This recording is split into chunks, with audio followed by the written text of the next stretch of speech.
General introduction first. And before we keep going, I have a team of moderators with me. To my left, I have Kay. Kay, you can wave.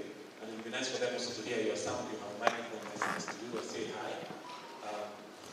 Good morning, everyone. Good morning, everyone. Good morning, Karen. Yeah, after Karen, we have Wiggly. Yes, good morning, everyone. Weekly Access to Finance League, WKSP. Thank you. Thank you so much, Wiggly. And we have Susan. Good morning, everyone. My name is Susan Kanga, as I mentioned, working with the Sanitation project. Thank you very much. For awareness of who is here, we have different categories of persons. We have the facilities, we have the general public, and we have candidates. Maybe Susan, in detail, we have any other particular guests who are with us today?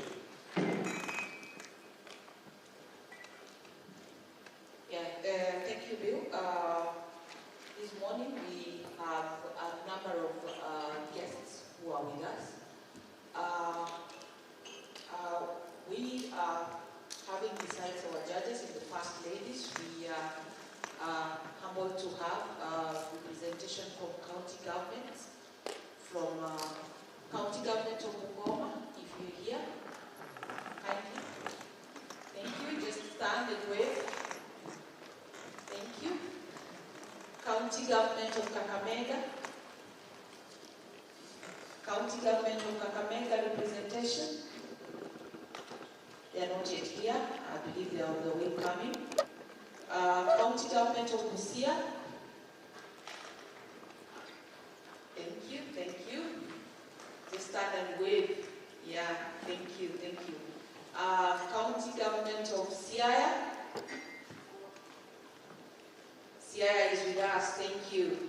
County government of Kisumu, are they already here? Our hosts, thank you. County government of Homa Bay. County government of Homa Bay is not yet here. County government of Kisii. We are hoping they are coming. County government of Migori. Migori is here, thank you. We are also having Tibet institutions. We have Tibet's institution representatives who are already here. They are. Yeah, thank you. That is Kisumu County Tibet representatives are already here. Any other? Thank you. We are also having the WSSPs, the water and sanitation service companies representatives. The water and sanitation companies representatives from Kisumu, Busia.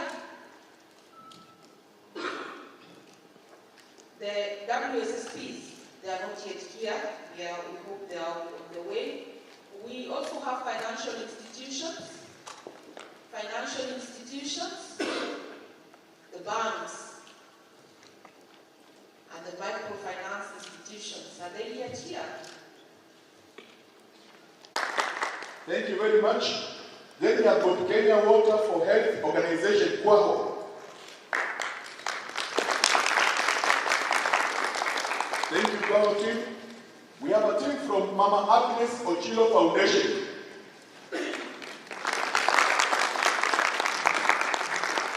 Thank you. We have a team from Opera Services.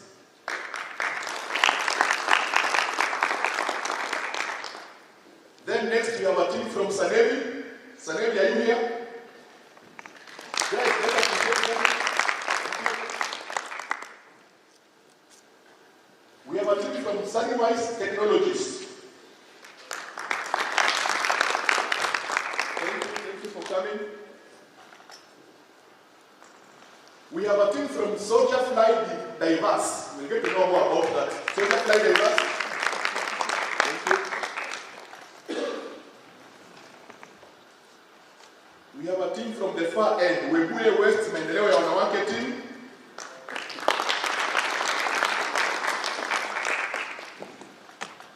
Great. And then last but not least, we have a team from Wezesha Binti.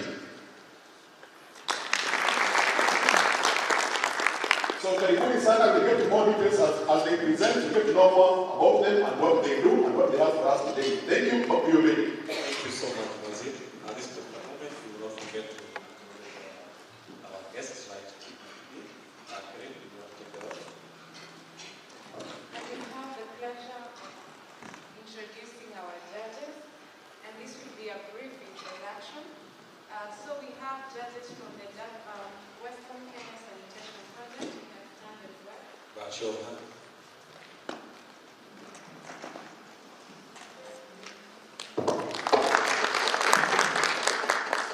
Then we have judges from Redlands University, our largest partner.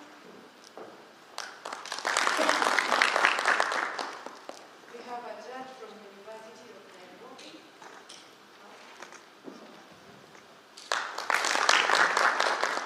And lastly, from Kenya Climate Innovation Center.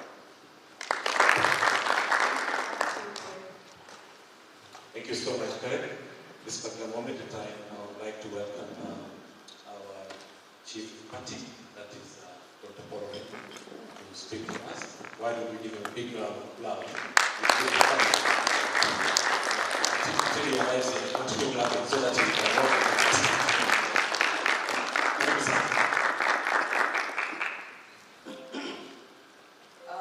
Thank you. Even as our COP is coming in, I just want us to acknowledge the presence of Professor Thomas Rowe from Great Lakes University, our partner academic institution. Prof, just wave me.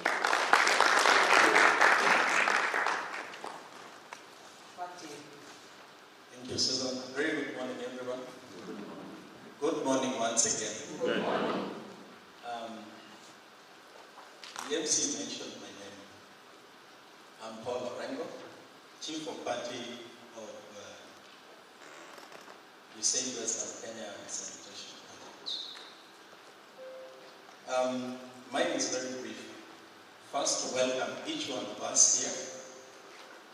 It's a super gracious morning for all of us. And secondly, and most sincerely, to thank the contestants. As my colleague mentioned, it's been a journey and one that probably will culminate into awards at the end of the two-day session. I guess I would only want to mention that this hackathon was deeply thought through. Thought through in the context of the objectives and goals of USAID Western Kenya Sanitation Project. First, within the context of sanitation, and secondly, in the context of menstrual hygiene management, and particularly in response to the challenges, systemic challenges that we've noted in Western Kenya region. And so the hackathon comes to respond to very four fundamental issues. First is to identify and nurture technological innovations that can help us in addressing those very challenges in sanitation and menstrual hygiene. And secondly, we are looking into opportunities to scale best practices, best approaches, and of course, those very solutions. And the third aspect that we are looking into the hackathon is an opportunity to entrench market-based sanitation and menstrual hygiene management. Market-based in the sense that we want to inject a business acumen into how we undertake sanitation and menstrual hygiene interventions. And finally, we know that climate change impacts every facet of our lives. And so through this hackathon, we hope that we will be able to identify and explore resilient approaches and tools that can help us in addressing or entrenching sustainable solutions to addressing the challenges that we have. And so sustainability, not just in terms of climate change again, but also fiscal sustainability. And so you will be treated to very, very good presentations, I hope. I'm sure the audience will have the opportunity to again ask questions and interrogate. We have been told the judges are here. I don't want to overstretch my mandate, but I just wanted to emphasize that this hackathon is a very prime part of what we had set out to do, and we are glad that the day is here. So for now, let's all sit back, relax, and look forward to the presentations. Thank you.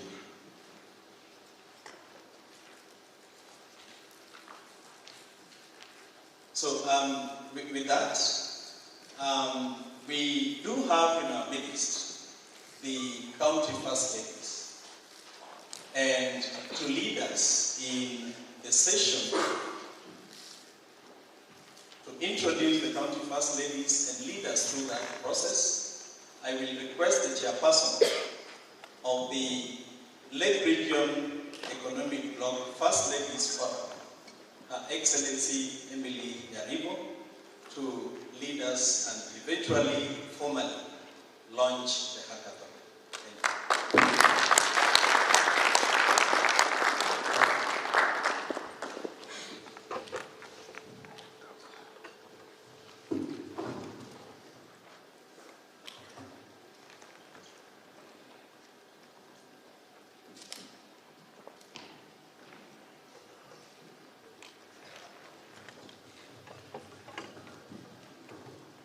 Good morning.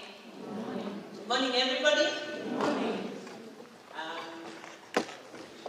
Nami nimefurahia sana kuwa hapa siku ya leo. Kwa majina naitwa Emily Nyaribo, mke wa gavana wa Nyamira County, na mimi pia ni chairperson wa wale mabibi na mabwana wa governors toka Lake Region Economic Bloc. Nimefurahia sana kuja hapa na kuja kuangalia makuu yenye tutaona leo. Kabla niendelee, wacha niite wale wenzangu wasimame, waje wajue na mjue kaunti zao. Wakiendelea kuja na waeleza juu ya Nyamira. Nyamira ni kaunti ndogo, iko katikati ya mji wa kaunti ya Kisii, kaunti ya Homa Bay kwa pande ile nyingine, na upande mwingine imeshikana na Bomet, na upande mwingine imeshikana na Kericho. Mara nyingi mnasahau, mnafikiria Nyamira ni Kisii. La, Nyamira na Kisii ni different counties, lakini wa Kisii wanaishi kule ndani. Asanteni sana. So tutaanza na first lady wa Migori, atawasalimu kwanza.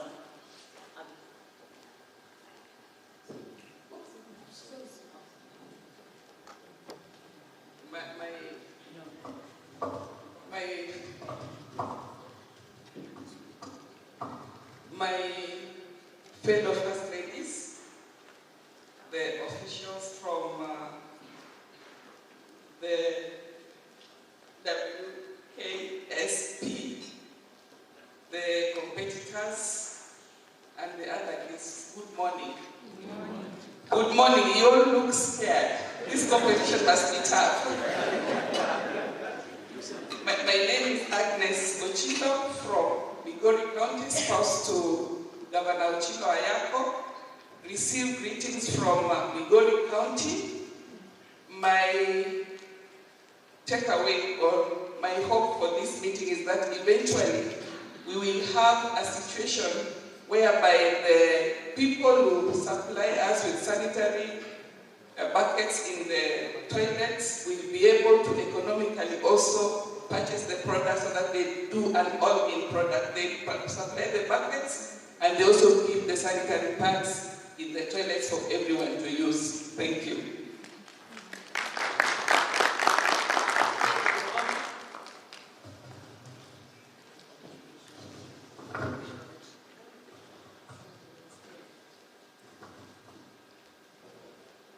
Distinguished guests, ladies and gentlemen, good morning. My name is Dr. Margaret Makelo, Lusaka, the First Lady Bungoma. I'm happy to be here today. This is my first time to experience this, and I know that I'll take back goodies to the people of Bungoma. I'm proud to be associated with my team, the Webuye team there. I wish you all the best. And I was a First Lady 2013-2017, and I have a foundation, Skip a Lunch Initiative Foundation. I hope that the person in charge will give us 5 minutes to also showcase what we do in Skip a Lunch, and we should not be judged, but we will just be listened. Thank you, and God bless. First Lady Kakamega.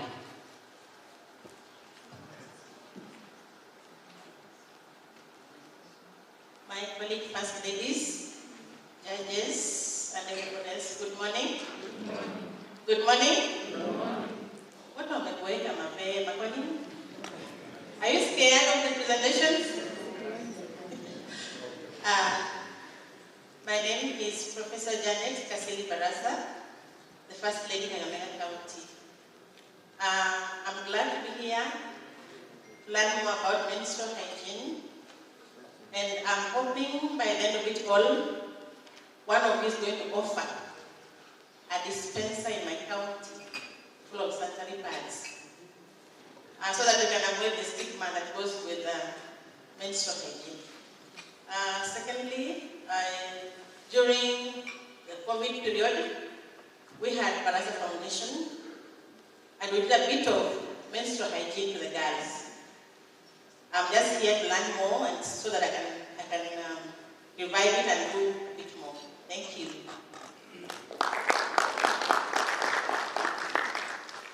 And next we'll have the First Lady Siaya.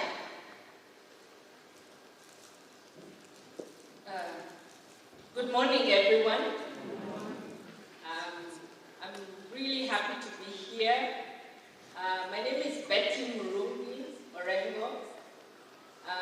Our chair has asked me to say a few words about the campaign that we are all involved in to ensure that there is menstrual health management in our counties, but also just to speak to the issues which are important. I think she asked me to do this because she knows that I've been involved in advocacy for girls and women's rights all my life, almost. And I just want to say that Kenya stands in a very unique place because Kenya was the first country to repeal VAT on sanitary pads and tampons way back in 2004. Some of you may have been involved, but just looking around at the exciting teams that are going to be presenting to us, I can see many of us are younger.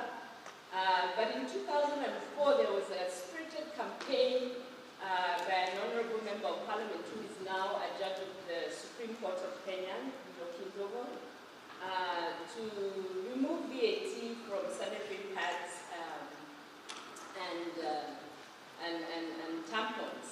And after 2004, there have been so many other countries, I think about 20, including from the developed world, who followed the example of Kenya. But yet that has not really achieved all the goals that had been intended. And after that, we all know that we had this excellent, very progressive Kenyan Constitution 2010 that reflected all the goals, I think, that we all have to ensure menstrual health management. to ensure that there is no period poverty, to end stigma, to end shame, to ensure that we are getting information, appropriate aid information, to degenderize the conversation around menstruation as well, because it's a conversation that I think everybody needs to be having, and it's not just about girls and women, but also more importantly to make the connection. How are we making the connection between MHM and all the other issues that we are all very familiar with? For example, which SDGs are we thinking about when we are thinking about menstrual health management and sanitation, for example? So we're thinking about SDG 1, which is important when we speak about period poverty. And that's the SDG that talks to ending poverty. We're obviously focusing on SDG 3, which is around good health, SDG 4, which is around quality education, 5, which is really the one that we all talk about, which is on gender equality, SDG 6 on clean water and sanitation, and finally the all-encompassing one, SDG 10, which is on reducing inequalities, all around. I mean, part of what I'm hoping that I will hear is as we come up with interventions that are appropriate to, for example, the regions that we are coming from. We know the challenges are different in the cities, and there are challenges which are unique and peculiar to our counties, that will be able also to address the issues related to reducing inequalities in access to information abilities, for example. So that would be an interesting thing to look at. How are we making the connections with the SDGs and our excellent progressive constitution, which speaks about the highest attainable standards of health, which is talking about free and compulsory primary basic education, and when we know many girls in our counties are not going to school because they are having their periods. How are we ensuring that there is equal opportunity and access to all these services? Without saying too much, I think my 7 minutes are up. I just want to say that part of the advocacy that we in the region are committed to is really ensuring that there is an end to stigma, that there's an end to shame, that we are addressing the gender and cultural and even religious norms that stigmatize girls and women when they are menstruating. There are still some people who, shock to us, keep saying that, oh, if you're menstruating, then therefore you can't go to church, you can't be seen in public, you can't attend cultural festivities, and so on. So those are important issues, I think, that we're going to address. Important also is to also address the experience of girls and boys in terms of schooling. Are we paying attention to that? Before I sort of started paying attention to what was happening in Sierra around the experience of schooling by girls, it became very clear to me that we're sort of living in very truncated we're having very truncated experiences of children in the cities and the experiences of children in the county in terms of their experiences of menstruation. And so, just to end that, I'd just like to say that we've gone a long way. I think it's good to celebrate successes. And our hosts here have more than anybody else, and in collaboration with other partners, done a lot to ensure that we're creating an enabling environment to achieve all those rights. And we don't take it for granted. We know that you have these WASH programs in Western Kenya and in some of our counties, and we're looking forward to see how we can also make the program sustainable, and we focus our own attentions into investing our resources to ensure sustainability of the really excellent work that has already been undertaken. So in terms of thinking also about sustainability,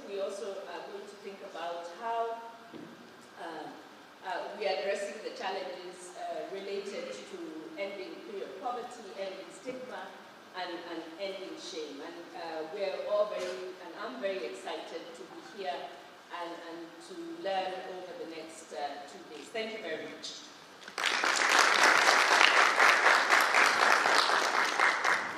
Sorry, I forgot to mention the other hat that I wear. We also have the County First Ladies Association, which includes all the 47 spouses to the sitting governors, and I am the deputy chair of that team. So please receive greetings also from the other spouses, and we hope to replicate what you will give us today in the entire country. Thank you.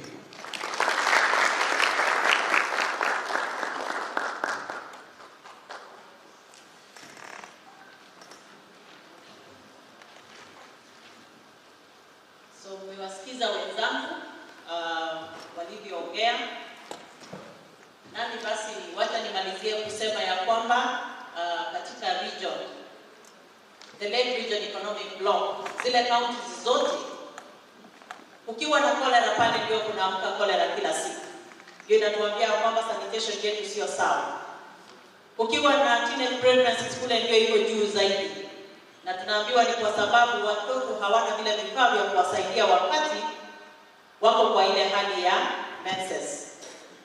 So ninaamini ya kwamba wale tulioko hapa ndani tumekuja kama tumejipanga, tumekuja na projects sawa zenye zinaweza kutusaidia hata zikiwa ni biashara katika hii region, tuweze kuwawezesha wale watoto waweze kwenda shule vizuri, na tuwezeshe wale wazazi wetu na kila jamii iishi vizuri bila magonjwa yaliyo ambatana na maji machafu ama vyoo vyenye sio sawa.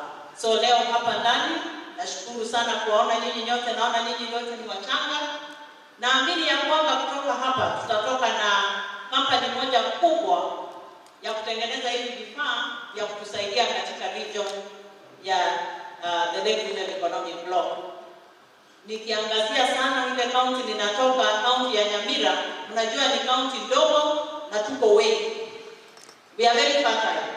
Kwa watoto wengi sana na mashamba yetu ni madogo, kwa hivyo vyoo vyetu viko kila mahali. Ile shida tunaona ya cholera, nafikiri mimi nikiangazia mbele naona kama in the next 10-15 years or even less, hiyo shida itakuwa imekufika, maana mahali naishi, mahali nachotea maji ndio mwingine amechimba vyoo vyake pale tu. So tukiwa hapa ndani tuangazie sana yale, wakati tunaandika zile project zetu, tuangazie ni wapi watu wanatoka na ni nini ile inaweza kusaidia haswa kwenda mbele, ili isiwe tu kila wakati ni firefighting na isiwe kila wakati tunatafuta wahisani waje watusaidie. Nikiangalia hapa ndani naona kuna akili nyingi, naona kuna mali mengi. Ukiweka yote pamoja, sisi kama watu wa Lake Region nafikiri tutatoka hapa na vitu vizuri vya kutusaidia na vya kusaidia zile jamii zetu kuendelea mbele. Lake Region Economic Block iko na counties 14. Hapa nimeona tumeangazia 8 kwa sababu ya hii project, lakini zile zingine naamini wakati mwingine pia nazo zitahusishwa katika mambo kama haya ili tuambatane pamoja. Hata hivyo wacha nishukuru sana USAID na hii project yenye mko nayo, nataka kuhimiza muendelee zaidi, lakini tena tujaribu kuondoka kuombaomba, tujaribu kurudi ndani, tujue ni nini ile tutafanya sisi wenyewe tujisaidie. So hata mkiandika zile project zenu, andika ile sio ya kuombaomba, lakini ile ya kuwezesha watoto wetu pia nao wajue kutengeneza mali yao na vitu vyao bila kufikiria yule mwingine ndiye ako nayo mwenye atakusaidia. Nataka wale wote mlioko ndani mko na washindani, nataka kuwawish very well. Mwenye atashinda na mwenye hatashinda, sisi wote ni washindi. Mungu awabariki sana. Nikimalizia, nilisikia Mama Orengo aliongea hapa juu ya sanitary towels, menstrual poverty and all that. lakini sisi tunasema my periods are normal and normal. Sote tutarudia hiyo, my periods are normal and normal. Ukiona mke yoyote, ukiona msichana yoyote, ukimwona nguo yake pale nyuma imechafuka sababu ya periods, just know that is a normal thing and she's a normal person, because someday she will be somebody's mother. Thank you so much. Sasa nataka ku officially launch this hackathon program this morning.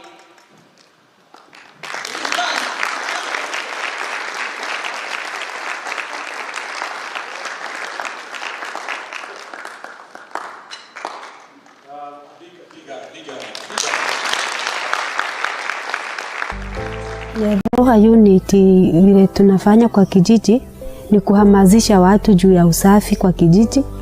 Tunauzanga sato product na homemade liquid soap. Kwanza tulipoanza tulianza kuambia wale watu hawana choo kabisa, ili mradi wakuwe na shimo wanatumia kama choo. Tulipoendelea hivyo tukaonelea ni vizuri wachimbe sasa choo ambayo ni nzuri, wachimbe choo ambayo ni nzuri wao wanaitumia. Si mradi tu mtu amechimba choo na hatumii, achimbe choo na hao wanaitumia kusudi kupunguza mambo ya maradhi mengi. Hapa niko na sato pants yenye tunauza moja kwa shilingi 750, ndio tunauzia maklienti wetu wenye niliwaambia tunauza kwa mashule na kwa maboma na kwa kanisa. Hapa ni chemicals zenye tunatumia kwa kutengeneza homemade soap liquid, ndizo tunatumia wakati tunatengeneza. Hizi ni chemicals zenye tunatumia kwa kuuza hizo sabuni, kwa kutengenezea hizo sabuni. Tulipopata mafunzo kwa ajili ya hizi vifaa, tuliona ni vizuri tumepata mafunzo ili tulete hivi vifaa tuwe tunauzia wanakijiji waone uzuri wake, tutoke katika mradi choo bali tuwe na choo bora. Hasa ndio maana tukawa tuna hizi sato tukazileta ili tuwe tunawauzia wanatumia. Tukaona ni vizuri tuwe sasa tunazikomboa, ni kama sasa ni biashara. Tunaenda tunakomboa kwa manufacturer, alafu tunaleta kwa kijiji, tunaanza kutembeza, tukifanya demonstration kwa watu wanaonea hapo. Ama tukienda kwa kijiji tunaweza waambia, tukienda na hizi kwa demonstration tunaweza ambia kama ni mtu jirani, tunaweza kumwambia enda kwa jirani yule mwenye ameweka uangalie vile hii kitu inakaa na vile inatumika. Ukishakubali kama unataka utatuambia, sisi tunajua mahali ziko, tutakuletea, utanunua. Halafu pia wale mafundi wanaweka, usisumbuke kutafuta, sisi tuko na mafundi tena wenye wamekuwa trained na Western Kenya, watakuja tena watakuwekea. Kuna ujuzi nilifundishwa juu ya kuweka vioo hivi vya kisasa, na mimi vile ni artisan pia natoka kwa kikundi cha Nyaroa. Tunashughulika kwa pamoja kwa ajili ya haya masuala ya kisasa, masuala hitajika kulingana na usafi. Hiki choo mimi ndo nimekijenga. Mimi vile nimekianza chini hadi nikakifikisha hapa penye kipo. Sasa kipo tayari kwa matumizi. Na mimi kama fundi nimejaribu pia kuelimisha mafundi wengine, lakini bado kuna umuhimu wa mafundi kuelimishwa zaidi juu ya haya masuala yanayoendelea kulingana na utaalamu wa kisasa. Iwapo ningepata namna vile hao watu wanaweza wafanyia mafundisho, niwape elimu, ujuzi wenye niko nao juu ya hizi vitu, ingekuwa vizuri sana.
sanitation, we don't only focus on rural sanitation, but we also work with the key actors to address challenges within the urban setups.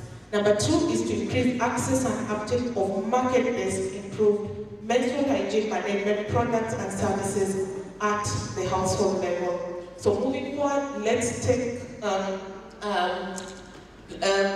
the key one here is the market-based approach. And lastly, to work with the county governments to build their capacity to effectively plan, implement, monitor sanitation and menstrual hygiene management activities. So we have a number of key approaches that are guided by baseline assessments that we undertook last year. So basically our interventions really respond to the different segments within the population. We realize that, we are all not the same. There are those people who either cannot afford to purchase a product, and so the products that we have for them have to really, they have to be able to afford it, but also have innovative financial mechanisms for them to access these products. Then really looking at, mapping of the various actors, their suppliers to address these challenges, and most importantly, the aspect of access to finance. We are working very closely with the financial institutions, but also at community level, really seeking to support innovative financial solutions within that level by even working with village and savings groups to ensure that people access these products. We are supporting the county governments to plan for their activities. We worked with them through the CIDP3 development process, and we continue to work with them as they develop their annual work plan to ensure that they allocate adequate resources to support sanitation and menstrual hygiene management interventions. We recently launched our menstrual hygiene management social behavior change campaign on the 28th of May. We are still going to roll this out, and we will be working with key stakeholders to address the key behaviors that were highlighted based on our assessments. And we now move to the main objectives of this hackathon. In the earlier slides, I talked about the challenges that we face in both sanitation and menstrual hygiene management. And so through this particular activity, we hope to identify successful stakeholders who will work with us to bring on board technologies that really address the challenges in terms of products that respond to the different contexts within the 8 counties, and have solutions that really address market-based interventions and really promote private sector participation within the sanitation and menstrual hygiene management space. So ladies and gentlemen, thank you very much, and I wish all the competitors the very best. Thank you.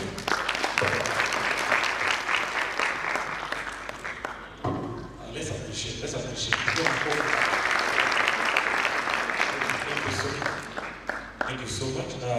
Moving on, I would like us to get to know the judges that are here with us today. And now that I'm here, I would just request Dr. Karina Chino to stand and wave to the crowd. Dr. Karina Chino has worked in both academia and profit organizations in various research capacities. Her research interest areas are in health systems strengthening and, of course, disease prevention, as she has also equally published several in that area. Pet area in terms of studies is, and that is where she has a PhD in community health and development. Let's welcome Dr. Other judges. I have my moderator colleagues. I will also give them an opportunity to introduce them. Okay, I will introduce Mary Lombardo.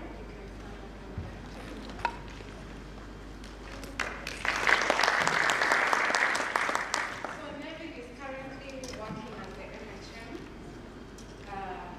Gender, Youth and Social Inclusion Lead at the USAID-funded Western Kenya Sanitation Project.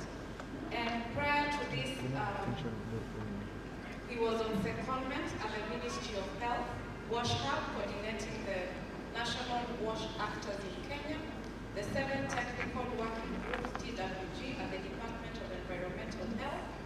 WASH activities in the 47 counties and has supported many and various MHM interventions in Kenya. Clap for them. I will introduce Collins Ruto. Kindly stand up and left.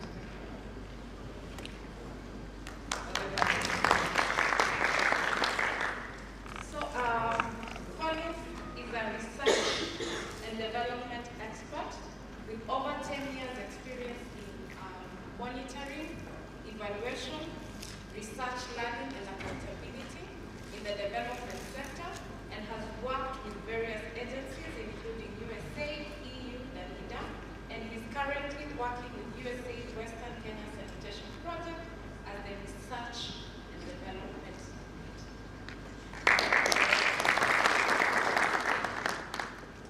Yeah, thank you, Kerin. The next person is no introduction, but can just stand. Rosalind Okwi. Not all of us the face of WKSP, only to add to that her other name is Diana. So she's Rosalind Diana Okwi. And to mention that Rosalind is a public health professional with 14 years experience in sanitation programming. She holds a master's degree in public health and is currently serving as our Deputy Chief of Public. She has experience in designing, developing, and implementing and managing sanitation projects. And prior to joining us at WKSP, she served as the Sanitation and Hygiene Manager for USAID Key-Wash Project and has served in various leadership positions at SNP Kenya, Plan International, and Care Kenya. Let's appreciate her, please.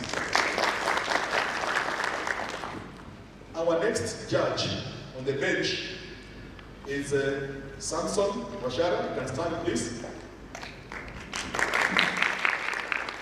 Samson Washara is our BDS manager for the Kisumu cluster. So, for the ease of management of the project, we have put the counties into 2 clusters. So we have got the Siaya cluster that has got the counties of Siaya, Bungoma, Busia, and Kakamega. Then we have the Kisumu cluster, which has got Kisumu, Kisii, Migori, and Homa Bay. So Sam is the BDS manager in charge of the Kisumu cluster. And Sam has over 15 years experience in the field of WASH and is currently providing leadership in strategies on sustainable, robust sanitation markets, as well as providing mentorship, coaching, and business advisory to the enterprises and entrepreneurs. Let's appreciate Sam, please. Thank you, Edith. I have the pleasure of introducing one of our judges, Judge Professor George Okoye Proda, PhD, CBS, MKNAS. Judge Proda is an associate professor with the University of Nairobi in the line of geography and environmental studies, and he's also the managing director of Red Plan. Red Plan is research, environment, and development planning. He has also served as a patron of Hydrological Society of Kenya and member of Kenya Academy of Sciences. Judge Proda has been our PS in the year 2006, and he was the PS, Ministry of Environment and Natural Resources, as well as the chairman of the negotiation committee on the Nile Basin Cooperative Framework. He also served as the PS in the Ministry of Water and Irrigation. And at this time, we had a lot of reforms in the water sector. Besides that, Judge Proda has mentored a number of students, including MA and MSc students, while doing their business, supporting them in business development coaching. Judge Proda has also served as a honorary ambassador to the management of 12 international river basin covering 4 continents located in nearly 50 UN member states. Let's give a round of applause. Our next judge is my namesake, Susan Nakami. Susan Nakami, please. Susan Nakami is the Hub Manager, Kenya Climate Innovation Center, and she's serving as a business consulting expert that is passionate about innovation with over 12 years experience in MSME development. Of course, she holds a degree in economics from the University of Nairobi. Of course, she's also working as the regional lead in Western Kenya for the agribusiness program, leading the support of over 200 enterprises in the hub. Thank you very much. Thank you so much. Thank you so much. We still have 2 more judges. Allow me to introduce Matthew Ndieki. Matthew Ndieki, I will appreciate you. Wave to the crowd, let him see you first. He is a senior technical advisor at the USAID ASP, and holds a master's degree in urban and regional trade planning from the University of Nairobi, and is currently a certified project management for development professional, and of course a WASH practitioner and a governance expert. With over 20 years of progressive experience, hands-on implementation in urban and rural WASH. He has in and out of experience being able to work with the county governments, national governments, doing policy work, and now to the West management and technology, and of course has been in Kenya and East Africa at large. Prior to joining this program, Matthew has worked for Practical Action, a UK-based charity that uses technology to fight poverty, and was responsible for urban WASH portfolio management and partnership coordination around the Lake region. Let us welcome Judge Matthew. We have Juliet Omondi. Juliet Omondi, kindly wave to the crowd. Allow me to welcome Juliet Omondi. Juliet Omondi is the County Market Advisor and doubles up as the Environment and Climate Change Lead of the Western Kenya Sanitation Project. She is an environmental health practitioner with 7 years of experience in implementing WASH programs both in contemporary and humanitarian settings. She has a great passion for environmental protection and conservation. Juliet is also an MHA advocate and champion. One more, once more, let's welcome Judge. Thank you so much. We now know our judges, and we have the background, and of course we have welcomed them. Before I go to the next round, and of course we also want to acknowledge the presence of the University, who are an official learning partner to the Western Kenya Sanitation Project, and after we get the rules of the games from Keren, then we will give a minute to the University to say hi, and of course share their interest in this matter. Thank you, Keren. Welcome. I really appreciate Keren. Keren is, how do you introduce Keren? Now that we introduce the judge, I need to introduce Keren. Keren is, this is not just Keren, he's CPA Dennis Keren. CPA Dennis Keren with 13 years of experience in accounts, and of course he is currently leading the mandate of the grants management at USAID funded WKSP. Thank you so much.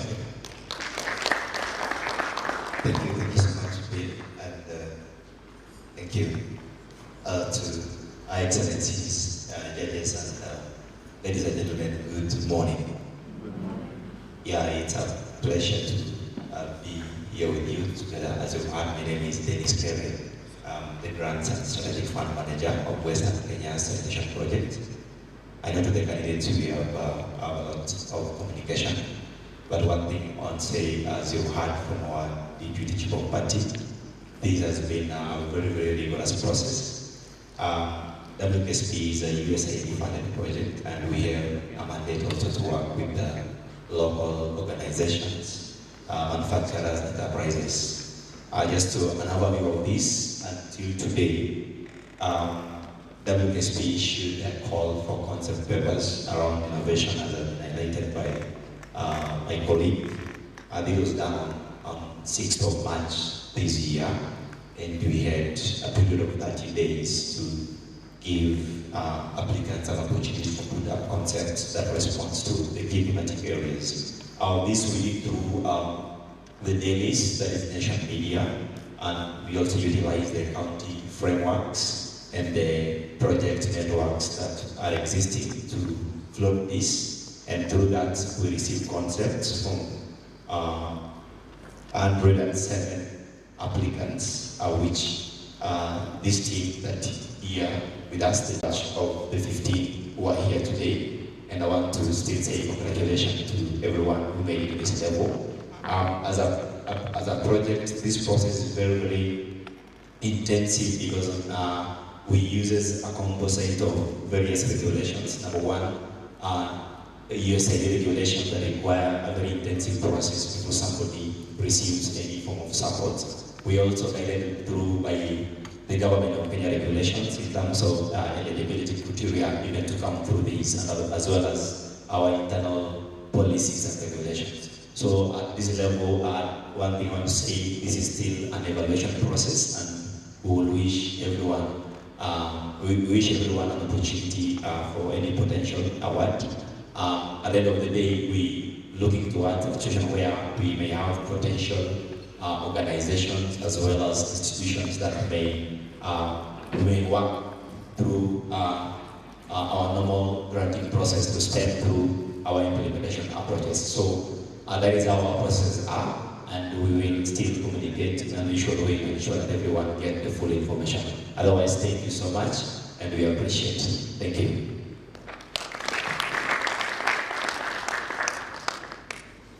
Thank you so much, Karen. I guess we have the man of the docket with us who has given us the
violence is involved in sanitation.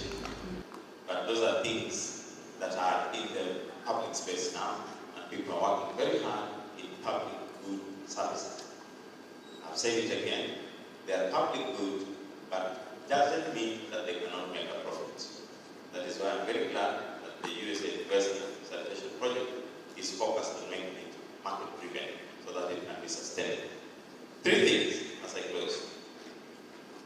Partnership and collaboration. If it is to succeed, public good services have to be anchored in partnership and collaboration. And that's why there are many multi-sectoral representation in this hall here. Education and technology. Advancement, if there's going to be any sustainable technology that has to move into society, it has to be backed up by very good education. So Great Lakes University is available as a learning partner to make some of these innovations institutionalized in the educational space. Advocacy and lobbying. That's why I began by really congratulating the presence of the First Ladies. Our advocacy work will be so easy, and I really appreciate it. And of course, last but not least, sustainability. I've heard about the climate innovation. Any technology that is going to be sustainable, now we know has to have climate sustainability aspects. It has to be climate smart. So I'm hoping that the judges will also be strict on the circular bioeconomy aspects of the technologies in terms of recycling, waste to energy, and so forth. I really appreciate this workshop and this conference, and I say thank you very much to all of you for coming. God bless. Thank you so much, Mr. Thomas. This particular time, if you feel like you want to take a health break, remember the rules of the game. To the left is all of us, isn't it? And to my right is our first ladies and senior guests, and of course the judges of this event. We have tea served right behind there, something to keep our sugar going. Kindly feel free. We will not have an official break where we break for 10-15 minutes. Just simply walk right behind there, serve a cup of tea, get back to your seat, and let's get going. I think we can move to the next stage, and we would like to start off with the presentations. And we have a first batch of number 1, 2, 3, 4, and 5. Then a second batch, if you look at the program, of 6, 7, 8, 9. And then of course it's based the following day. And for the presenters or the candidates, remember, it will be prudent that you stick to 15 minutes of presentation so that you can give the judges another 15 minutes to ask questions and answers. And I guess this is for our own good as it is. I will give the first group about 5 minutes just to come in front and give they know. Dennis, the group knows, first group? Yes. So if you are first on the team, kindly come forward and you set up. You have 5 minutes to set up.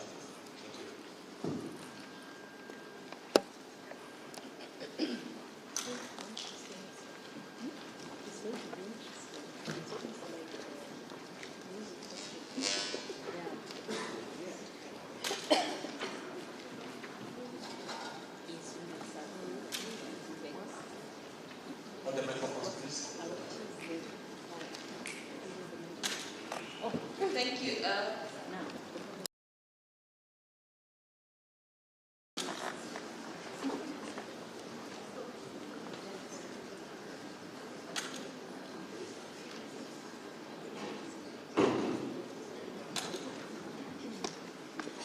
I will allow Susan to introduce the group that is coming in so that we all get to know who is on board.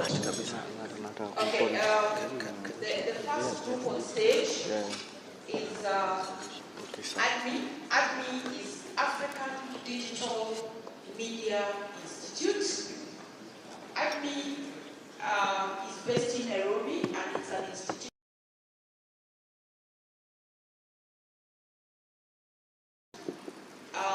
music, video, animation, graphic design, photography, and they say they transform passion into profession. The presenters here, we have Michael Magana. Michael, just wait. Michael is skilled in pencil artist and 3D animator. And we have Darius Kamutu. Darius is a 3D generalist and is passionate in animator. He's an animator for 4 years with experience in both 2D and 3D animation. And finally, we have Lady Jacqueline Nyokabi, who is the film producer. And Jacqueline is also a very good storyteller and innovative in film production. Welcome. You have 30 minutes to make your presentation. Please keep it timely. Thank you for the opportunity. My name is Jacqueline Nyokabi, and we will introduce you our innovation idea to address LPG research. Sanitation and menstrual hygiene management is a subject leading to sanitation and menstrual hygiene management is a sensitive topic and often makes people uncomfortable, leading to missed opportunities for education and awareness. I am excited to present our innovation solution, the power of animating, which will raise awareness about sanitation and menstrual hygiene management. Let's dive in. Animation comes to the rescue by breaking the silence while avoiding stigma. Animation gives room for creative storytelling and visualization and can be presented in various formats like print media, videos, advertisements, comics, TV, social media, to pass across the information. Menstrual hygiene is a topic that is mostly shied away from. Animation is the future, and it is the bridge that will close the gap.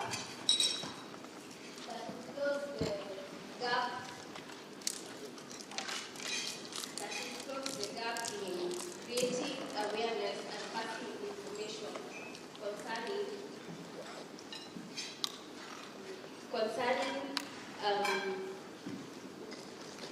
complex topics. And also, animation is memorable in that it sticks to the mind. For example, what comes to your mind when you think about fiber? There is the animated character Mugwa, and also in Safaricom there is Zuri, and that means that animation is tried and tested, and it works in creating and passing awareness. Animation is inclusive to all in how the message is passed and received. To those able to different needs, like the visually impaired, the use of audio narratives will help. Those who have hearing impairments, the use of subtitles are used. Animation also breaks language barriers. For example, people living in the deep of Siaya who can be able maybe to understand English or Kiswahili. The use of Luo, the use of Kisi, in Luyaland, the use of Luya. They can be able to get the information by us creating animated characters that speak in those languages. And also, animation does not discriminate class. For those who are poor and rich, they get the same information and are able to be educated. We are going to present an example of what we intend to do. A disclaimer, it is not our work, but it is a clear example to give you a picture of what it is we intend to do.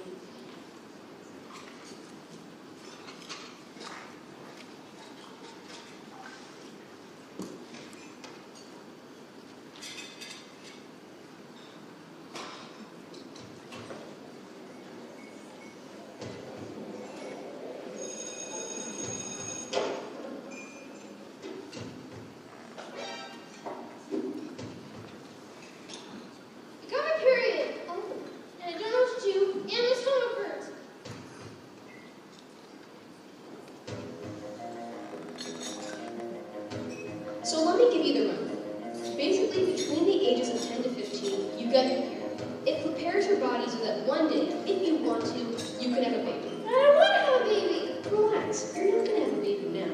You're just going through puberty. So once a month, blood comes out of your vagina for 3 to 7 days. Well, basically, your uterus creates a thick lining of blood every month so that if you become pregnant, the embryo has a cushiony place to grow called an endometrium. And if there's no pregnancy, It empties the lining out of your vagina and the cycle starts all over again. So I won't die of blood loss or anything? Oh, no. It's actually not a lot. To soak up the blood, you wear pads, tampons, or even menstrual cups and change them every 4 to 6 hours. But yeah, that's what happens, kid. Good morning once again. As you've seen the animated video, it actually breaks the silence while avoiding stigma, because our innovation, we feel like the way people address MHM as a topic, it's sometimes too graphic for people, and instead of getting away with the trauma and the stigma, this is what we think can be used to actually make women and the girls and also the youth feel comfortable on the topic. Animation can bring behavior change, because these animated characters, they change storytell, and as part of the storytelling can bring about behavior change in the youth and also in the girls. Because how many times have you seen, for example, easy animations on our cheeky baby marketing a product or showing step to step how to wash your hands, how to clean the toilet. It actually brings behavior change in people, because it's actually entertaining to watch the animations and perform whatever they are trying to illustrate. Animation will be able to increase the uptake of MHM products, because apart from our animation giving the information of or breaking the stigma on MHM, it also markets the MHM products. So it will increase the uptake of MHM products in the market, because it's also a way of marketing, and it has been proven by other companies such as Safaricom, which use an animated character such as Zuri to advertise, and they increase their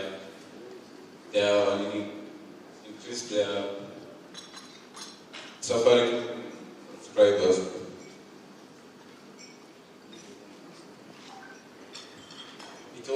Animation also prevents lawsuits, because using these animated characters which have been modeled and made by animators, it will reduce the issue of lawsuits, because using these pictures of small children or girls who have issues of MHM and sanitation issues is sometimes can be graphic, and also those people using those specific images, you can be sued because you did not maybe seek the permission of whoever's image you're using actually. And also, our animation brings job creation among the youth, in that we can employ storytellers, we can employ animators, scriptwriters, sound designers, and editors, in that we also, the youth as part of us, because we want to include the youth in making a change in Western Kenya in terms of MHM and sanitation stuff. Also, animation can educate on management of sanitary and MHM products, in that the animated videos, they teach on how to maybe use this product, and also teach on how to step by step manage maybe your toilets. An animation in a funza, maybe this is how you should clean your toilets after kumaliza kutumia choo, you need to flush, you need to do this. This is how you dispose the MHM products after using them. So I think the best way we can do this is by using animated characters.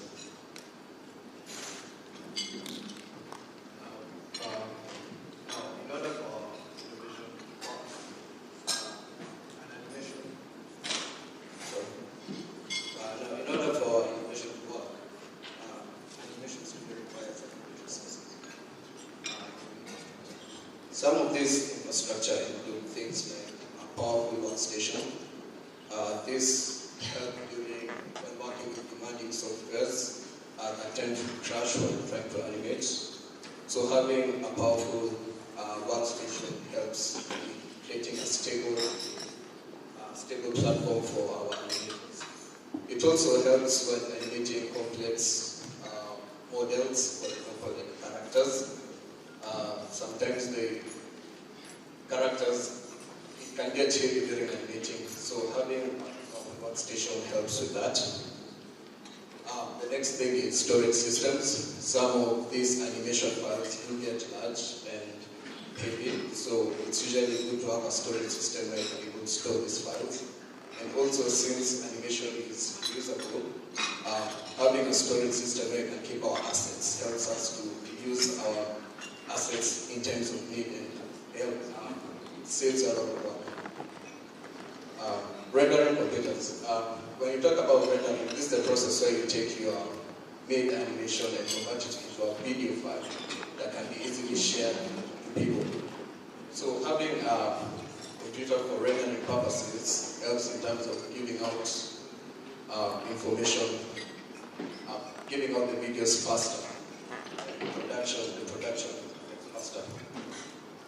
And we also need an office space that helps our animators focus on work and avoiding distractions. It helps speeds up the production. And also an office space provides our animators with the resources that they need to animate, hence only limiting themselves towards creativity. The other thing is the softwares. Some softwares, for example, 3D softwares, we have things like Maya, Blender. These are used for the 3D animation, and for 2D we have Adobe Animate and Tool Harmony. These softwares, they are used in the creation for the animations, and also due to the evolving technology, we have new softwares that come out that use AI. For example, Cascade. This is a 3D software that speeds up the animation process by far, and hence more production. The next thing that is required is a solid business plan. This involves identifying our target audience and defining our services to our clients. So one of the things that we do is we package our products in such a way that it's affordable for the clients and also can cater for all types of clients. Then we have also apply a marketing strategy that also helps in terms of getting to various places, like for example, using also for non-video media, for example, like print media that can able to circulate over a wide range. We also consider competitions and industry trends, so if you keep up with the trends, you can able to get more, you can able to promote our marketing strategies, and people will be able to realize the impact that you are bringing.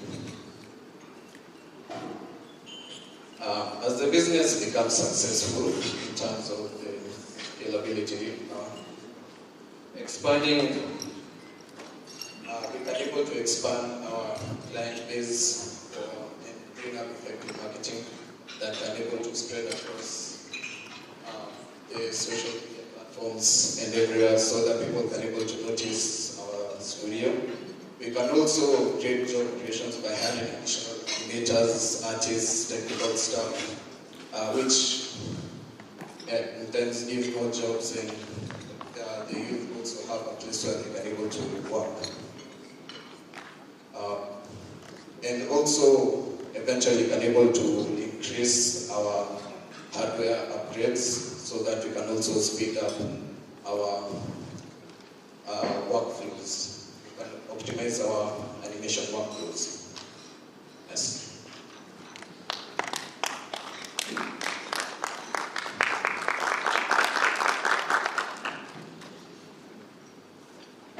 Thank you. Let us appreciate our presenters. Thank you. I'd now like to welcome questions from the judges. It's 5 minutes. It's 5 minutes to time. Yes, Judge Roslyn.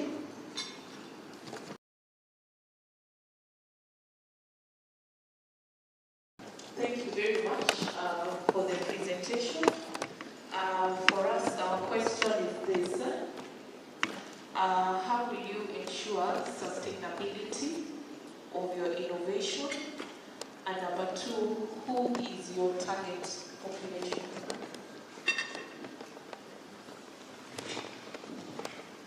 Yes.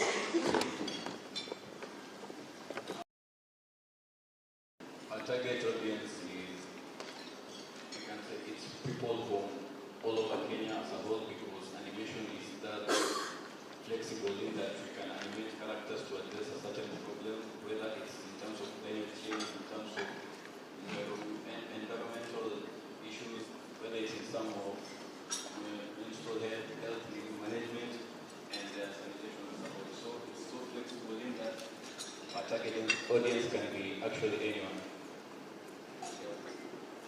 There's a question of sustainability. So how you sustainability of animation is how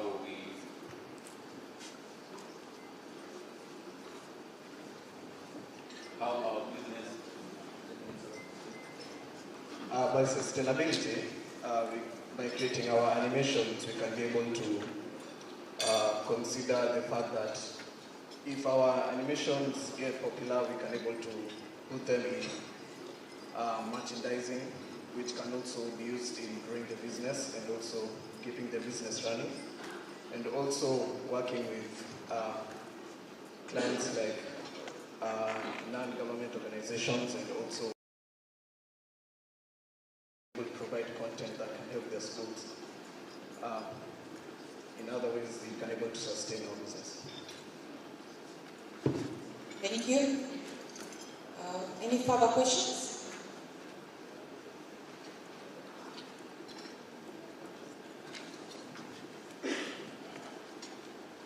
Thank you very much. You have mentioned that this is not your original work, so please demonstrate to us how you will execute this, knowing very well that it is not your original idea.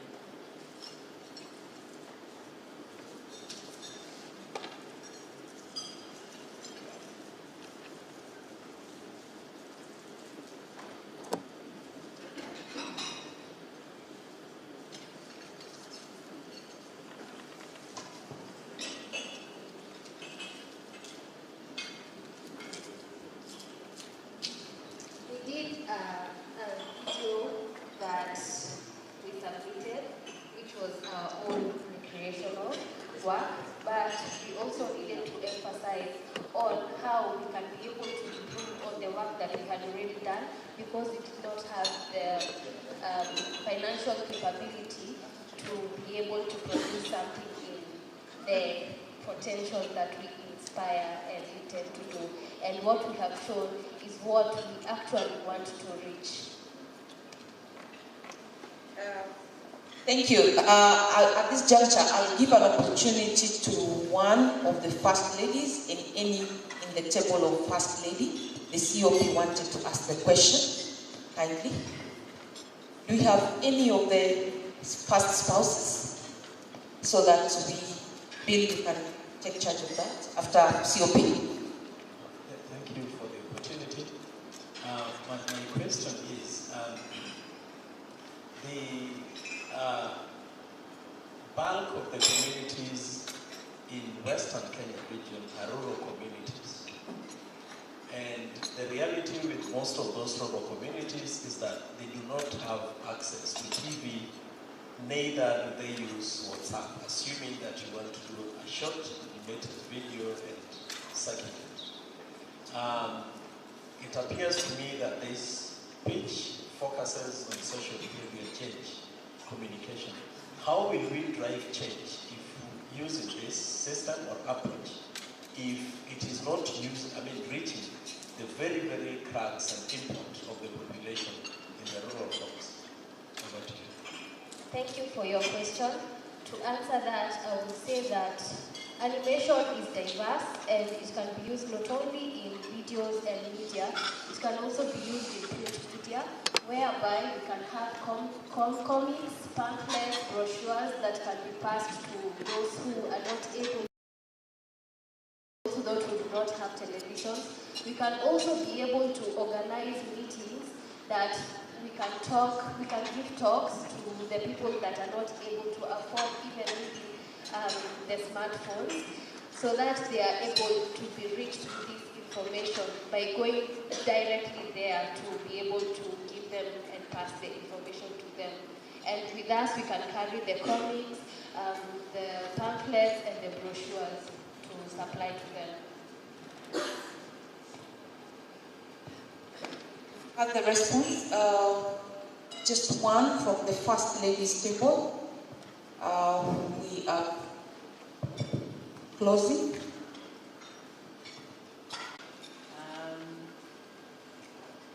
Maybe not so much of a question to you, but a thought process that you could go through, knowing that you're focusing on the rural community. There's a lot in media. There are different kinds of media. And you forgot the very first one. When you were young, we used to use projectors in schools and in churches, and it could communicate such information. So as you go through your project, I would wish that you open up your mind to what else that you could do. So think around that. But I just want to encourage you that what you presented is really a good thing. Thank you so much. Thank you so much for your feedback. We appreciate it. Yes, I want to get... Susan, there's one more. Okay. Mine is also a comment. Thank you very much. It takes a lot of strength to stand there and speak in front of this big team. That's great. Maybe what we can also think about is to target our project towards maybe a certain group of people so that we don't really per se focus on the rural population, but we look at a certain age group, because we know at the moment everyone is on social media.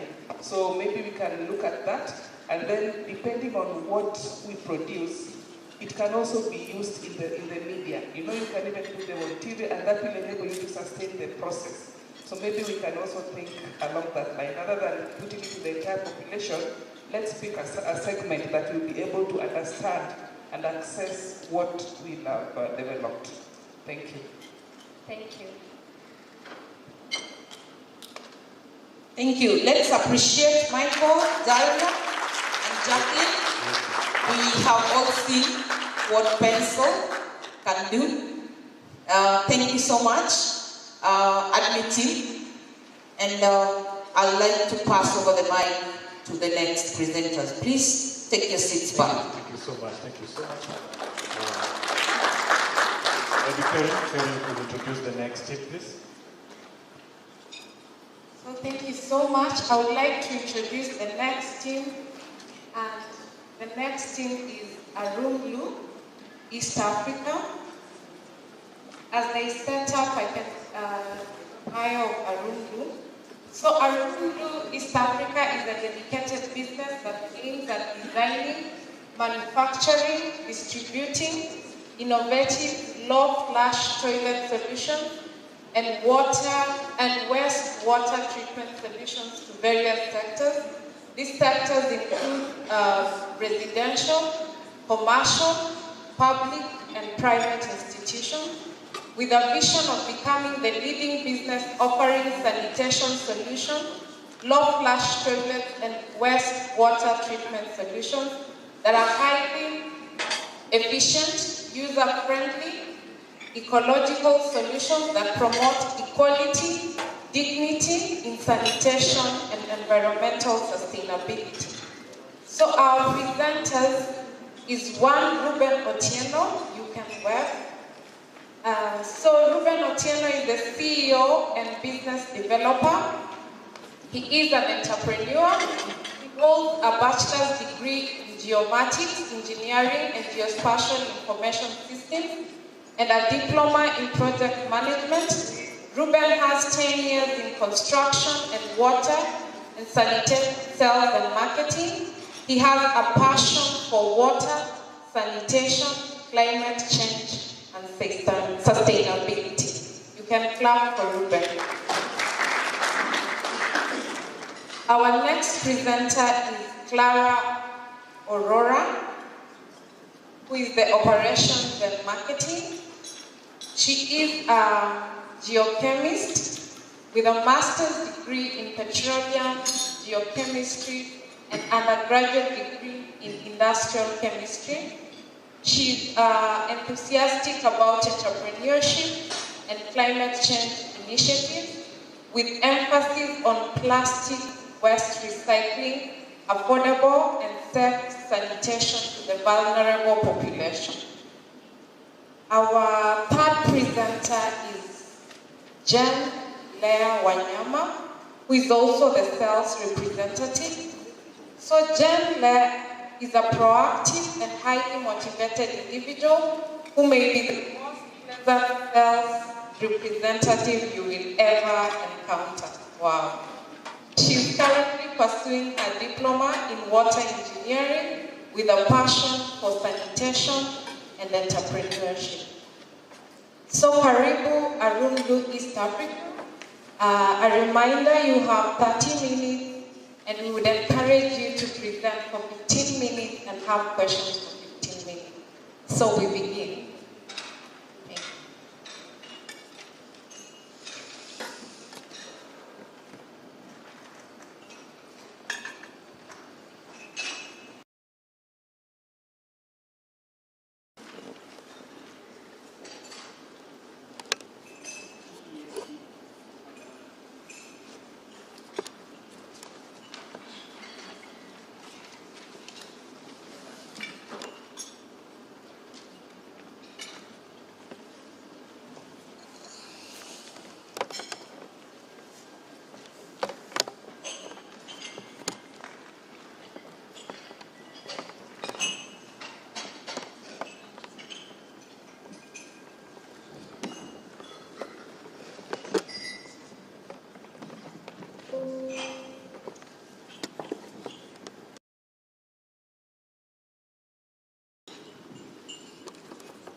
Financials. And this market, I mean basically the households, entrepreneurs, and manufacturers of these products. Then, once we have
counties with mentioned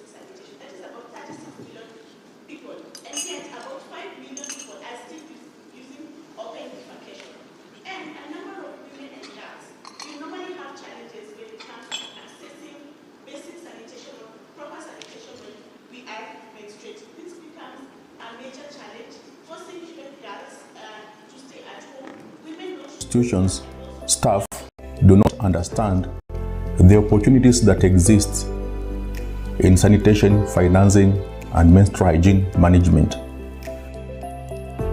So we open up this opportunity for them to be able to learn with us, to be able to experience that actually opportunities do exist, and then water resources that we have. And this brings about environmental degradation, increased water bills to consumers, and also spread of waterborne diseases. We saw that in about 2 months ago, about 100 people died from cholera. And this, from that, we also see that about children with 5 years and below die every year from waterborne diseases, which are preventable. Again, girls are missing school, girls are also missing school, as I had mentioned, and this also brings a lot of discomfort, distress, embarrassment, and also spread of diseases. And our Excellency First Lady has mentioned, periods are normal and noble. We need to embrace that periods are normal, and we need to have to create safe environments for our women and girls to practice proper hygiene during menstruation. And again, girls are escaping from all this distress by going into early marriages. So what solution are we offering as a Ruru East Africa?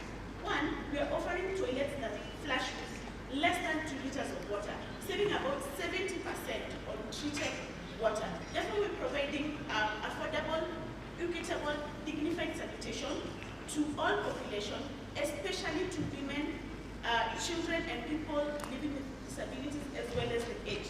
And this group of people, we know that these are the ones that are mostly affected by any shocks and challenges in the society. So our product features, and you're going to see more of the features when we'll be demonstrating the product. It has an easy to clean, rimless design, and also just from the name, Arungu. Arungu comes from the plant lily. Its beautiful design gives it the innovation mechanism for it to be able to flush with less than 2 liters of water, because it gives it the circular motion when flushing, therefore cleaning out all the waste without compromising on the water or the water that is consumed. So we're going to see more of the product features when we'll be looking at the demonstration.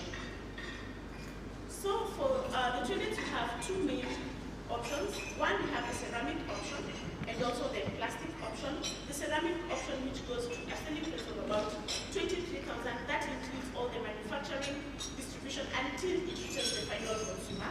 And the plastic option that goes for about 10,500 shillings. That is inclusive of all taxes, importation, everything. So this actually the prices goes up because these toilets, ceramic toilets especially, they are not being manufactured locally. So we have to source a manufacturer from outside the country for the manufacturing purpose.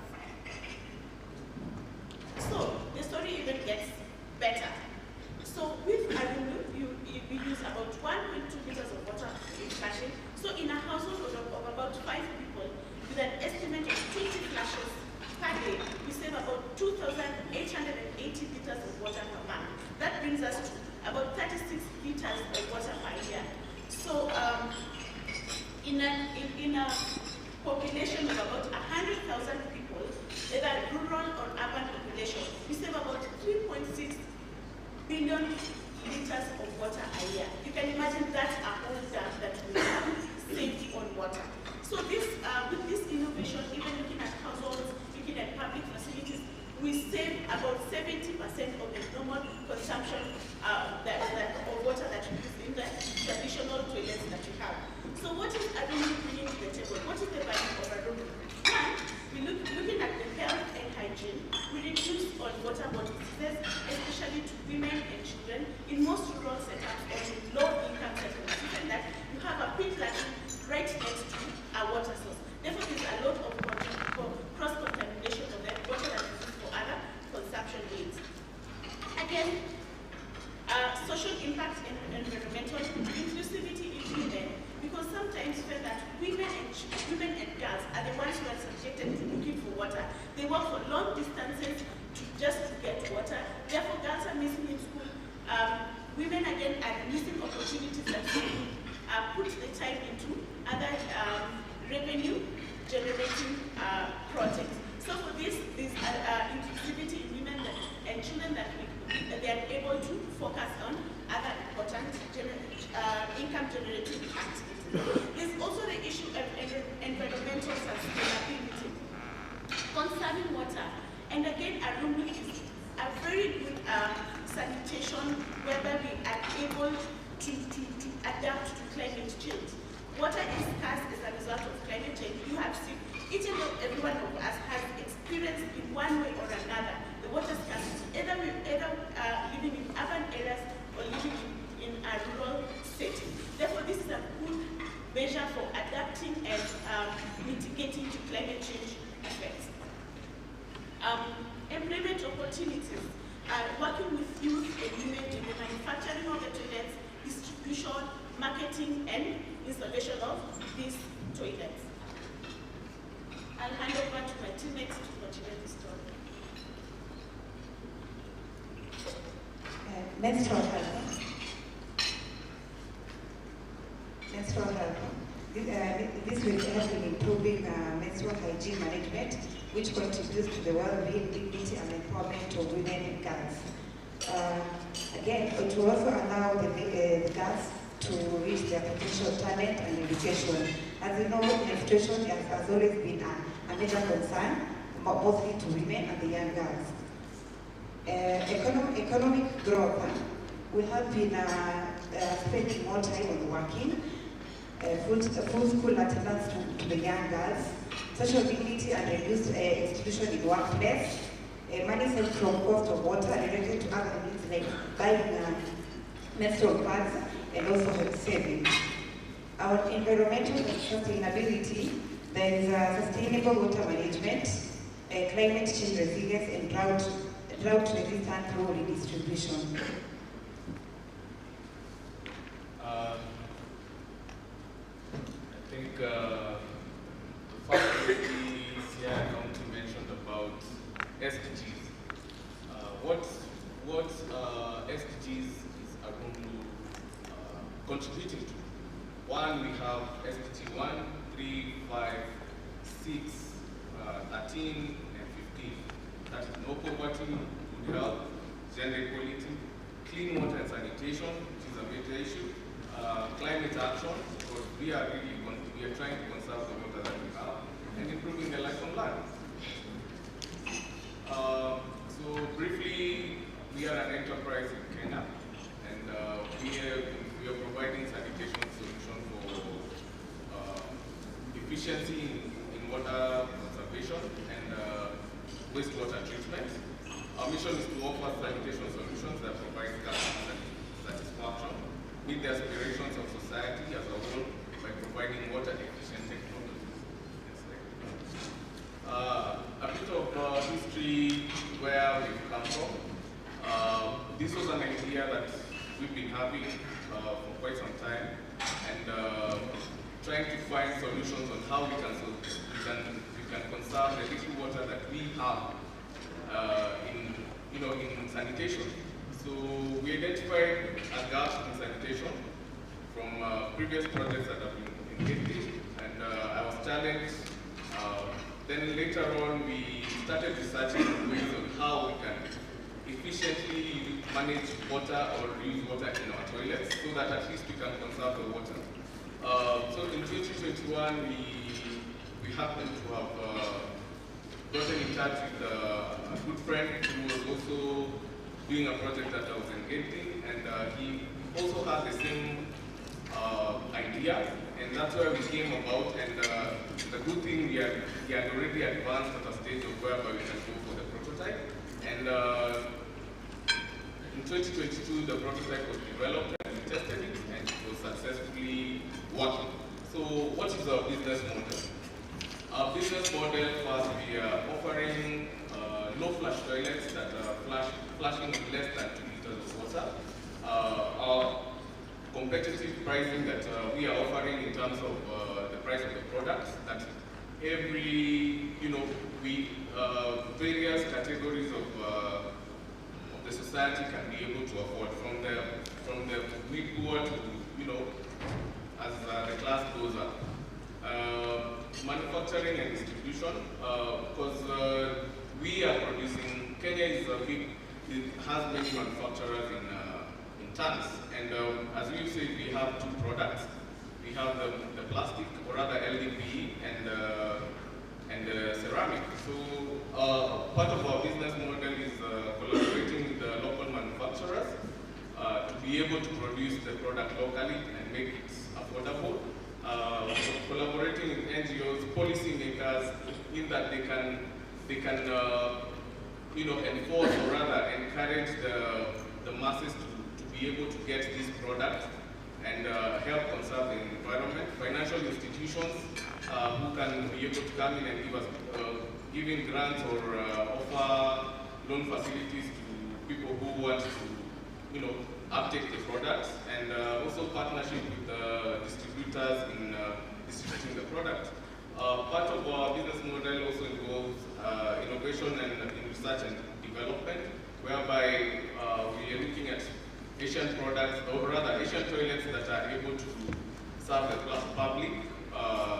public facilities like toilets in hospitals, stadiums, stage, even town centers. Our revenue generation and scalability. We have sales from customers from different levels, business to business sales, and also we are looking at the wider East African market, and sustainability and job creation in manufacturing, in marketing, in installation. It captures a wide, or rather that whole chain. Next slide. Target market, as I've said, households, public institutions, public facilities, hospitality industries, like such a huge establishment. Next slide. Our market opportunity, the growing demand for efficient water toilet solutions and sanitation. That's part of our market that we want to target. Next slide, please. Our sales and marketing strategy, this is through trade shows and exhibitions, industry exhibitions, digital marketing, websites, social media, traditional media, newspapers, magazines, signages also.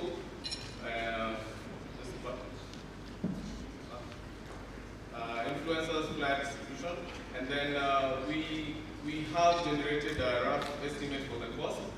With the local manufacturer, we are looking at the cost of production of about 6,500 for the ceramic, for the plastic, and 15,500 for imported ceramic.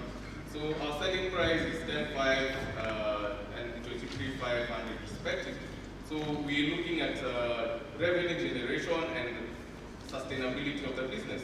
So from our financial projections, let me just take you through briefly. From year one, or when we start production, we are looking at 200 units as the years, from the first year to the following years, we are looking at a projection of 1,400 to 1,330 to 6,400 based on the population growth. Next slide, please.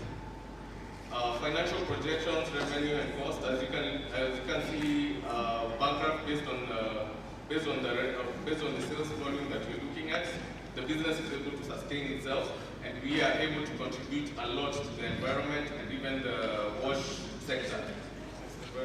Our milestones so far, we've been able to finalize product development and testing, as we'll demonstrate. Pre-orders from customers, launched preliminary market campaigns, and visited local manufacturers to explore production and distribution channels. Next, please. Funding requirements. This is just a brief summary of what we are looking at. Acquisition of the rotamol and a bit of stock. Warehousing, marketing costs, operational costs. Next slide, please. And based from, there is a sanitation economy report that shows the sanitation economy is comprising of the toilet economy, circular sanitation economy, and smart sanitation economy of about $2 billion 22 billion USD from across those countries that we mentioned. Just like as we think, this is the opportunity we're looking at for Kenya, and specifically western counties which contribute a lot, whereas the population is quite high. We're looking at 3.6 billion US dollars. So this clearly shows that we are able to sustain the business and also contribute to sustainable practices. Nature is calling. Let's answer it together. Thank you.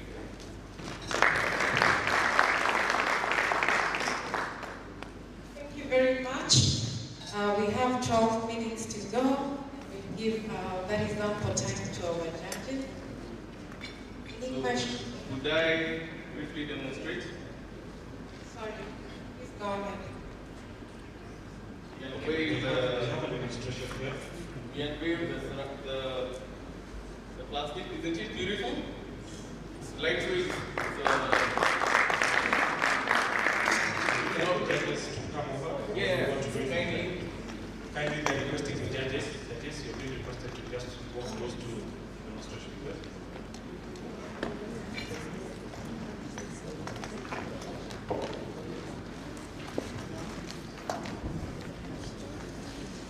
Karen, how much time do you have left? 10 minutes. 10 minutes left. Yes.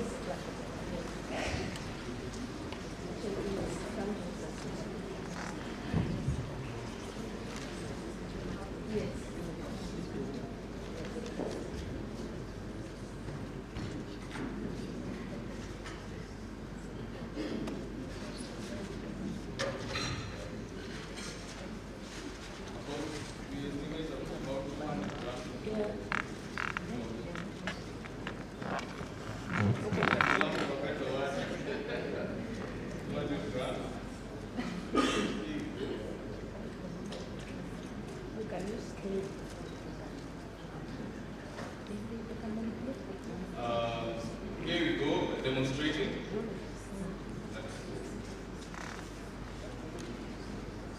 More than enough. And this is the book. So with a little flash, simple flash.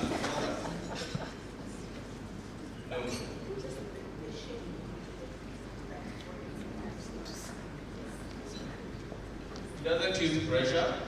It's just based with water that you can be one or other household can be able to connect the water tank with low pressure and it's able to refill as fast as the previous flash.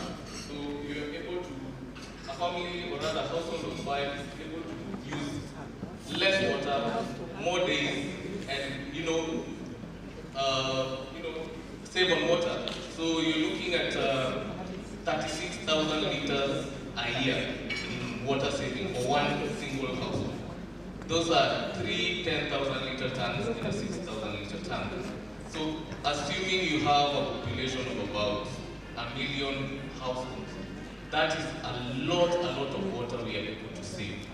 We are able to improve the sanitation.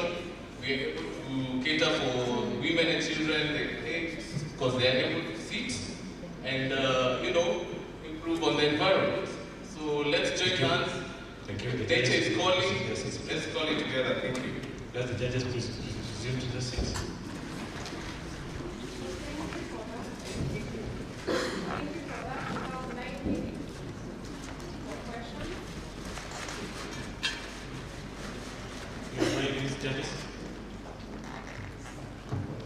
Thank you very much, Dean, for that presentation.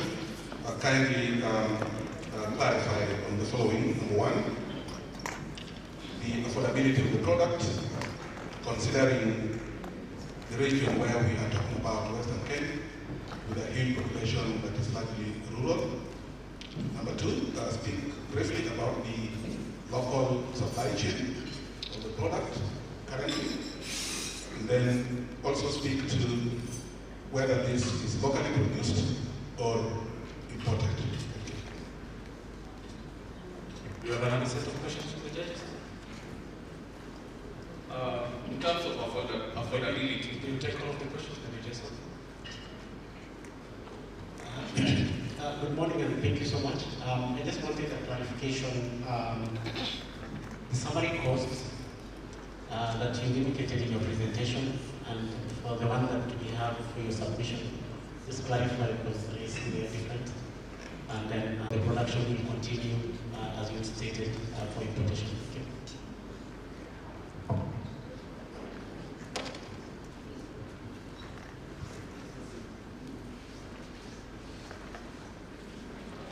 In terms of affordability, we have two options as we've shown you.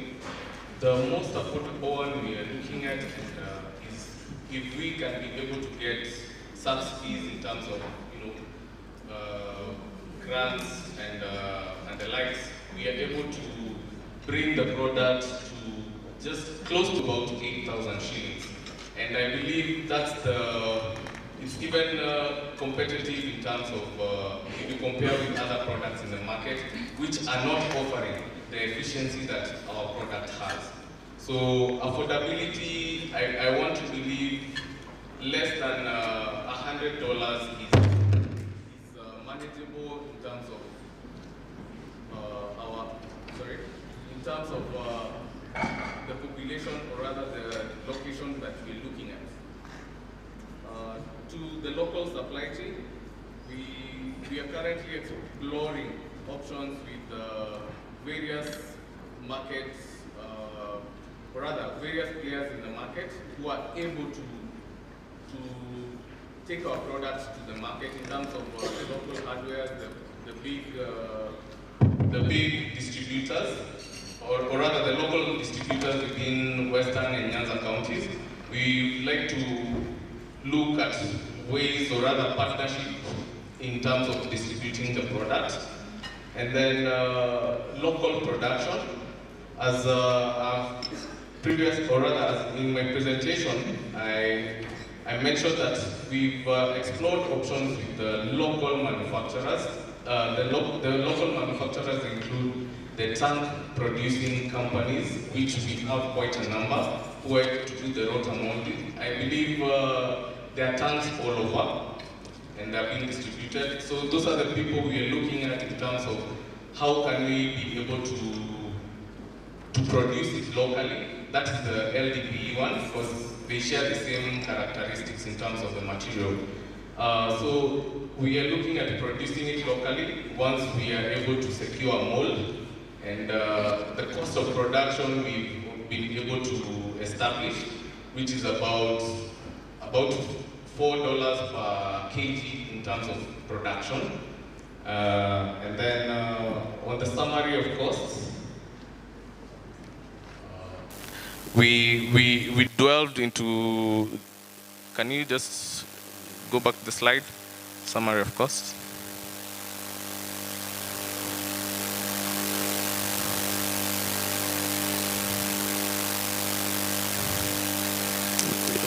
Next. No. Again. Yes. Again. Yeah. On the funding requirements, because as we've mentioned, the ceramic, Kenya is not in a capacity to produce the ceramic, and that's what has been majorly been purchased by various households. So our alternative, which is the LDP, is able to serve the same function and be able to serve on water. So a bit of inventory acquisition, that's just a rough estimate in terms of if you're able to ship in the first product from a manufacturer who is famous, or rather they are renowned manufacturers. If we're able to ship in the first product, we are able to sell the product and it's able to generate its own income and generate more sales in terms of awareness and all that. So the only other issue would be item number 2, which is acquisition of a rotor mold. That is the main item that if we are able to secure it in terms of the cost price, we are able now to produce it locally. current. That's from our estimates. And we are also looking at recycling. I think this type of plastics, we cannot be able to recycle ceramic, but you're able to recycle LDPE in that you're able to take it back for processing, and you're able to generate the same product again. So if you're looking at, let's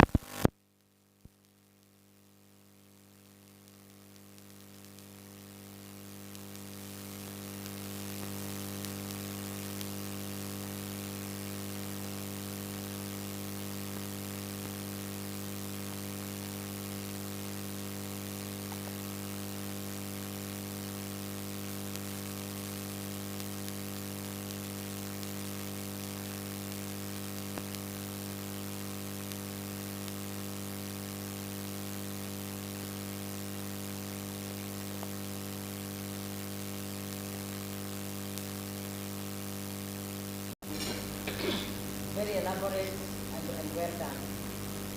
My question to you is, I have seen your innovation in the way that you're going to flush and you're going to use little water. But I'm looking at the region in which you are operating, and I'm wondering, did you look at the local materials and just roll your head around what you could do with it? For example, the clays that we have in the region, the clays in Kisii, in Homa Bay, in Siaya,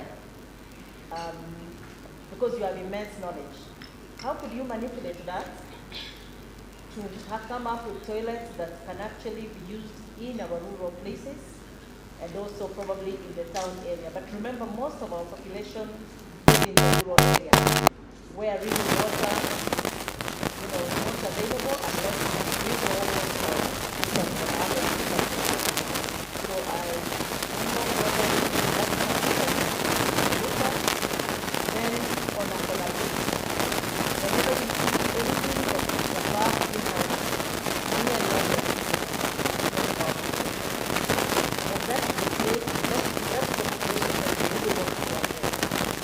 Now, we have an opportunity in a project either or and it's okay. I wonder whether you thought around that and ask for things that would just help you try out something, see whether it works for this population or not. Thank you. Thank you very much.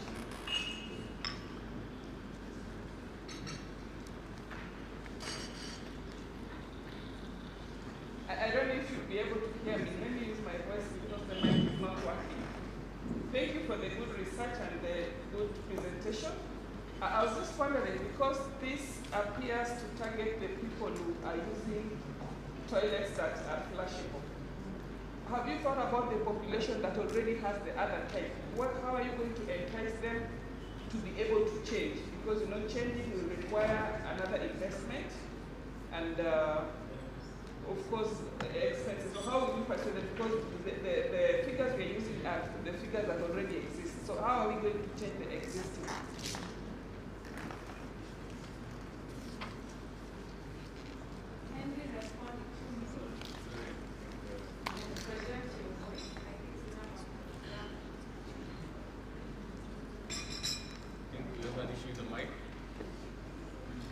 Sorry, the mix is gone off there. Just fixing it, but just project your voice. Thank you so much, Your Excellency. This is a very good question and also a very eye-opener to us that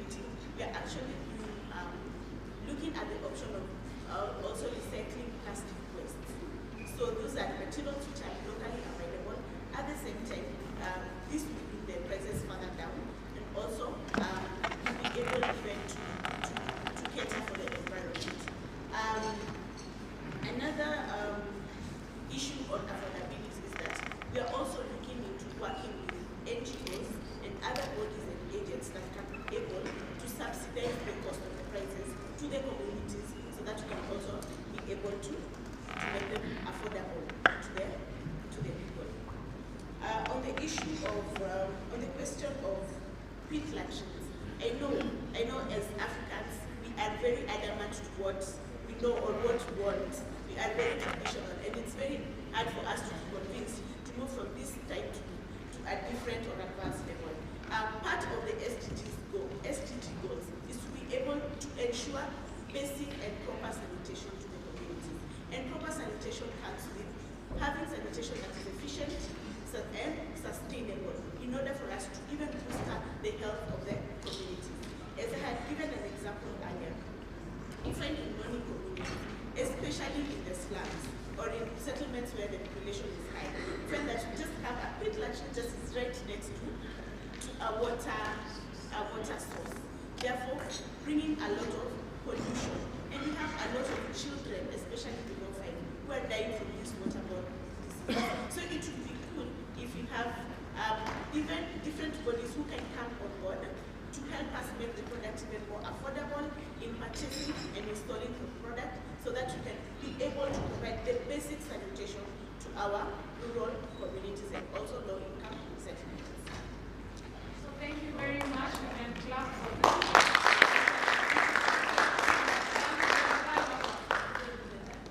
I welcome. Thank you.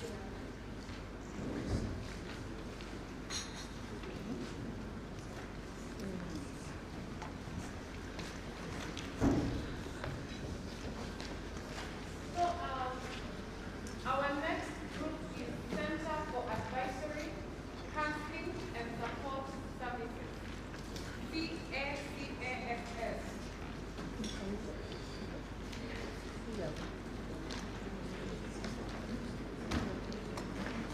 So as they set up, I hope I'm audible. So Center for Advisory, Counseling and Support Services is an NGO registered in 2013 with 8 years active operation. It operates in the Western Kenya region. Its programs are in sanitation and hygiene, coaching and mentorship. Its target population is children, youth, and women, and incorporates men of other age brackets in all its components. Welcome to read out the presenter environment. Thank you. We have on the platform, we have Sarah Akelo. Sarah Akelo is the Executive Director, Center for Advisory, Counseling and Support Services. Sarah Akelo has over 18 years experience in WASH services with a lot of coaching and mentorship in the area. She has experience to promote the transformation and well-being of Western Kenya population. Just wait, Sarah.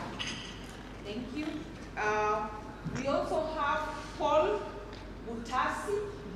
Paul Butasi is the trainer at Center for Advisory, Counseling and Support Services with over 7 years experience in community empowerment, and is also an expert in community behavior change training.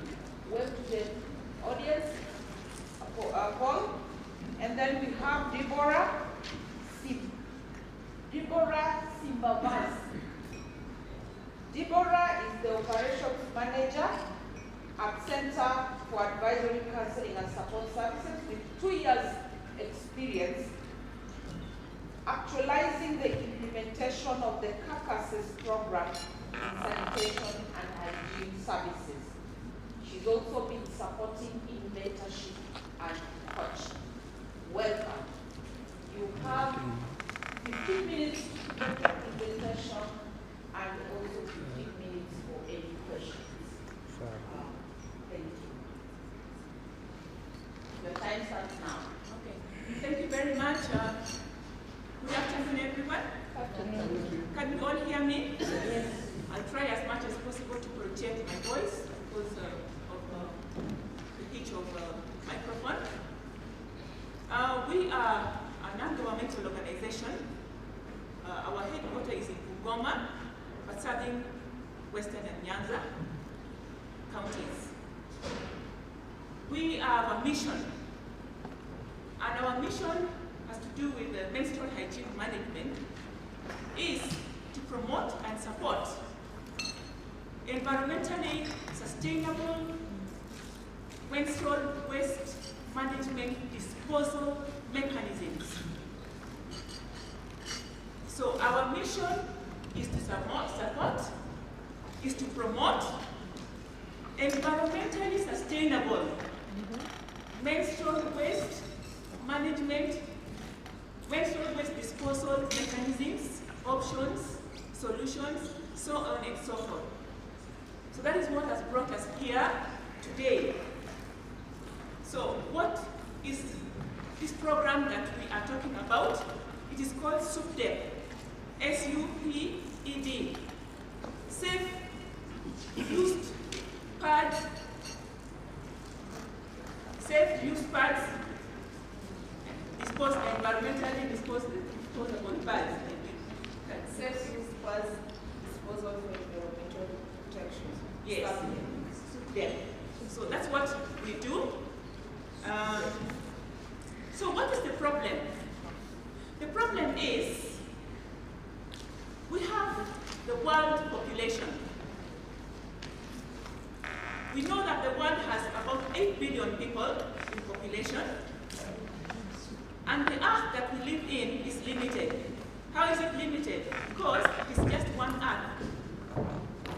You know, the planet Earth is about 500 kilometers square in size, yeah? But that Earth planet, the portion of land is only about 140 something kilometers square. And it is never multiplying. So the Earth is the planet that we live in. And it is occupied by over 8 billion people. And these 8 billion people live on the surface of the earth. And the surface of the earth is only about 148 kilometers squared. And the earth is never multiplying. It's remaining standstill. That means that we are threatened. We have to think of ways of how we can conserve this earth that we live in, by our lifestyles, by how we manage the environment, by how we handle the issues of sanitation. Now, when we draw closer to where we live, that is in Western Kenya and Nyanza. The Western Kenya and Nyanza population is about 10 million people.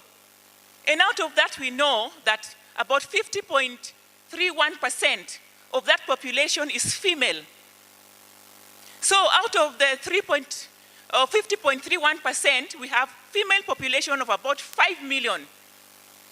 And this 5 million female population, when we look at it closer again, we see that we have the menstruating population. That is about 14 years to 54 years old. Women menstruate every month. So if they menstruate every month, it means that every month they use some sanitary kit. And this sanitary kit have to be disposed somewhere. Therefore, the way the kits are handled when used is what is the key problem. So every female uses an average of 12 to 15 pads per month. That translates, if it is computed, it comes to, over the period of 40 years, it comes to over 15 billion used pads that have been accumulated and thrown into dumping sites. Which are these dumping sites? Pit latrines. Most of us, even as we are seated here, we put them in sanitary bins. And where do the sanitary bins take them? To disposal sites that could be open and dangerous for health. They could still go and throw them in pit latrines again. They dig holes and bury them there in those holes. And the same Mother Earth that we are living on, that we are saying, does not increase. the kind of waste, the kind of kits that we use, most of them have been non-biodegradable, and they take very long to decompose. So once thrown into the pit latrine,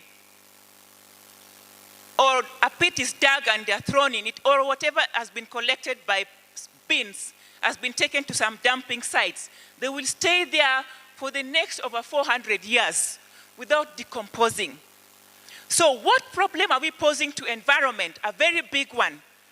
So we are coming here with a solution that we want to ensure can be implemented to manage this challenge of menstrual waste disposal. How can we be able to go about that? We have come up with a technology that is called an incinerator. We'll be able to look at how it operates a little later.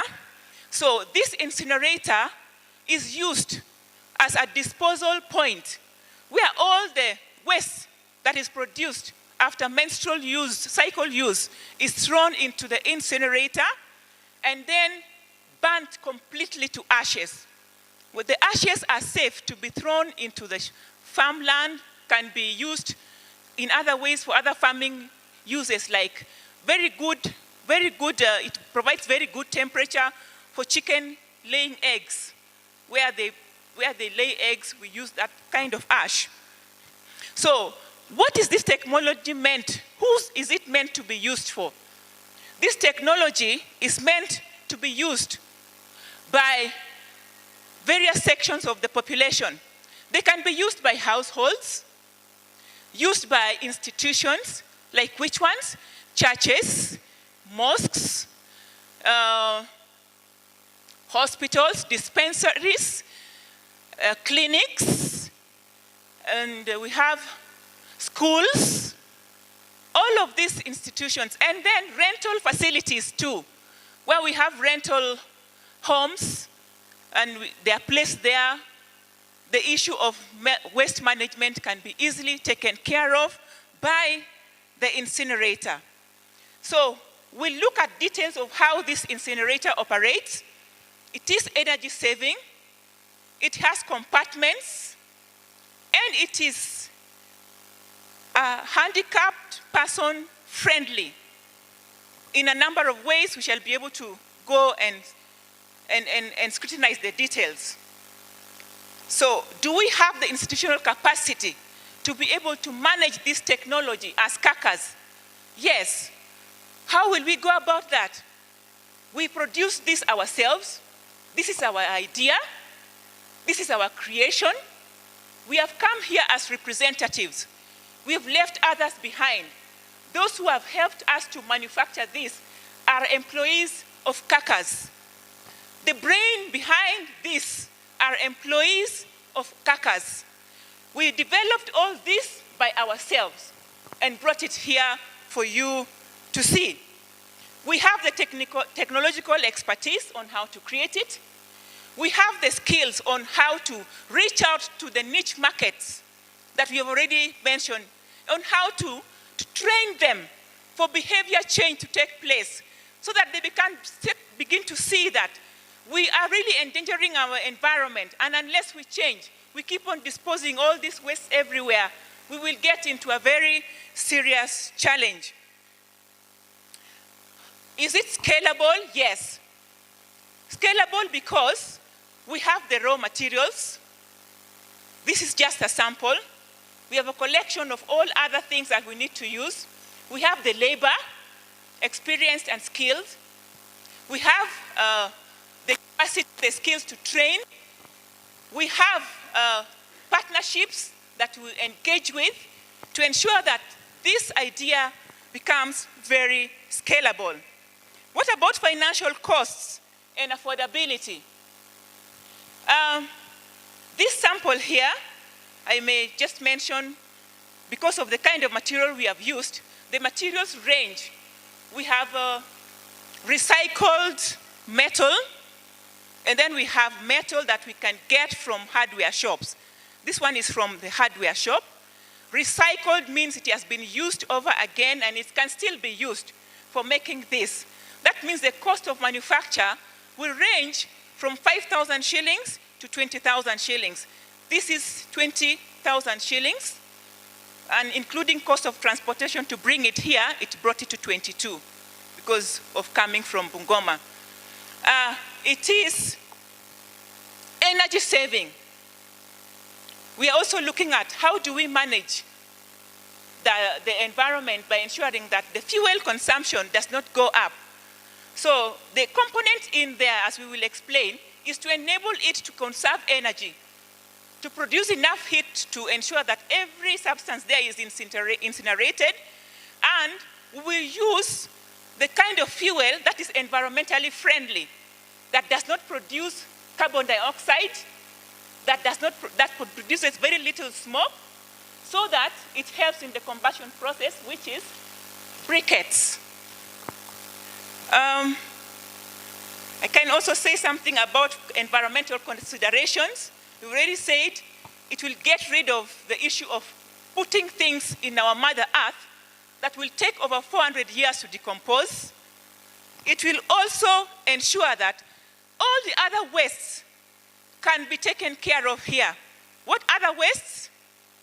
Plastics that cannot be, nylon materials, this kind of paper bags can all be incinerated using this same technology. It has a lot of potential for job creation. This was manufactured by 3 people. It took them 4 days to do this work. Okay? So there is the welder, there is the molder, and then there is the hands-on person, the one who is told, take that, bring, put it here. So already 3 people have earned from this as we speak, promoted by HACKA's organization.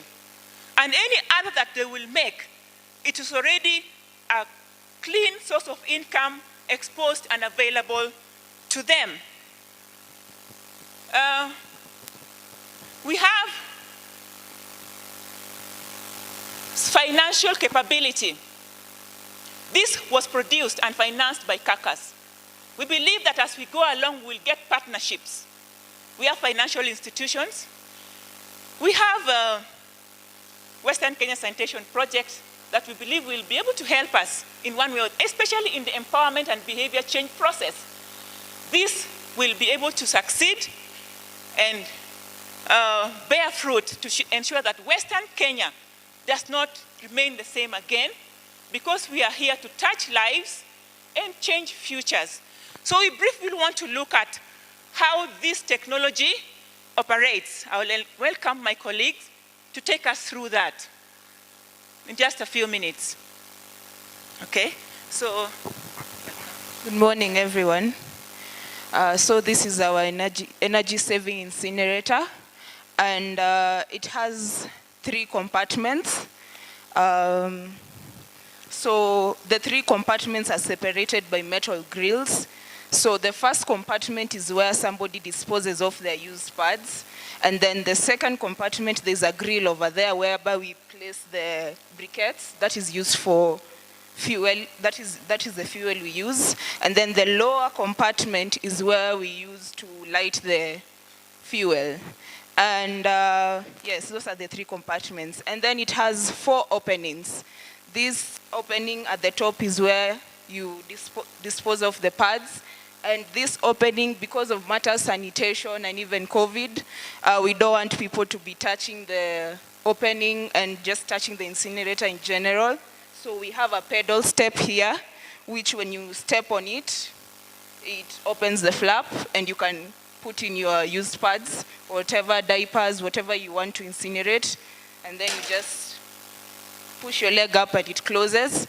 And then there's another opening on the back side of it. At the lower side of it, this opening is where you light the fuel and also to allow air in for combustion.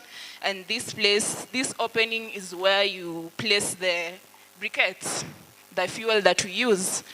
And we have this side opening. This side opening is to help those who are disabled, because if somebody is either crawling or sitting down, they cannot be able to use that flap to open the top part. So if somebody is down, like somebody who's disabled, they can just throw in their used pads through this opening, even if they're on the floor. And then we have this chimney to allow the smoke to, go up. But because we are using briquettes do not produce smoke. They're energy conserving. The only smoke that comes out of this incinerator is just from the burning of the materials that are going to be burnt, which is very minimal. And the internal lining of this incinerator is made with, you can either use clay, you can come and look inside. Yeah, the judges, whoever wants to come and see. Yeah.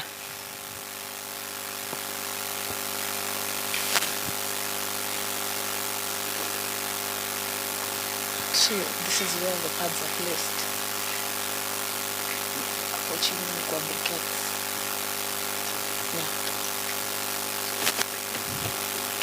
Huh?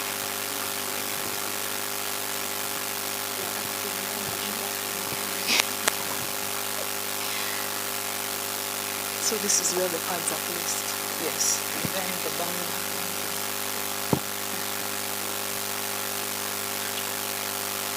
We manufacture them ourselves. Yes.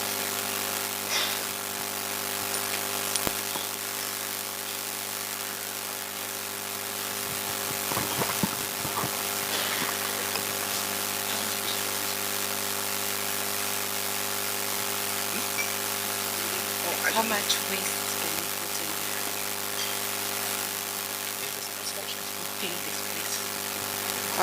The question is how much waste can go in here at a go? This is because we have, it's about 100 kilograms of waste at one go. That is equivalent to about 80 used pads at one go. Yes. This is the medium size. We have a bigger size also that has a bigger capacity for larger institutions.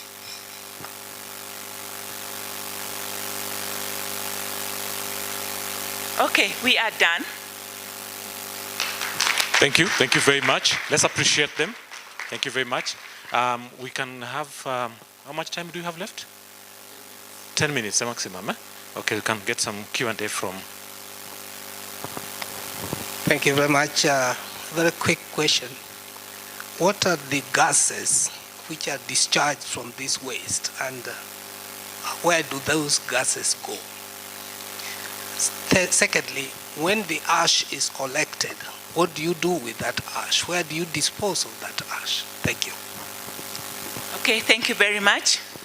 The gas that is emitted by this technology is carbon dioxide. And mostly it is when combustion begins to take place. When the waste begins to take place, and it comes through here, but it is contained because of the way the material is manufactured. Not much of it can be emitted to come out through here because the combustion process is a slow one.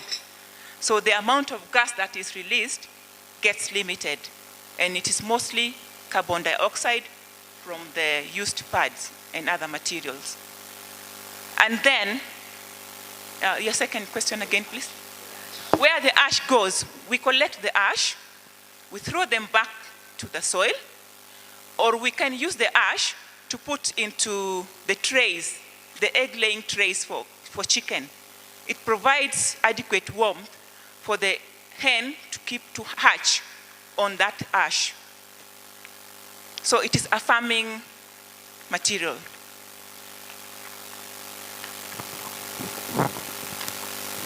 Thank you so much for your presentation. Maybe just as a follow-up question to what Prof has asked, from your explanation, it might seem you've analyzed the emissions, if I'm not wrong. So is it something that you've analyzed before so that we are able to know not just the kind of gases, but also the level of emissions and how friendly they are to the environment? Then secondly, still struggling to understand how do you light the briquettes once they're inside the incinerator? Do you use some type of fuel to light it, or just the normal way we light our jikos? Then maybe thirdly, what has been your experience, especially by virtue that you are dealing with menstrual waste, and already menstruation is a stigmatized and a taboo topic, with so many beliefs and stigma around this topic? For instance, you can't ban menstrual waste because girls and women will be barren. So what has been your experience while trying out this innovation? So to answer the question regarding the stigmatization and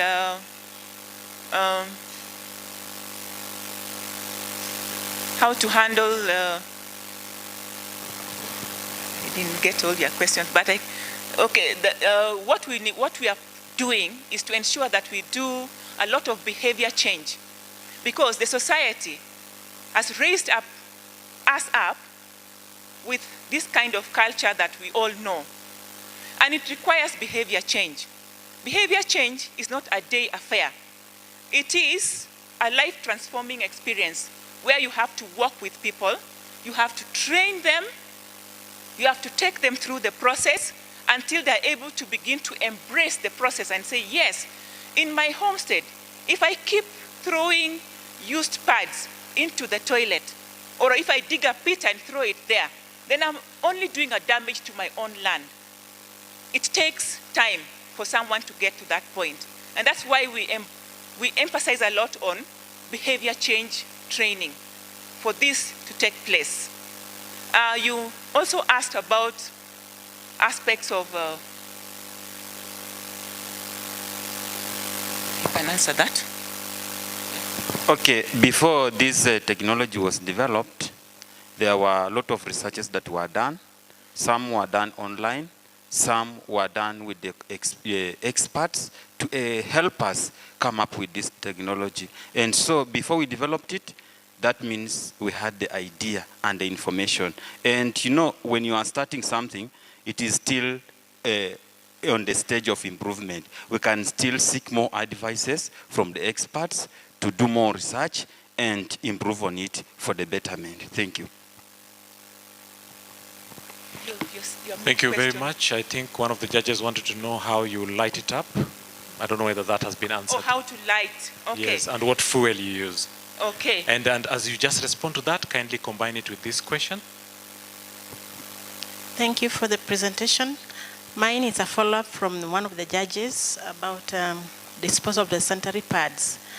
Do we have different compartments for sanitary pads and other garbage, or just one compartment? Because I'm imagining that I have thrown my used sanitary pad here, then one of the elders comes to throw some other rubbish there.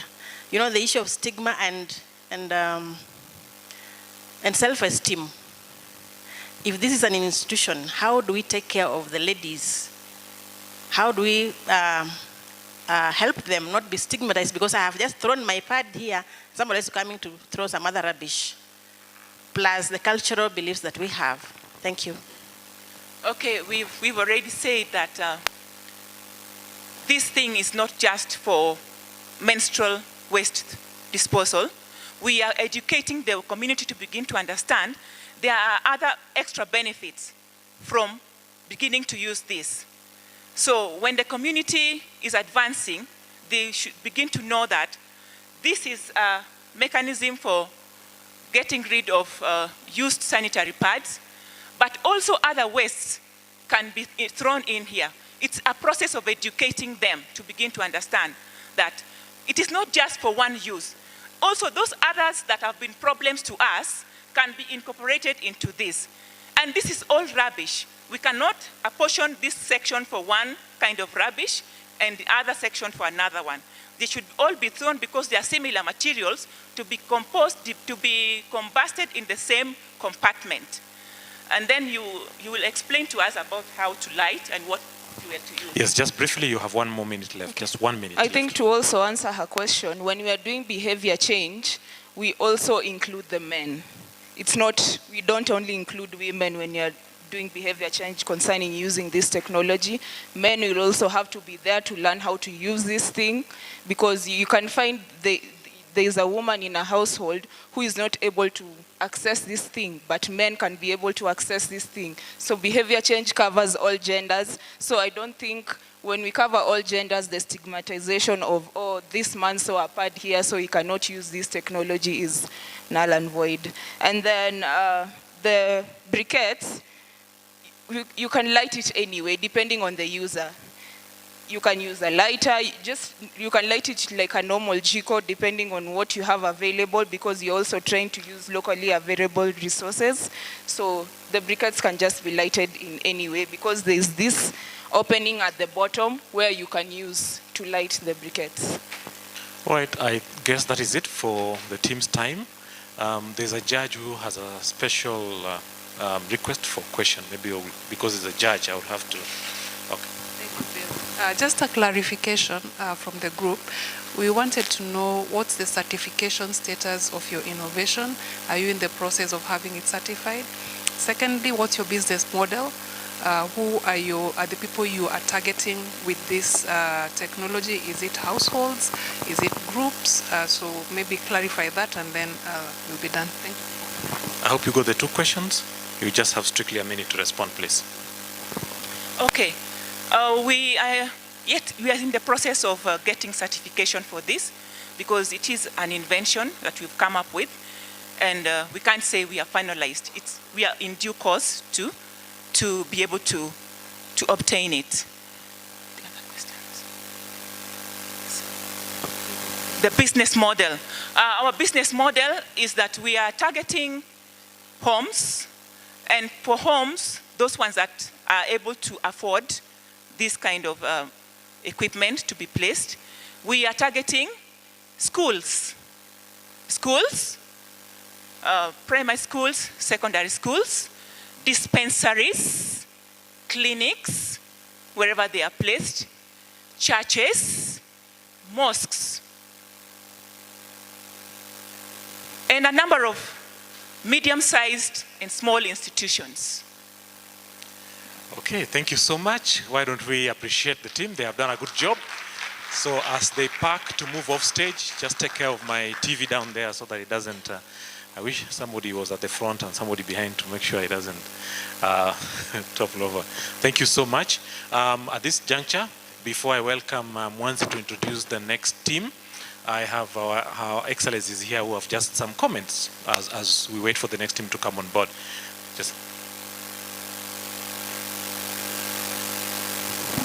Thank you so much for your innovation. That is excellent, and congratulations. Just keep in mind that sanitary towels have plastics, and when we are burning plastics, I am not so sure that they actually get completely burnt. I think we create something else. So along your innovation, think about that and think about how it will affect the environment. Thank you. And also, just as we talk about putting the pads into the burner, you have to appreciate that we have to think of a collection point, because I don't know if we'll be placing them as and when we use them, or we'll put them together in one place, and then we also consider that there's an aspect of decomposition. Thank you. Those are just comments, not for you to respond. Thank you, Excellencies. I guess the team have heard you, and of course that will contribute to the... Mwanzi, welcome. Yes, sir. It's getting tougher and tougher as you move on. Very interesting. So for the next candidates, be prepared. You've seen the kind of questions that are being asked. So our next group is very interesting. Environ Pad Wash, please. Take to the floor if you're ready. Environ Pad Wash. EPW. So as they take to the floor, this is CBO, which started in June 2022, but was registered last year in October. It aims at menstrual hygiene management and community-led total sanitation through community-based impact-oriented approaches. And the team is represented by 3 individuals. One is Douglas Nyakundi. Douglas Nyakundi is a project manager and is a proactive, enthusiast multitasker, has a Bachelor of Technology in Textile Engineering, and is also a recipient of the S2 PTRE Scholarship in Master of Science in Textile Engineering, which is ongoing. Douglas has extensive knowledge and experience in research, both with the government of Kenya and also with the donor-funded projects with the industrial development sector for over 12 years, with the proven analytical, organizational, and proven problem-solving skills. Let's appreciate Douglas, please. Yeah, in the team also we have got Lynette Bosibori, who is a project consultant. Lynette is a CPAK and also has a has a Bachelor of Commerce. Has a vast experience in working as a certified accountant in coordination and monitoring of grants in different sectors. Let's appreciate her. And then lastly, among the team, we have Randa Solas. Randa Solas also has got a Bachelor of Technology in Textile Engineering and as well as a recipient of the S2 PTRE Scholarship in Master of Science in Textile Engineering, and has extensive knowledge and experience in research with the government of Kenya as well as donor-funded projects for over 12 years. Let's appreciate Solas. So thank you very much, EnvironPad team. The time is yours. 30 minutes, take to the floor. Thank you. Okay, thank you. In the interest of time, I'm going to do the presentation and then we'll handle the questions, all of us. So our project is about developing a sanitary pad that is almost entirely biodegradable. Because of the challenges we have with a conventional sanitary pad, a conventional sanitary pad has almost over 80% plastic or synthetic. And when it comes to disposal, it's now again another challenge. And that also coincides with the fact that we are along the sugar belt. The western region counties are along the sugar belts. So the sugar manufacturing industries also have a major problem in disposal of their bagases after manufacturing sugarcane. So it comes a situation where we have a remedy for a waste that can be used into wealth to also address climate issues. So in a normal manufacturing plant, sugar manufacturing plant, if you have like 10 tons of processed sugar, you end up with almost 3 tons of bagases. Now this bagasse can be used to generate fuel, but most industries can't absorb it because of the efficiency. And therefore, you find that you need to dry the bagasse before you reuse it again. So it cannot be combustible completely. So bagasse is basically a waste, and a waste that you get for free. So if there is a possibility that it can be converted into the absorbent part of a pad, then it will be a plus, because you address the challenge they have for waste, and also you address the challenge the conventional sanitary pad have for disposal. So in our proposal, bagasse is basically composed of 40 to 60% cellulose. And then there's another part called hemicellulose, which is almost, again, another 25 to 40%. The rest is lignin.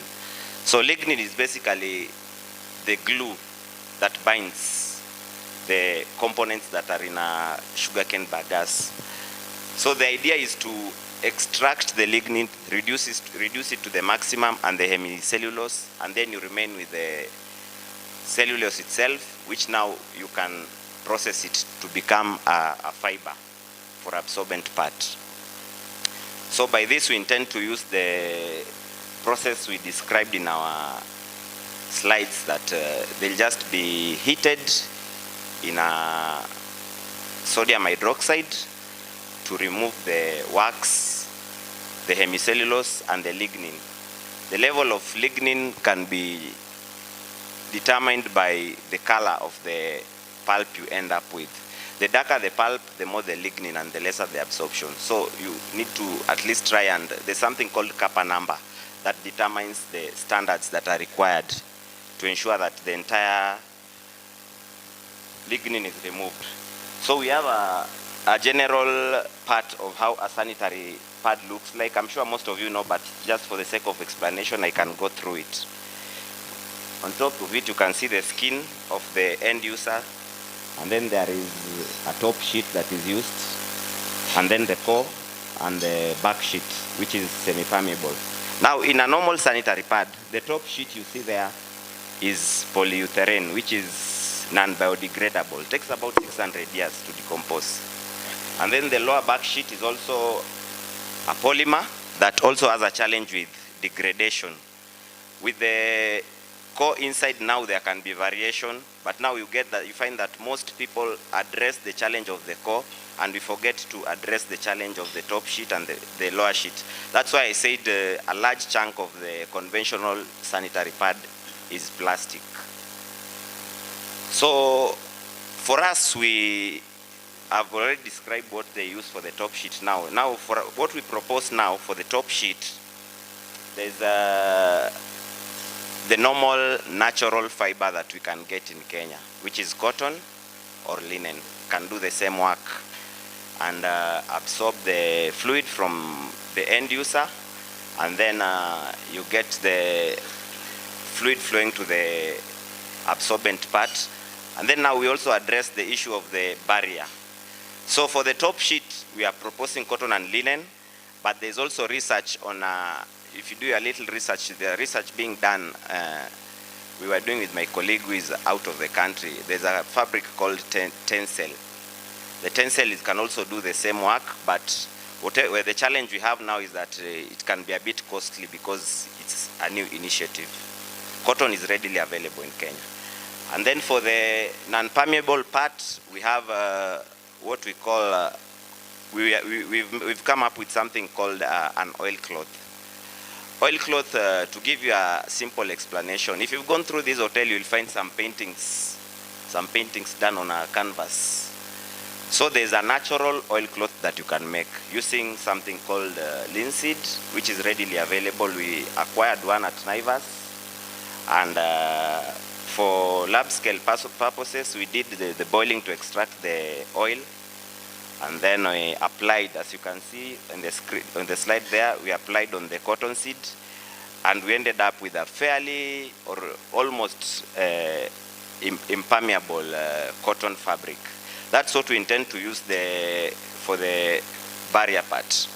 And as you can see, this is on a trial stage, and probably the variation of the concentration of linseed applied can probably vary the absorption rate. But there are tests that are done by KEBS that if you really meet, they can give you a naturally biodegradable fabric that is also impermeable.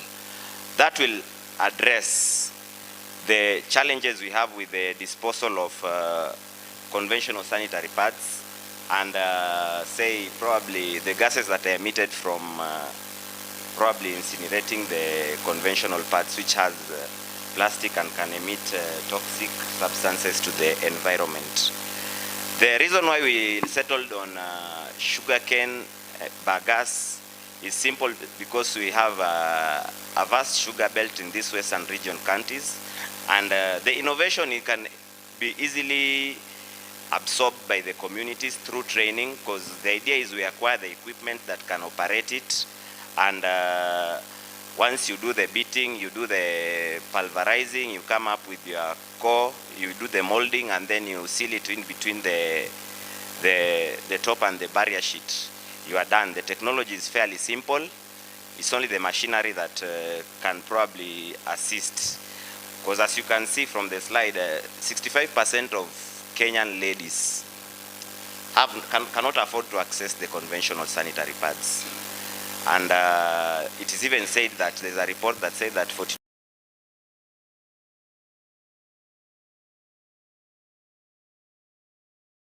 as much as we are pushing for the affordable one, we should also not forget that the world and every country needs to we can live in a fairly safer world. A proposal that now the more developed countries will now be funding the least developed countries, at least to help them mitigate climate change. That's why there's a campaign for planting trees. There's a campaign for awareness on carbon emissions and probably methane. The financial sustainability, we were projecting that at least by the end of our production, we can end up with a machine that can produce 1,000 sanitary pads per day. And the projection in terms of prices, we estimate that we'll be having margins of around 10 shillings per packet. We have a packet of 10, and we estimate that we can sell it at below 30 shillings. That's on the higher side, but once we get started and kick off well, I'm sure the price can come down, because if one of the raw materials is totally free of charge, then it's likely that your product will also be cheaper. And then on the versatility of the technology, the sugarcane bagasse, apart from doing the core part of the sanitary pad, there are some countries, if you go to Colombia, they use it to reinforce prefabricated slabs, which can be used to make cheaper sanitation facilities, cheaper houses. We can train our SMEs, our skilled youth, or even women groups on how to make them the same way they do with brick making. You come up with a cheaper slab that can be used to make sanitation facilities. And also the technology we get in terms of machinery, it not only can handle sugarcane bagasse as the core absorbent part. If there's a scarcity, of which is very rare, if there's a point in one of these western region counties or part of the Kenya where sugarcane as bagasse cannot be found easily, it can also operate with the pineapple leaves to use as, which has actually worked somewhere, to use as the absorbent core. So the technology cannot be idle, it's also versatile.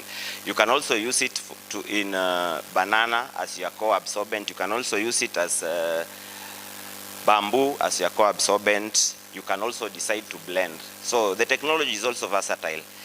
Our target market is school-going kids. It's said that over 1 million kids miss school yearly because of their menses. So if we can make it as available as possible, it can be better, because if we can replicate it in where we are domiciled, say Kisii, we can do the training and capacity building, and then we transfer it to another county, and before we know it will be the entire country, and we'll be using locally available materials completely. And lastly, on the versatility of the sugarcane bagasse, it can also be used to treat effluent from industrial wastes. So there ends our presentation.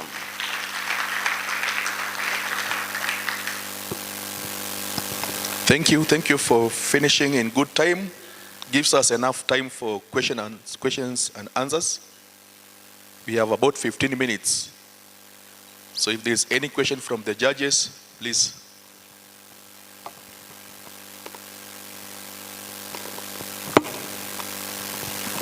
Thank you for the elaborate presentation. So I have two questions. One, what stage are you with this technology?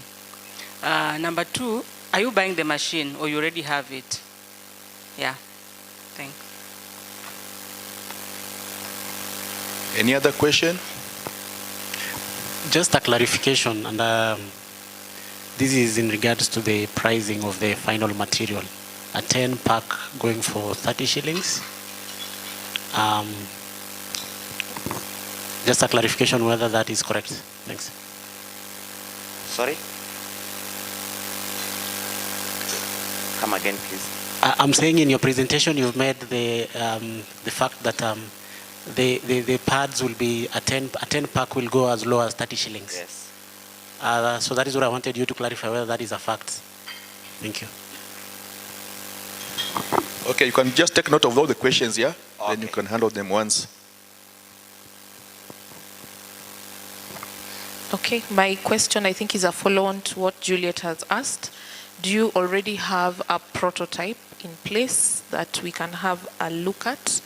And is it still an idea, or have you tried and tested this somewhere? Then lastly, could you speak more about the business model, what you'd intend to do once the product is out? And lastly with it. Okay, thank you. You can handle those ones. Okay, thank you. The first one was which stage we are. First of all, this is a startup, and this is the farthest we've gone with response to a call, because as it was clearly read in the introductions, we just began late last year. So the stage in which we are at the lab scale. That means we've done the oilcloth, we have it with us. We are now doing the sugarcane pulp generation, but ideally doing research from your pocket is quite expensive, but we try to pull a little resources and go step by step. So at the stage we are at lab scale trying to develop a prototype. We've done part of the pad, which is the barrier sheet, and which we are showing here. So we are now trying to generate the pulp. And then the cotton fabric is readily available for the top sheet. The machine, that's why we applied for the grant. If we are successful, we can acquire the machine, and this will now generate into training. So the initial people to train will be the people within our CBO and the localities where we will operate from, whether we work with the counties, or because probably we can get a facility from the counties who sublet us for free, and then we come with a machine and try to train the locals. As they bring the materials, we acquire young, vulnerable young ladies and women groups. We train them on how to produce the sanitary pad. And then once they produce, they can replicate, since the sanitary pads produced will be sold and they'll be generating some cash. So if we go to scale, then the concept can be replicated along all counties or even the entire country. That is our idea. And then on the price of the sanitary pad, that is just a projected price. Because when you are doing research, there are certain unseen circumstances. So probably even the initial prototype can be more expensive, but when we come now to mass scale production, probably it will be even cheaper. And then on whether we've tried it, I've tried personally on the banana, I've tried on the bamboo, and I know a group who are doing pineapple.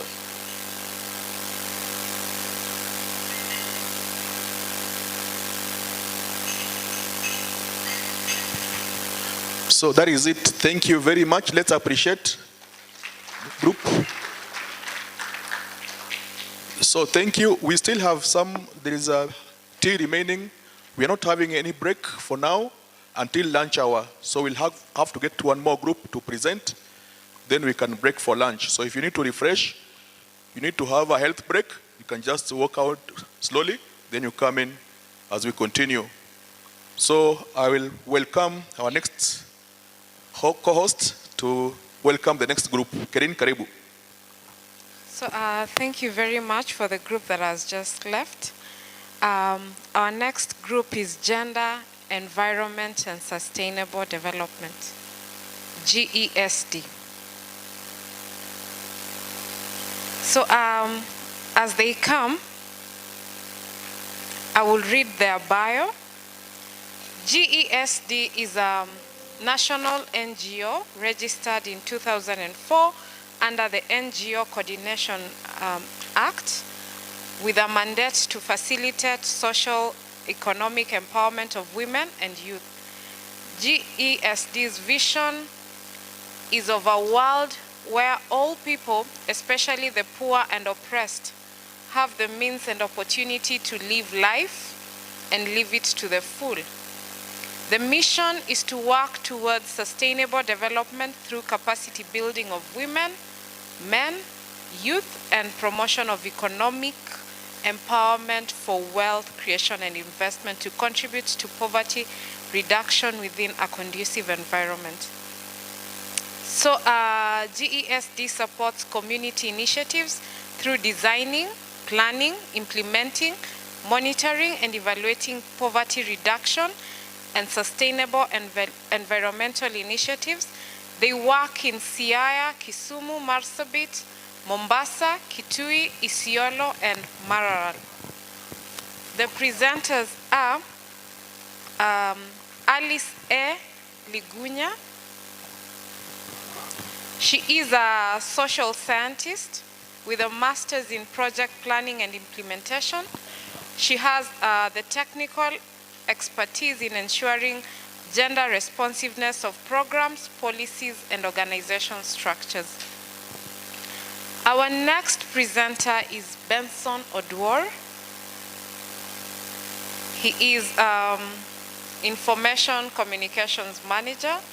He is a multi-skilled professional with extensive experience in education, communication, development, research, gender, and consultancy. Our last presenter is Janet Ombogo, who is the project manager training, and she has expertise in development with vast experience in program design, sexual gender-based violence, SGBV, women empowerment, civic education, and governance. So we welcome you presenters.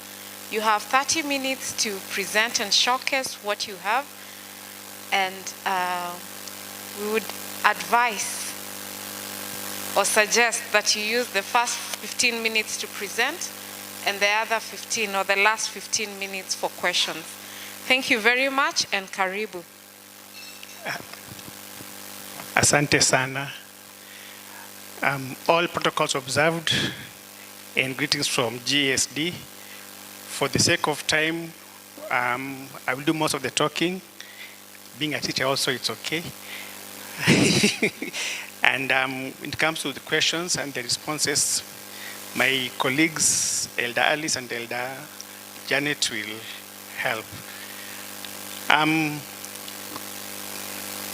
We have outlined our presentation, as you see on the slide, the thesis of our presentation, the problem, the project goal, solutions, up to partnerships. And our problem, first of all, we realize that about 33% of our population in our region of Siaya and Kisumu still practice open defecation. And 32% of women use uncovered toilets. So if broken down, 32%, 12% in Kisumu go to the bush, and 31 use the normal pit latrines. Another problem we discovered was the high period poverty is quite rampant in this region, as even the previous presenters have also highlighted.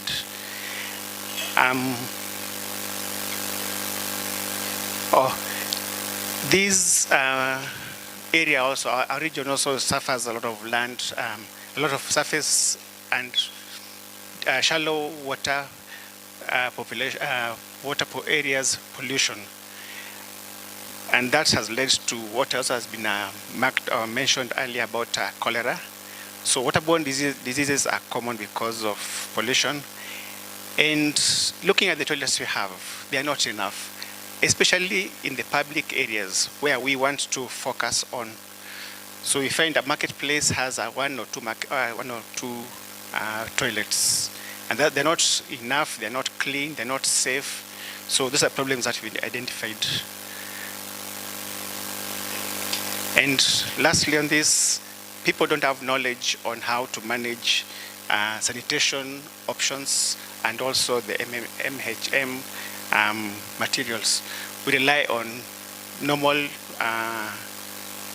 pads, we rely on pit latrines, we don't know how to look at them ecologically, we don't look at the financial cost that implies, that arises because of the use of those toilets. We don't look at the health concerns that arise as well, both now and in future. We just consider toilet, use and move on. So the last one, of course, I've just mentioned the environmental concerns or implications, and that leads us to the goal. Our goal, therefore, is to address the stigma and uneasiness and the risks and social exclusion and myths and taboos that come with MHM and disposal of sanitary wastes. And also we want to improve on the environmental, improve on how to dispose of the wastes in a way that is safe and environmentally.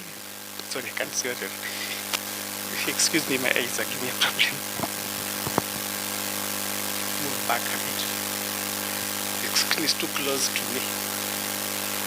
Or I use this one. Okay, let me turn. But I shouldn't give you my back as a teacher. Okay, increase access to and uptake market-based improved MHM products and services. That's our goal. The other one is, what do we have around now? What does our community offer? We've said we have pit latrines. We all know how those look like. We've seen bush, the Ebungu in the Luo. We've seen flying toilets in the slums like in Kibra in Nairobi, but not so much of our areas here. And also the use of commercial pads. So we have a solution, and we want to offer 3 interlocked or interconnected solutions to the problem. 1, the EcoSan toilet. 2, reusable sanitary towels. And 3, within the facility of the EcoSan toilet, we want to also offer services that allow people to use what they're used to, like soaps, like lotions, etc. So that facility you have does not just offer one service, but offers a multiple of services. So who are our target clients? 1, everybody, all of us here. We don't want you to be using the normal toilets to start with in our community, in our public spaces like markets, like the beaches. Long run, we want to have these in homes. But first begin the public spaces offered by schools, by markets, by the beaches. So all of us are clients to this. For the sanitary the towels, again, all of us, the ladies are the first client. But not just that, all the men too. We are clients as well, because as men, as husbands, as fathers, we are supposed to buy for our children, our wives.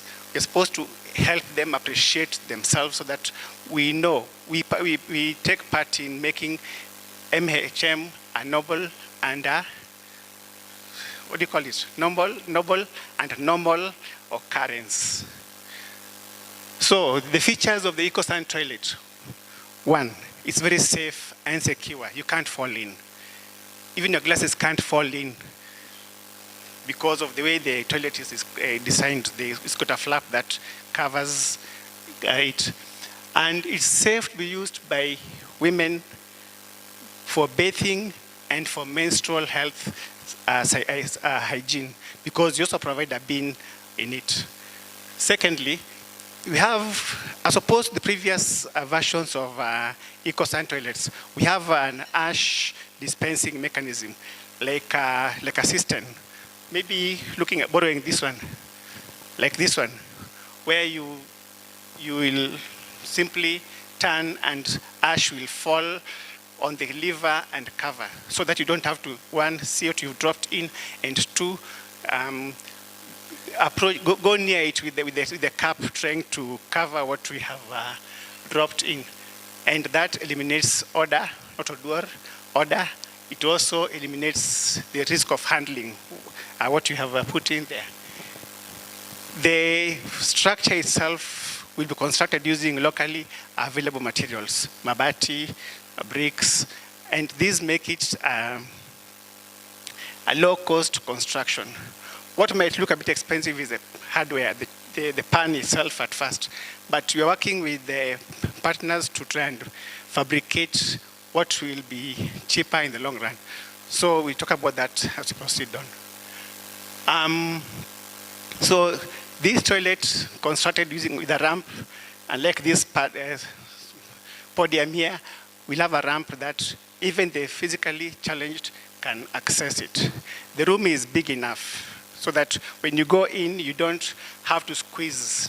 We've been to toilets where, one, women cannot access easily because they're too narrow, and two, men can't access because the roof is too low. So this takes care of all those concerns. In terms of cleaning, EcoSan toilet uses only a third of the water used in general toilets. So that makes it very eco-friendly, and we conserve water and we conserve our environment as well. We intend also to have mobile EcoSan toilets so that when you go to functions, funerals, weddings, etc., people don't have to go and do what they've been doing, but you have something modern, something you need to bring on board to the clients. And apart from that, the manure that comes out after 9 months to 1 year can be used organically to produce, to feed crops, all kinds of crops. But because Will seemed to fear this, then we suggest that the manure can be used, first of all, to plant grass in fields or trees or fruit trees as people get used to it, so that eventually we'll have the organic manure being used everywhere. For the sanitary towels, they are designed, we'll show you an example here. They are very hygiene designed, and they are very cheap. A pack of 5 goes for around 600 shillings average, and you need two packets like this for a whole year. It's cheaper than buying always in the shops by about 50%. We are using locally available materials to make them. So again, we are promoting local economy in that way. They come with a storage bag so that you don't have to touch one, but the bag is there where you can keep both new and used pads. In addition, there's a calendar that helps you track your cycle. Will be available in the pack that we offer to our clients. The kiosk outside in the facility gives you the normal shop services. So if you're not comfortable with using the pads, before you get used to them, we offer you still the old-fashioned, but with the awareness and education, we believe that after 1 year, you'll be converted to our sides. Something. It's okay, Eric. Value addition of our facility. One, this project comes with education and awareness to the community, to all of us, using IEC materials, using mass media, using anything possible so that we use what we know. It's not going there for being strange. And knowledge is, I think, one of the best investments you can make in any community. Secondly, we're going to have awareness of the hygienic benefits of the towels, So you don't use what you're not used to. I know people have been giving to people, but not explaining how they're used or why it's important. And the customer, for us, is also very important. The feedback they give to us through different means that we'll have. And the feedback will be used to make the products even better. So we are customer responsive in that way. Then GSD is belonging to communities.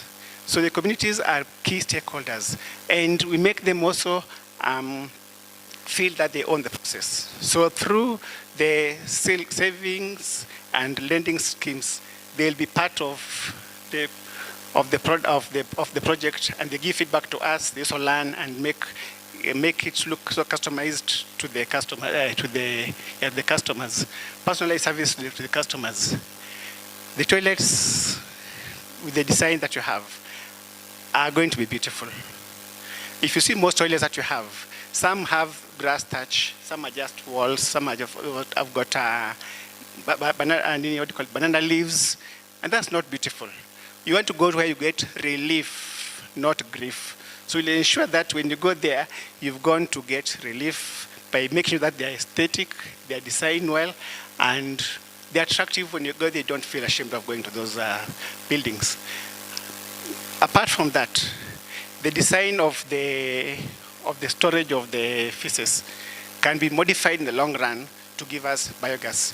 Already people are talking about biogas so much now in our country, and you know, in India they're using toilets to create biogas, and nobody feels guilty about that. We too feel that we are moving the side that we can start using our toilets to give us biogas, and therefore make it easy for our ladies or our men in homes to save on fuel costs, among other challenges that come with use of firewood. So business model, I mentioned that you're going to use the village savings scheme. So we have volunteers who are members in our group, and they are the agents who will be used to market in the community our products, and in the process they will be earning some money. One, they market, so they own the project. Two, as they market, they make some money. Some, as let's say the community health volunteers who are respected for the work they do, they not only promote health, but when they sell the pads, they make something extra for themselves as well. And then by the feedback we get to ensure that we maintain ethical business standards. And again, like they do in the Tianshi, you, the user of the product, you're also the buyer of the product. So our clients will be the users and the sellers, the buyers of the product. We can move on. Comparatively, the cost of our products come in this way. Pit latrine construction, right now, we think average costs about 100,000 shillings to construct, but we don't have the details about the rest. But EcoSan might cost more to start. Being a pilot, we estimate 300,000. That's not so much because we've got many costs to incur here. Licenses, the studies, etc. But along the way, we know these costs will come down. The benefits outweigh that initial cost. And in this way also, institutions become the best agents to start with. In terms of the facility, because we want to make money from facility as well. If you come to our toilet, you pay 10 bob, which others also charge. So for you as a client, there is no change in your expenditure. The expenditure is on us as the constructors. But for the user, there is no added cost to you using our facility. Instead, you've got more benefits of prestige, a good place, etc. The towels, on average a year, ladies spend about 2,880 to buy towels from the shops. But ours will be between 960 for the girls and 1360 for the adults. Like I said earlier on, this is about half the price of conventional pads. The kiosks are there. It's okay. Using this model, we project that we can make around 720,000 shillings in a year from what I've just described above. Give me the next slide. It's all the same thing, please. The cost of making a pad, we estimate with that one, but you can also leave it. And from the pads only, we project that you can produce 2 million shillings in a year if you use by sale of these pads that we have here. The kiosks can raise about 45,000 shillings per month from what you know about businesses in our country. Job creation. We have jobs created for those managing the facilities, maintaining it. We'll have jobs for fundis in the village to construct. We'll have jobs for kiosk attendants, plus others who are stakeholders. Even care fundis will be part of the people we'll be working with to help us there. Just back a bit. For the towels, again, you have the local fundis, tailors making it for us. Eric, please. No, nyuma kidogo. Hapo, sawa. For the towels, we have local fundis, we have CHVs, we have the agents who will be the people employed in the process. And then now you can go to the next one. Partnerships. Sitting at the back there, we have seen potential for partnerships with groups here.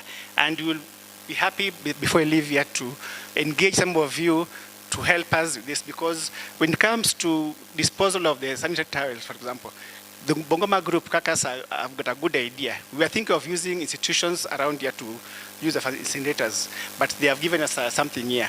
So we can talk to them and find a solution. We have high excellencies here. County governments are important in this. Education, we have to get through county government. Hospitals, government. So they are the windows. And as was said by Professor earlier on, their presence here is, I think, the biggest source of consolation we have as people working in the communities. And we have many, therefore. We have listed a few of the people we've worked with there, like Ogol and the rest. Then here is what Eric Yawa. We have here GSD distributing. Alice actually is here leading the pack. We have samples of the EcoSan toilet, but this is an older version. We're going to modify that one, and you have the sample of the pads. Maybe Alice can show them what the pad looks like. The one you have on board. Yeah, Alice, please show them. We have the pads here. I don't know whether we leave room for questions first. Kindly demonstrate. Okay.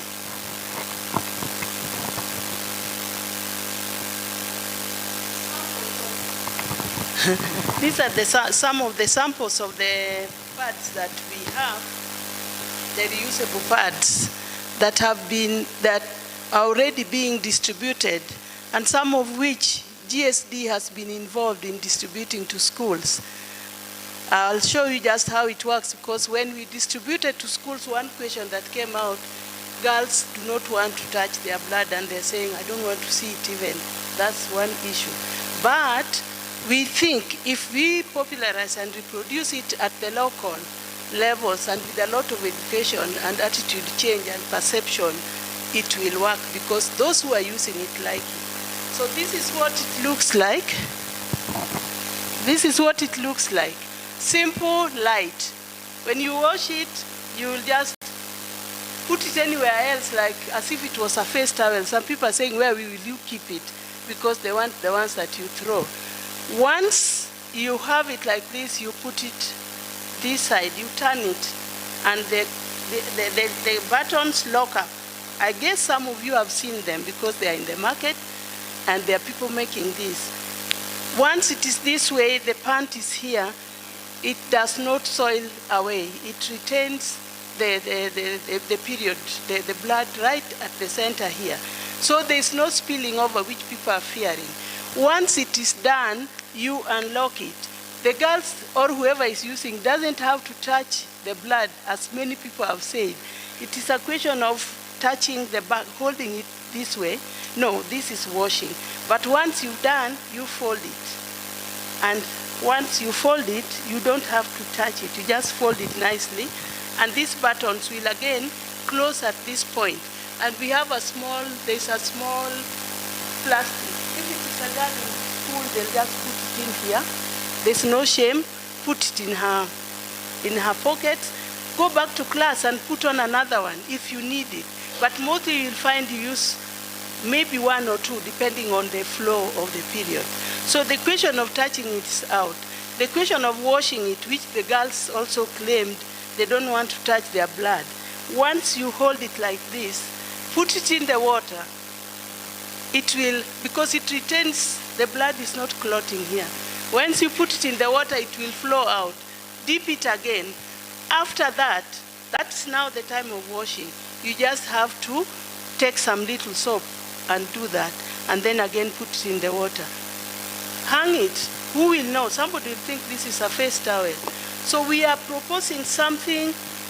We've already given some to schools in the past, like last year. But we are thinking as GSD we would like to popularize it more, because we realized the attitude, we realized the fear of blood and all that. So this is what we are proposing, and many more. There are many people making it. We have some people making it in different places, and we want to cooperate with them and to help us to train people so that it is more. We get it more out there rather than at the level where it is. Thank you. So thank you very much. We can go into the Q&A session. Judge Juliet. Thank you very much for your presentations. I have 2 questions. On menstrual hygiene, have the pads been standardized by KEBS? Then number 2, EcoSan toilets. I have seen so many EcoSan toilets that were supported by other partners in schools, in homesteads and in communities, or even in hospitals, that are just there and not in use. What is unique about your presentation? What is unique about this EcoSan that you're bringing, knowing very well that there are EcoSan toilets out here that are not currently in use? Please bring out that innovation so that, like, we see. Thanks. Shall I just talk about that? I think we really hope that the EcoSan we are going to popularize, issues that we'll have to deal with. Maybe they're not being used because of attitudinal. People do not know the goodness that is in it environmentally. And we think as GSD that we really want to stress the importance of the environment and also of the cleanliness of the toilet as something good for hygiene. But apart from that, I think there's a lot of requirement to go with, because we have said whatever comes out of it, we would also want the community to use as manure, which is at all order, but it is workable and it is working in some places. I don't know whether I've answered you. Maybe to add on to what Madam has said, the facility as it is, the design of the facility takes into account the challenges that were faced in previous models. For example, the fact that once you drop on the hole, it goes inside itself automatically and covers itself, and that reduces the fear of seeing what we have dropped. That's one thing. Secondly, the ash that you're going to use to cover the feces inside there. Again, you're not going to use what has been used in the past, like the example he gave you of a cup and you pour there. But a cistern has been designed that you just flush like a toilet and the ash goes inside. So that the connection, the interface is, there is a distance between you and what we have actually dropped inside. So that looks more acceptable in areas where the project has worked. And thirdly, we're going to then bear in mind our people's cultural views on this. So that combination will help, we believe will help us get somewhere. Thank you. Kindly also respond to this, but just following up on that, it is important to underscore the fact that ecological sanitation is not new in Kenya. It is not new in the region, and the uptake generally has been very low. The question is, what are you proposing to do differently? What is the innovation in your proposal that will be the game changer? Secondly, you didn't give us, unless I missed it, the cost of constructing a unit of EcoSan and how that compares with other conventional technologies out there, and what is the incentive that will take people away from what they are currently using to ecological sanitation. So we have 40 seconds. Just a minute. This is a very quick one. You say that you are already distributing these sun pads. How are you funding it presently, or who is funding it now? How do you cover the cost? Thank you. So thank you very much. You can take the two questions. I'll talk about the sanitary pads distribution, which you just asked. The sanitary pads we distributed for Grace Foundation, who are also our partner. And Grace Foundation sourced money for sanitary pads for the girls in schools and mandated GSD to be the ones to go to schools, talk to schools, and talk to the girls, and then distribute the sanitary pads. And that's how we came across issues of I do not want to touch and all those. And this has interested us for this phase of the project that we should do more than just going to distribute. There's a lot to do with the attitude, a lot to do with making girls realize that periods are not, it's part of growth, it's part of us. It's not something that is there and we are here. And this is what we want to do in this project, if it is funded. Let me address the issue of what is new. Our approach towards education, the awareness is what will be new here, because we are not inventing the wheel. So attitude has not worked out. What lessons can we learn from the previous experiences where people have not taken it up so well, and use those lessons to package our education awareness program? Secondly, on the cost looks a bit high because we're not going to construct in homes at now, but going to public spaces. We may need to buy land or lease land, and those costs will come up initially. But again, we need permits. We don't just want to do a toilet and then we don't comply with the county government regulations. Those are costs that we have to factor in here. But the actual cost of the toilet itself are a bit low. You can take a day or two to construct an EcoSan toilet. Another factor that might affect cost generally is now the size of the users. If you're doing one for many people, the cost will be a lot. But if you're doing it for a family, then that will do in one day and the cost won't be as much. So there are variables that will affect what the pricing looks like. And we emphasize that for the first year, for us, this is a pilot. So we'll work with the stakeholders who will help us learn more. And let's talk about feedback from even other people, the clients, so that we can actually give them what they want. Thank you. Okay, thank you very much. We can clap for the team. It has been awesome. Bill, over to you. Thank you, Karen, and thank you, team. At this particular juncture, we will take a break as we stretch our legs and go out to have lunch.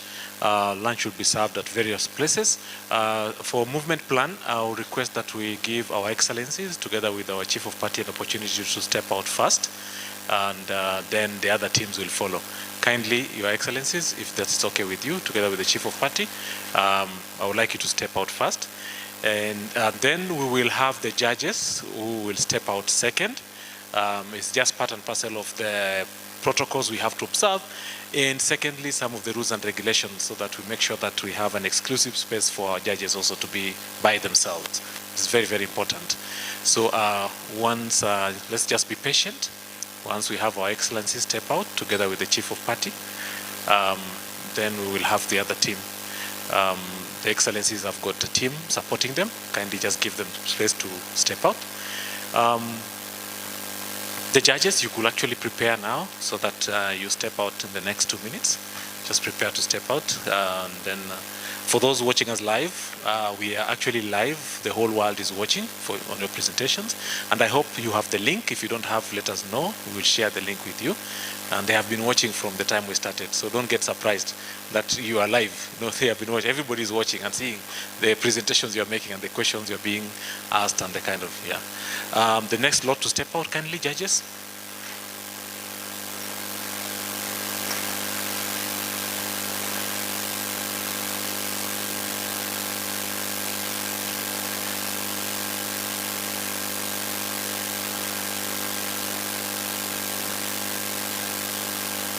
Thank you. Thank you so much.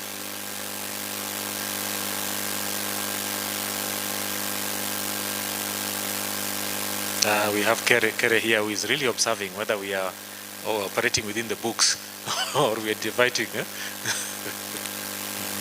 And then contestants, I hope they have cleared the corridor. Let's just clear the corridor.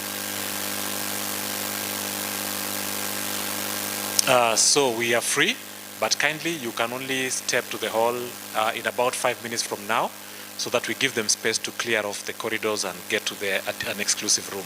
To develop relevant products that addresses these particular opportunities.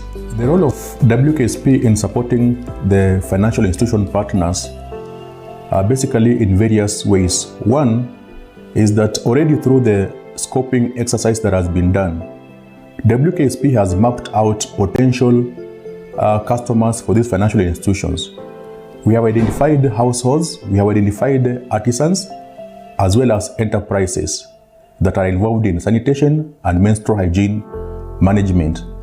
And most of them have got very good business models that can be funded. So these enterprises have been trained, artisans have been trained, and have been linked to various market mechanisms that enables them to be financially sustainable. And by so doing, if they interact with the financial institutions and be able to take a loan, then we are almost certain that they'll repay their loans with very little challenges, because they have been linked to the entire market network. If they are suppliers, we have linked them with the various suppliers of sanitation products, and they understand these products, and they have also been linked to customer segments, and they can enter into contracts with these customers and ensure that if payments come through, then we can design mechanisms where these payments can flow through the financial institutions. WKSP, on the other hand, is also looking at various mechanisms on how these financial institutions can be supported. From the scoping exercise, some of them indicated that they have got challenges on liquidity. Others are looking for de-risking mechanism, for example, having relevant guarantees in place. And others are looking for support in product development. So we'll discuss with each and every financial institution to be able to see what kind of support that can be offered by WKSP. And together, we can work towards making this sector a vibrant sector.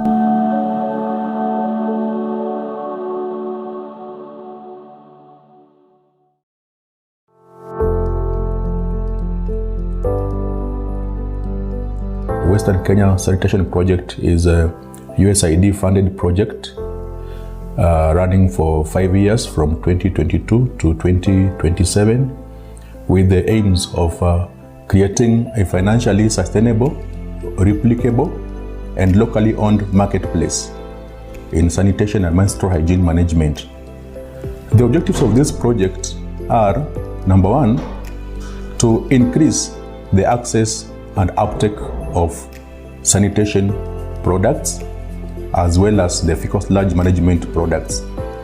Number two is to increase the uptake and access of menstrual hygiene management products. And number three is to support in creating an enabling environment. And this one includes the policy support with the relevant local and also international government to be able to support the enabling environment that would ensure that there is increase to menstrual hygiene management products and sanitation as well. Under access to finance, the project is looking for financial institutions as key partners. Basically because sanitation and menstrual hygiene management is one area that has been has seen little funding from the financiers because of the challenges that they have faced to be able to know the relevant business model, the relevant products, and how to approach the product development in this area. So WKSP has been working in trying to create a transformative and innovative market in sanitation products and linking this market with the relevant financiers. And this market, I mean basically the households, entrepreneurs and manufacturers of these products. Then, once we have supported them in product development and helping them on how they can market for their products and be able to come up with relevant product offerings, we link them with the financial institutions who are able now to develop financing solutions to be able to address the challenges that are faced by these entrepreneurs and households. So we are looking for such key partners because we believe that financiers play a major role, and this has happened in other sectors apart from sanitation and menstrual hygiene management sector.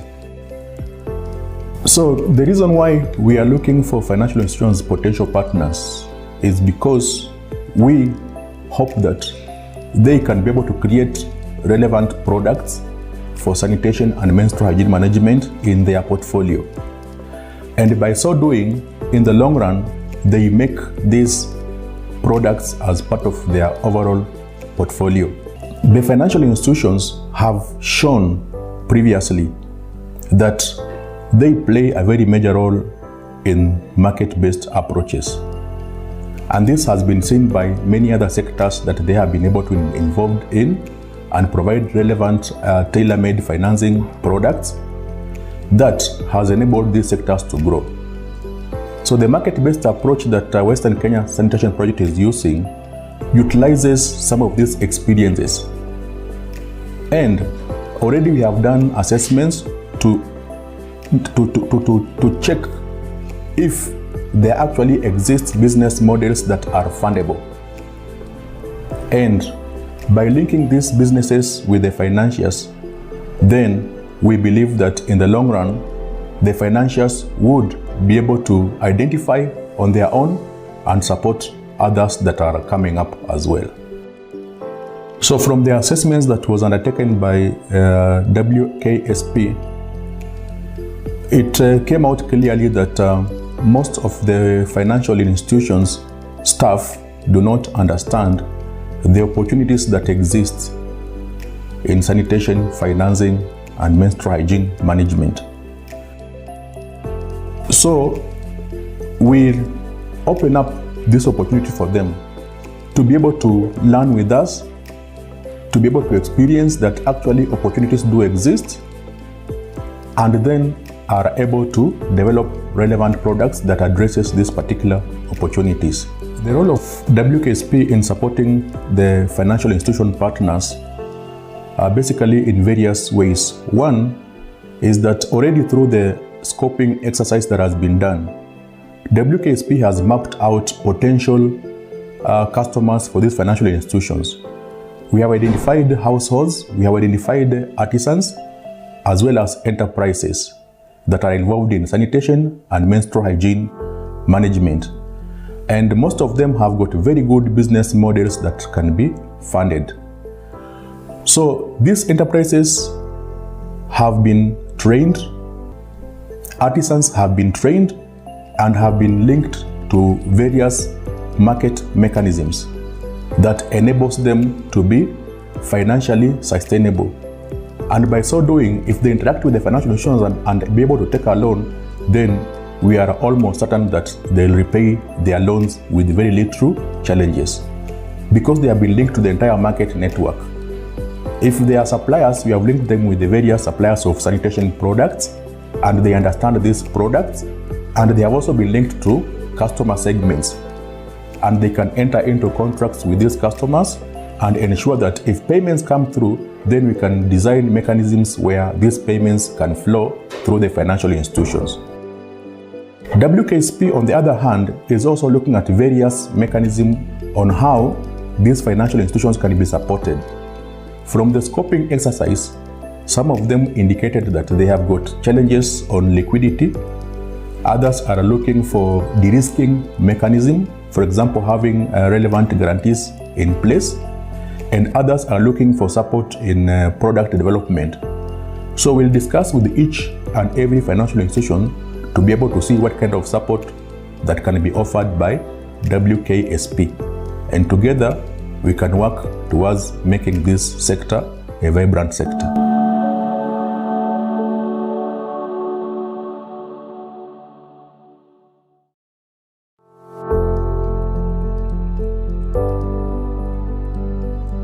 Western Kenya Sanitation Project is a USAID funded project running for 5 years from 2022 to 2027 with the aims of creating a financially sustainable, replicable, and locally owned marketplace in sanitation and menstrual hygiene management.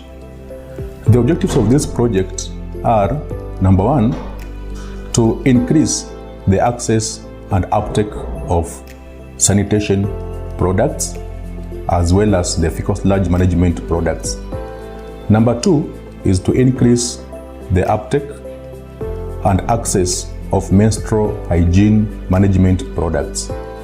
And number three is to support in creating an enabling environment. And this one includes the policy support with the relevant local and also international government to be able to support the enabling environment that would ensure that there is increase to menstrual hygiene management products and sanitation as well. Under access to finance, the project is looking for financial institutions as key partners. Basically because sanitation and menstrual hygiene management is one area that has been has seen little funding from the financiers because of the challenges that they have faced to be able to know the relevant business model, the relevant products, and how to approach the product development in this area. So WKSP has been working in trying to create a transformative and innovative market in sanitation products and linking this market with the relevant financiers. And this market, I mean basically the households, entrepreneurs, and manufacturers of these products. Then, once we have supported them in product development and helping them on how they can market for their products and be able to come up with relevant product offerings, we link them with the financial institutions who are able now to develop financing solutions to be able to address the challenges that are faced by these entrepreneurs and households. So we are looking for such key partners because we believe that financiers play a major role, and this has happened in other sectors apart from sanitation and menstrual hygiene management sector. So the reason why we are looking for financial institutions potential partners is because we hope that they can be able to create relevant products for sanitation and menstrual hygiene management in their portfolio. And by so doing, in the long run, they make these products as part of their overall portfolio. The financial institutions have shown previously that they play a very major role in market-based approaches. And this has been seen by many other sectors that they have been able to be involved in and provide relevant tailor-made financing products that has enabled these sectors to grow. So the market-based approach that Western Kenya Sanitation Project is using utilizes some of these experiences. And already we have done assessments to check if there actually exist business models that are fundable. And by linking these businesses with the financiers, then we believe that in the long run, the financiers would be able to identify on their own and support others that are coming up as well. So from the assessments that was undertaken by WKSP, it came out clearly that most of the financial institutions staff do not understand the opportunities that exist in sanitation, financing, and menstrual hygiene management. So we open up this opportunity for them to be able to learn with us, to be able to experience that actually opportunities do exist, and then are able to develop relevant products that addresses these particular opportunities. The role of WKSP in supporting the financial institution partners are basically in various ways. One is that already through the scoping exercise that has been done, WKSP has mapped out potential customers for these financial institutions. We have identified households, we have identified artisans, as well as enterprises that are involved in sanitation and menstrual hygiene management. And most of them have got very good business models that can be funded. So these enterprises have been trained, artisans have been trained, and have been linked to various market mechanisms that enables them to be financially sustainable. And by so doing, if they interact with the financial institutions and be able to take a loan, then we are almost certain that they'll repay their loans with very little challenges, because they have been linked to the entire market network. If they are suppliers, we have linked them with the various suppliers of sanitation products, and they understand these products, and they have also been linked to customer segments, and they can enter into contracts with these customers and ensure that if payments come through, then we can design mechanisms where these payments can flow through the financial institutions. WKSP, on the other hand, is also looking at various mechanisms on how these financial institutions can be supported. From the scoping exercise, some of them indicated that they have got challenges on liquidity. Others are looking for de-risking mechanism, for example, having relevant guarantees in place. And others are looking for support in product development. So we'll discuss with each and every financial institution to be able to see what kind of support that can be offered by WKSP. And together, we can work towards making this sector a vibrant sector.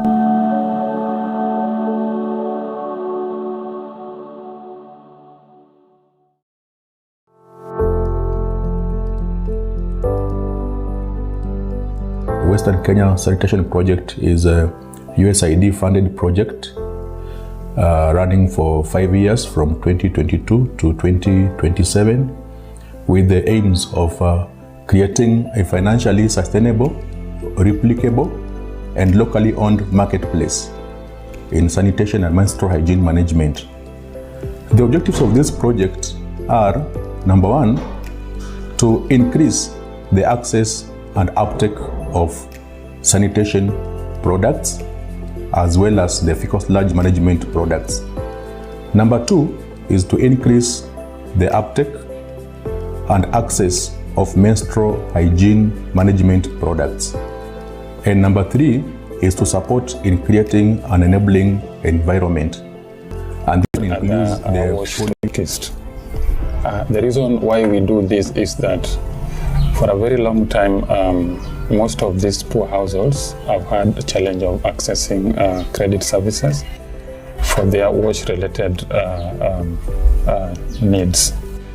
For example, if a household wanted to do pit emptying, number one, they need a one-time fee, which is being paid to the service provider. So in most cases, you realize that they are unable to afford this one-time fee, or even sometimes they do not know some of these service providers. So Elfroads came into the space to offer that enabling financial environment, and at the same time offer the linkage between the household and the service providers. So for their pit emptying, water connection services, as well as upgrading the existing sanitation facilities. This, in a bigger shell, has translated into a safe environment for everyone, as well as created a positive impact within the community that we serve.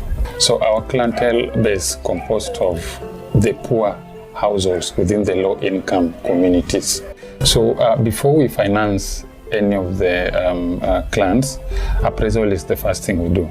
So number one, these wash services, like I said before, we focus on the landlords. But then there are other tenants that also make decisions when it comes to sanitation improvements within their locality. So we target landlords as aware of minimizing the default rate. This is your plot, there is no way you're going to. But if it's a tenant, there has to be that consent that is coming from the landlord.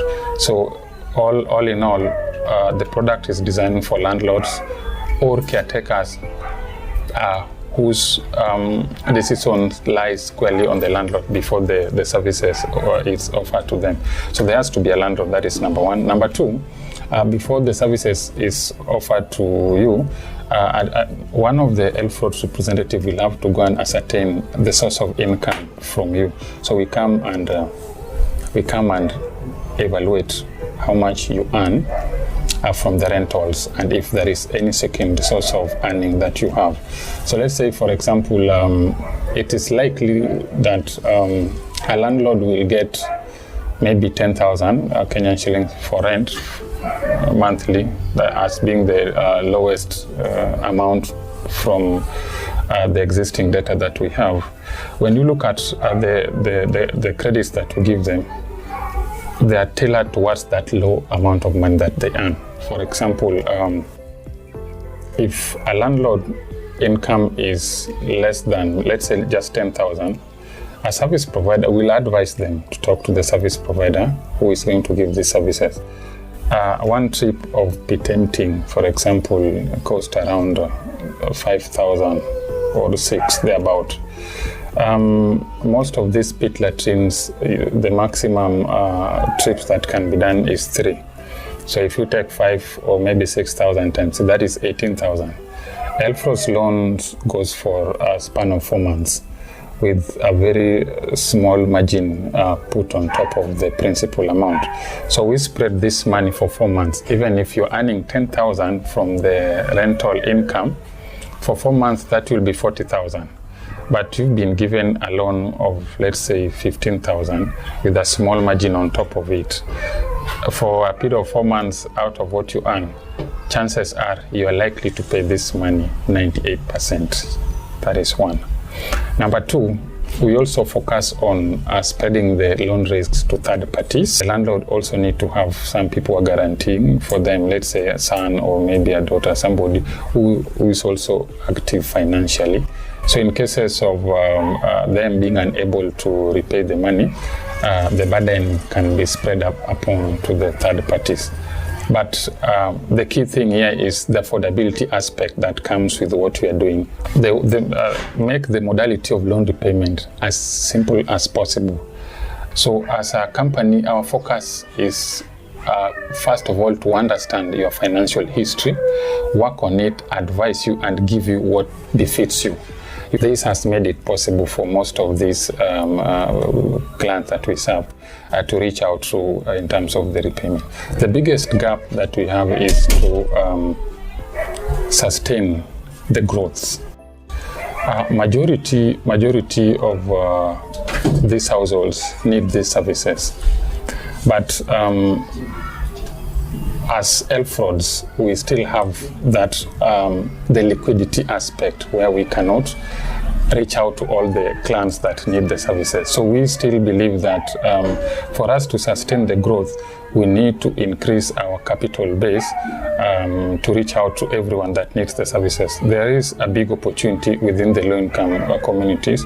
I'll give you an example. Of every 10 pits that you sample today in Manyata, one of the areas we work in, 8 of them are full. But when you go to the landlords or the households within those areas and ask them, why are you not emptying your pits?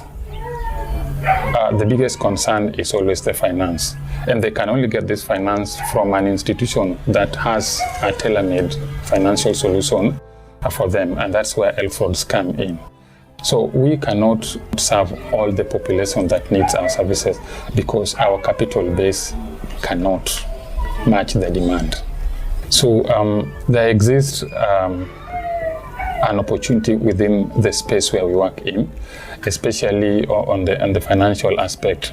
People don't just need just a pit to be emptied alone, no. Out of the research that we've also done as a company, you go ahead and ask someone, other than your pit being emptied, what next do you need? So they will say, I would rather wish to have this pit connected to sewer line. So there exists that opportunity for sewer connection. Number two, they will also ask you, can you also upgrade for me the existing sanitation facility? So some things like sato pan or even the ceramic pans is an opportunity that can still be tapped into. Just an emptying being done, upgrading it either to POFlash or even converting it into sewer connection. Those are opportunities within the sanitation spectrum. Again, based on, even some of our findings, households need things like hand wash stations that even after using the sanitation facility, they can go ahead and maybe have a hand wash station next to them. Or even things like tanks for water storage. So these, to me, I believe are still existing opportunity to the clients that we serve. So if an institution come around and listen to all these stories and have a financial arrangement which reflects the income levels of this household, then you're good to go. And that's where we are coming on board as self-fraud services.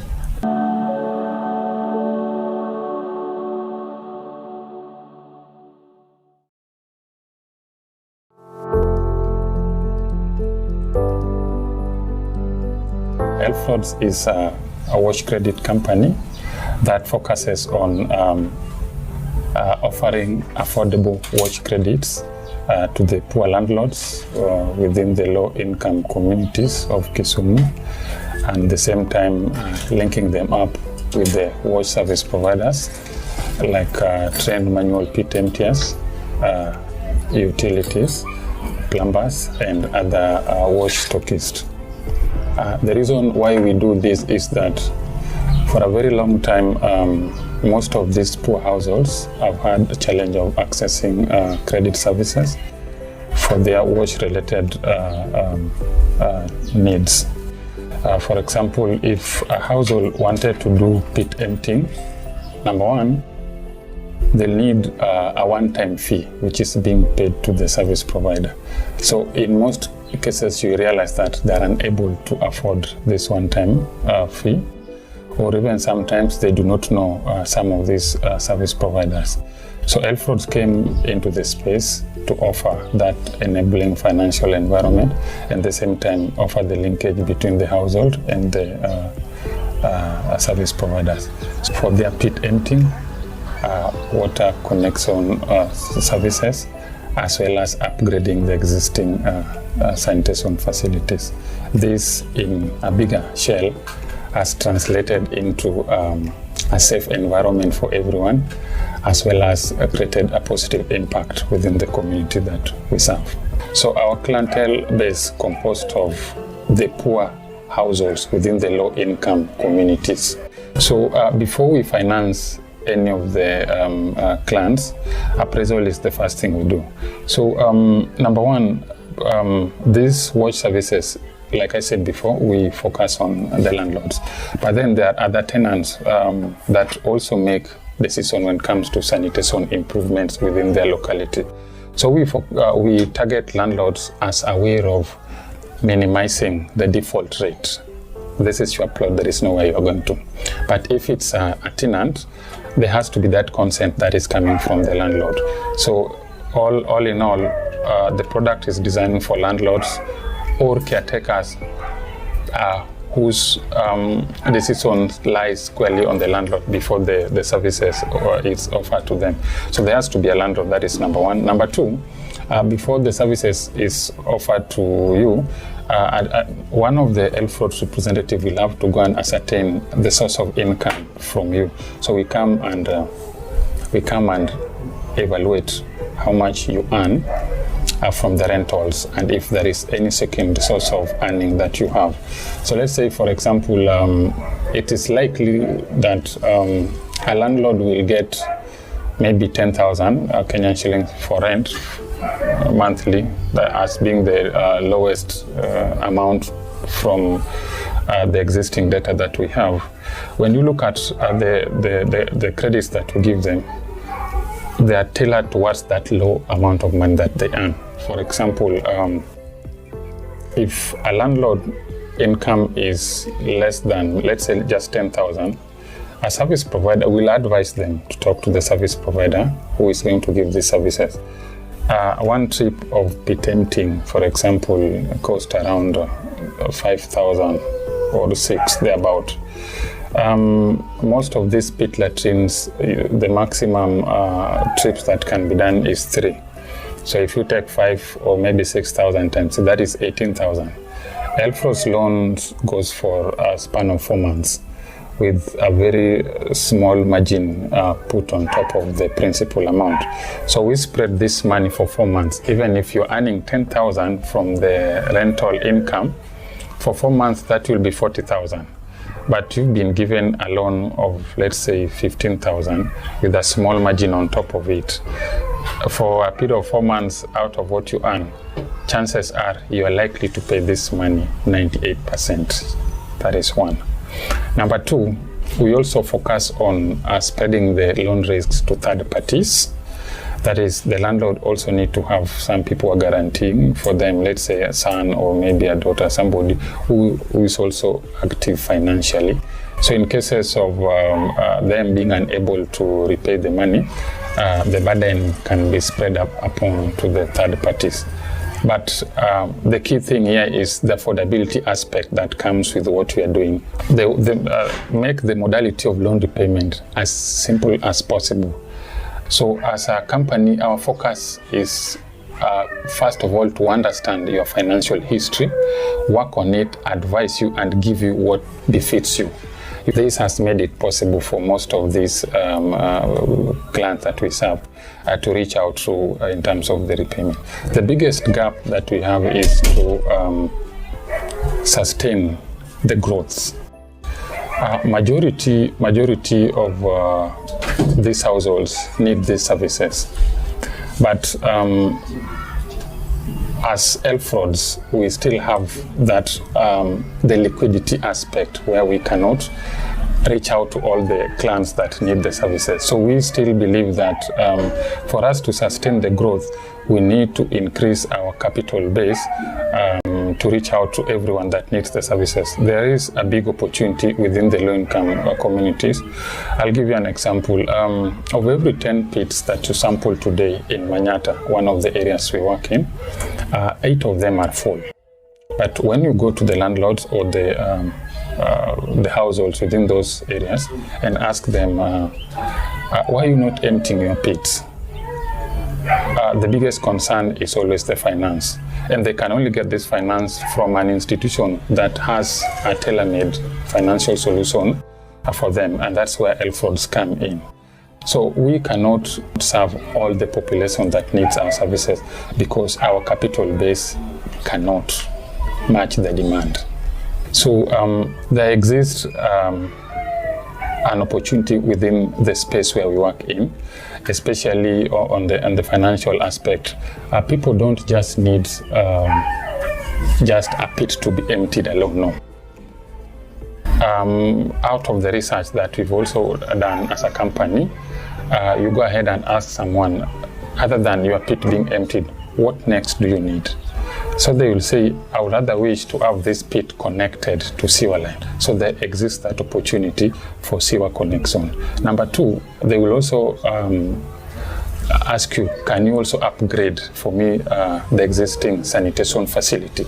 So some things like sato pan or even the ceramic pans is an opportunity that can still be tapped into. Just an emptying being done, upgrading it either to POFlash or even converting it into sewer connection. Those are opportunities within the sanitation spectrum. Again, based on, even some of our findings, households need things like hand wash stations that even after using the sanitation facility, they can go ahead and maybe have hand wash station next to them. Or even things like tanks for water storage. So this, to me, I believe are still existing opportunity to the clans that we serve. So if an institution come around and listen to all these stories and have a financial arrangement which reflects the income levels of this household, then you're good to go. And that's where we are coming on board as self-fraud services.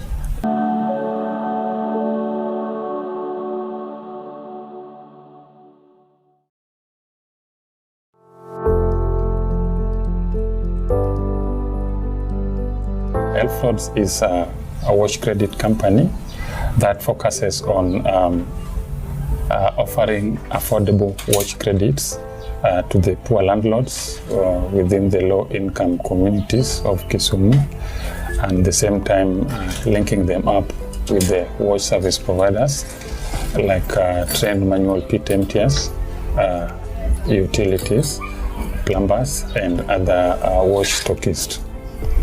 The reason why we do this is that for a very long time, most of these poor households have had the challenge of accessing credit services for their wash-related needs.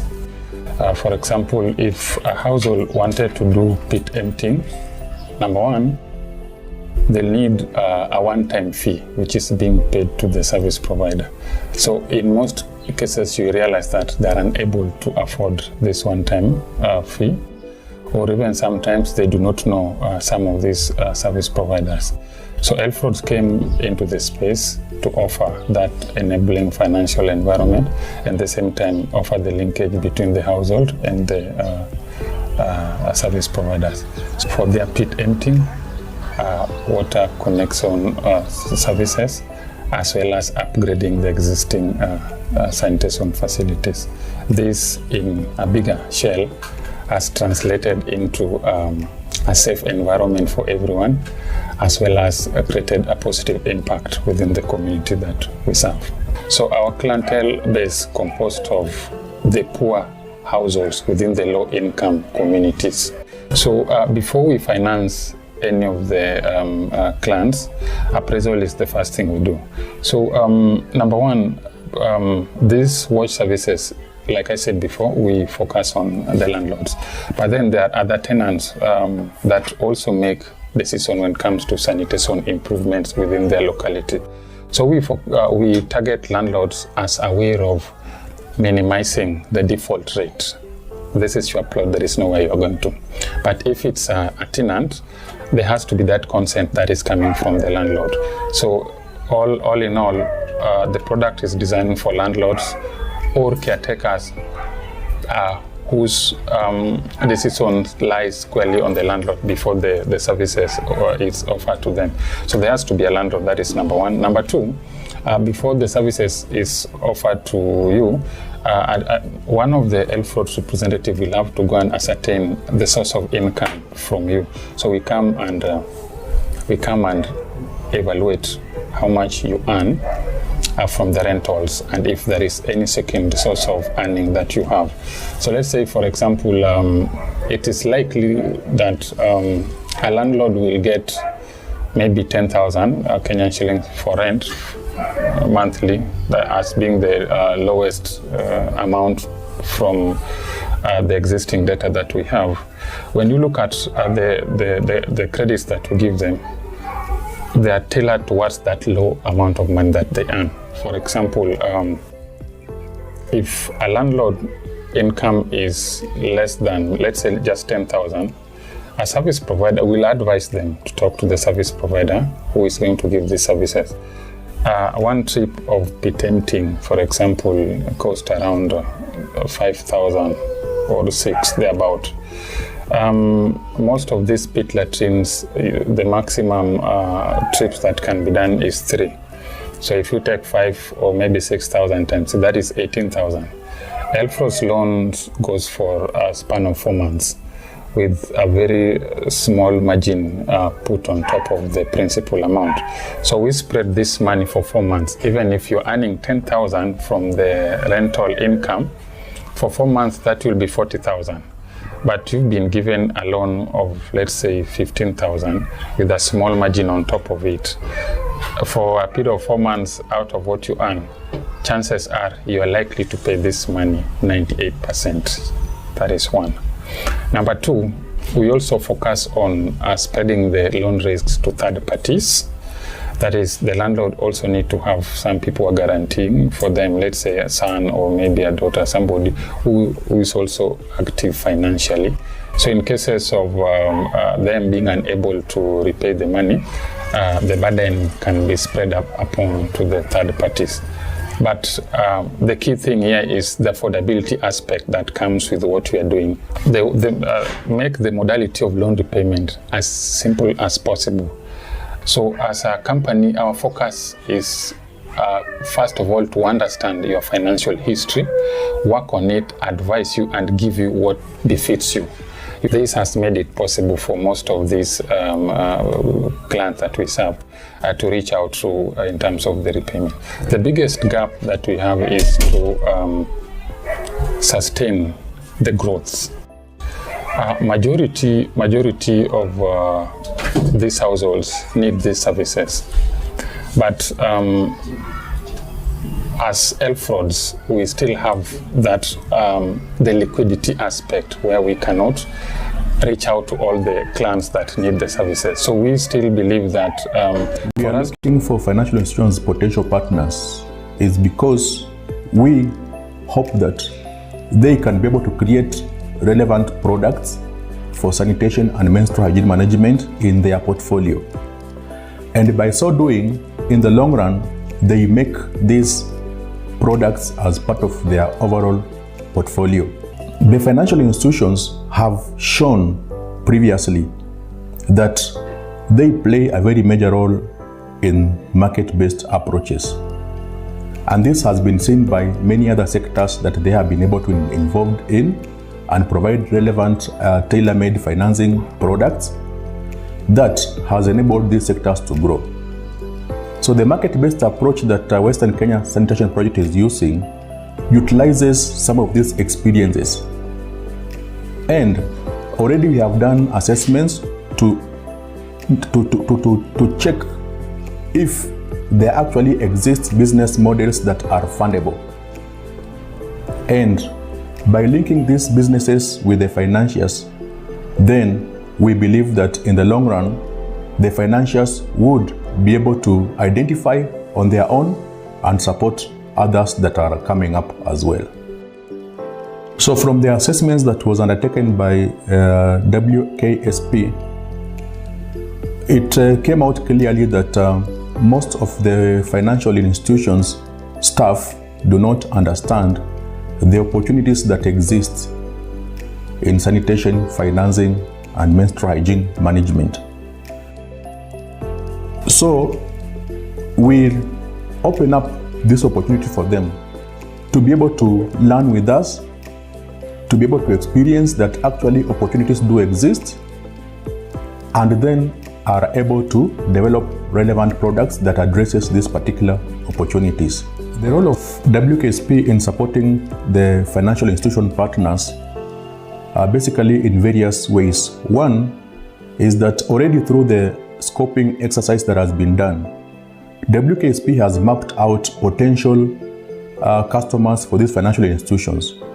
We have identified households, we have identified artisans, as well as enterprises that are involved in sanitation and menstrual hygiene management. And most of them have got very good business models that can be funded. So these enterprises have been trained, artisans have been trained, and have been linked to various market mechanisms that enables them to be financially sustainable. And by so doing, if they interact with the financial institutions and be able to take a loan, then we are almost certain that they'll repay their loans with very little challenges, because they have been linked to the entire market network. If they are suppliers, we have linked them with the various suppliers of sanitation products, and they understand these products, and they have also been linked to customer segments, and they can enter into contracts with these customers and ensure that if payments come through, then we can design mechanisms where these payments can flow through the financial institutions. WKSP, on the other hand, is also looking at various mechanisms on how these financial institutions can be supported. From the scoping exercise, some of them indicated that they have got challenges on liquidity. Others are looking for de-risking mechanism, for example, having relevant guarantees in place. And others are looking for support in product development. So we'll discuss with each and every financial institution to be able to see what kind of support that can be offered by WKSP. And together, we can work towards making this sector a vibrant sector.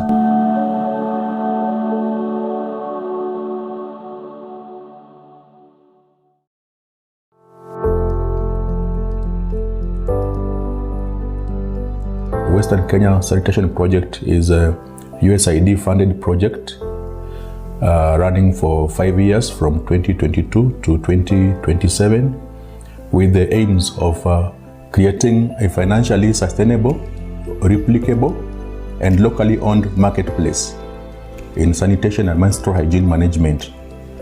The objectives of this project are, number one, to increase the access and uptake of sanitation products as well as the fecal sludge management products. Number two is to increase the uptake and access of menstrual hygiene management products. And number three is to support in creating an enabling environment.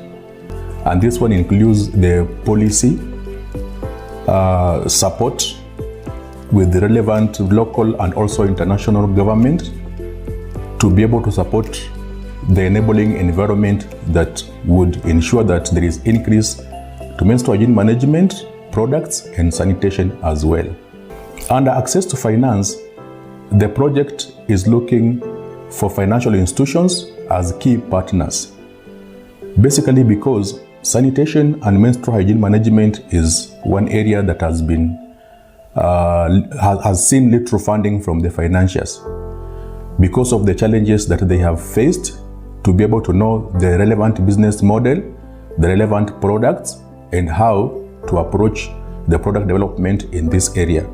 So WKSP has been working in trying to create a transformative and innovative market in sanitation products and linking this market with the relevant financiers.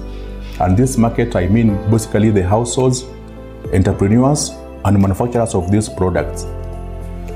Then, once we have supported them in product development and helping them on how they can market for their products and be able to come up with relevant product offerings, we link them with the financial institutions who are able now to develop financing solutions to be able to address the challenges that are faced by these entrepreneurs and households. So we are looking for such key partners because we believe that financiers play a major role, and this has happened in other sectors apart from sanitation and menstrual hygiene management sector. So the reason why we are looking for financial institutions as potential partners is because we hope that they can be able to create relevant products for sanitation and menstrual hygiene management in their portfolio. And by so doing, in the long run, they make these products as part of their overall portfolio. The financial institutions have shown previously that they play a very major role in market-based approaches. And this has been seen by many other sectors that they have been able to be involved in and provide relevant tailor-made financing products that has enabled these sectors to grow. So the market-based approach that Western Kenya Sanitation Project is using utilizes some of these experiences. And already we have done assessments to check if there actually exist business models that are fundable. And by linking these businesses with the financiers, then we believe that in the long run, the financiers would be able to identify on their own and support others that are coming up as well. So from the assessments that was undertaken by WKSP, it came out clearly that most of the financial institutions staff do not understand the opportunities that exist in sanitation, financing, and menstrual hygiene management. So we open up this opportunity for them to be able to learn with us, to be able to experience that actually opportunities do exist, and then are able to develop relevant products that addresses these particular opportunities. The role of WKSP in supporting the financial institution partners are basically in various ways. One is that already through the scoping exercise that has been done, WKSP has mapped out potential customers for these financial institutions. We have identified households, we have identified artisans, as well as enterprises that are involved in sanitation and menstrual hygiene management. And most of them have got very good business models that can be funded.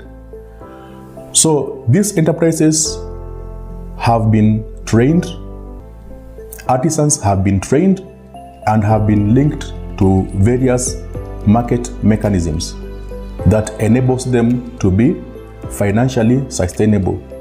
And by so doing, if they interact with the financial institutions and be able to take a loan, then we are almost certain that they'll repay their loans with very little challenges, because they have been linked to the entire market network.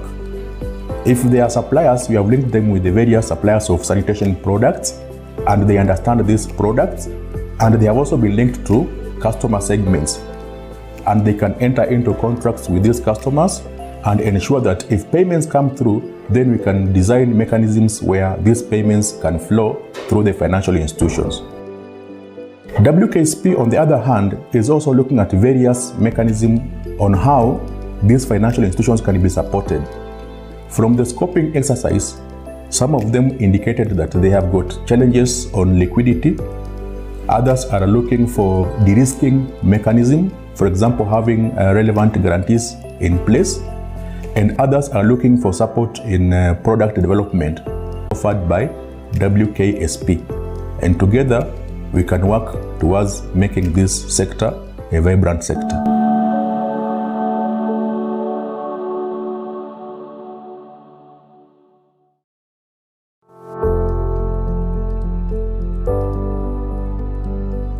Western Kenya Sanitation Project is a USAID funded project running for 5 years from 2022 to 2027 with the aims of creating a financially sustainable, replicable, and locally owned marketplace in sanitation and menstrual hygiene management.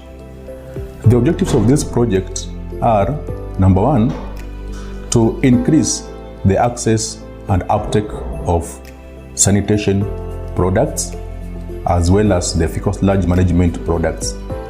Number two is to increase the uptake and access of menstrual hygiene management products. And number three is to support in creating an enabling environment. And this one includes the policy support with the relevant local and also international government to be able to support the enabling environment that would ensure that there is increase to menstrual hygiene management products and sanitation as well. Under access to finance, the project is looking for financial institutions as key partners. Basically because sanitation and menstrual hygiene management is one area that has been has seen little funding from the financiers because of the challenges that they have faced to be able to know the relevant business model, the relevant products, and how to approach the product development in this area.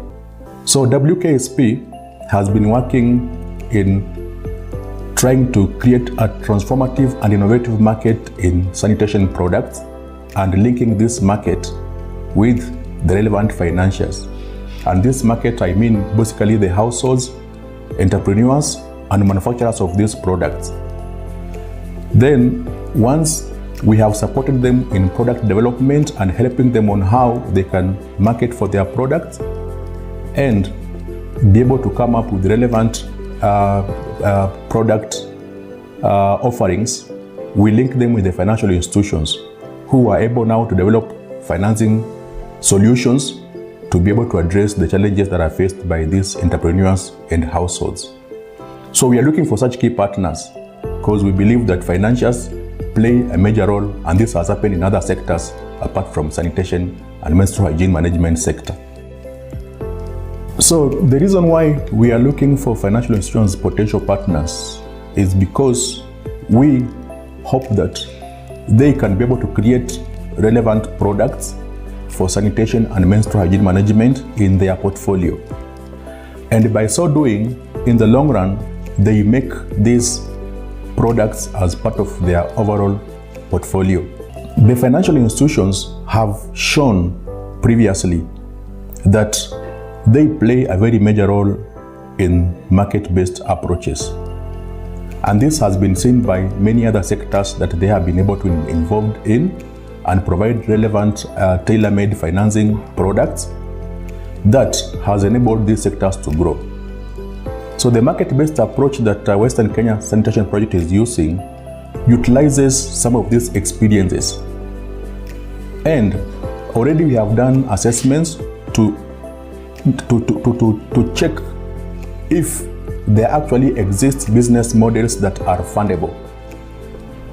And by linking these businesses with the financiers, then we believe that in the long run, the financiers would be able to identify on their own and support others that are coming up as well.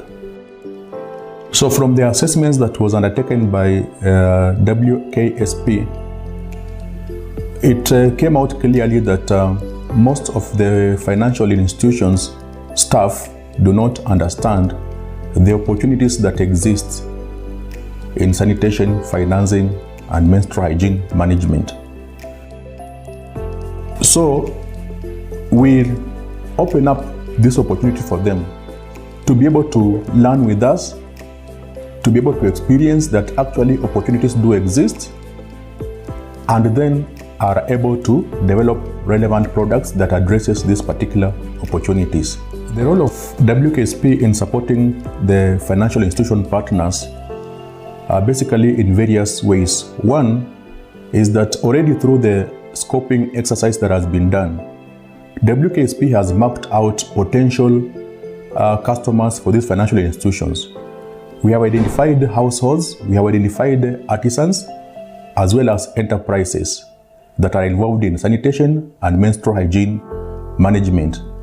And most of them have got very good business models that can be funded. So these enterprises have been trained, artisans have been trained, and have been linked to various market mechanisms that enables them to be financially sustainable. And by so doing, if they interact with the financial institutions and be able to take a loan, then we are almost certain that they'll repay their loans with very little challenges because they have been linked to the entire market network. If they are suppliers, we have linked them with the various suppliers of sanitation products, and they understand these products, and they have also been linked to customer segments, and they can enter into contracts with these customers and ensure that if payments come through, then we can design mechanisms where these payments can flow through the financial institutions. WKSP, on the other hand, is also looking at various mechanisms on how these financial institutions can be supported. From the scoping exercise, some of them indicated that they have got challenges on liquidity. Others are looking for de-risking mechanism, for example, having relevant guarantees in place. And others are looking for support in product development. So we'll discuss with each and every financial institution to be able to see what kind of support that can be offered by WKSP.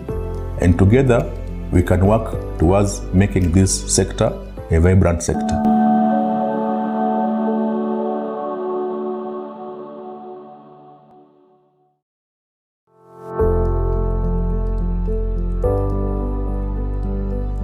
Western Kenya Sanitation Project is a USAID funded project running for 5 years from 2022 to 2027 with the aims of creating a financially sustainable, replicable, and locally owned marketplace in sanitation and menstrual hygiene management.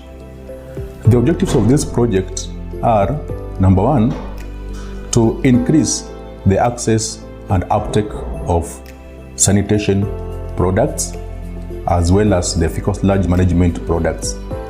Number two is to increase the uptake and access of menstrual hygiene management products. And number three is to support in creating an enabling environment. And this one includes the policy support with the relevant local and also international government to be able to support the enabling environment that would ensure that there is increase to menstrual hygiene management products and sanitation as well. Under access to finance, the project is looking for financial institutions as key partners.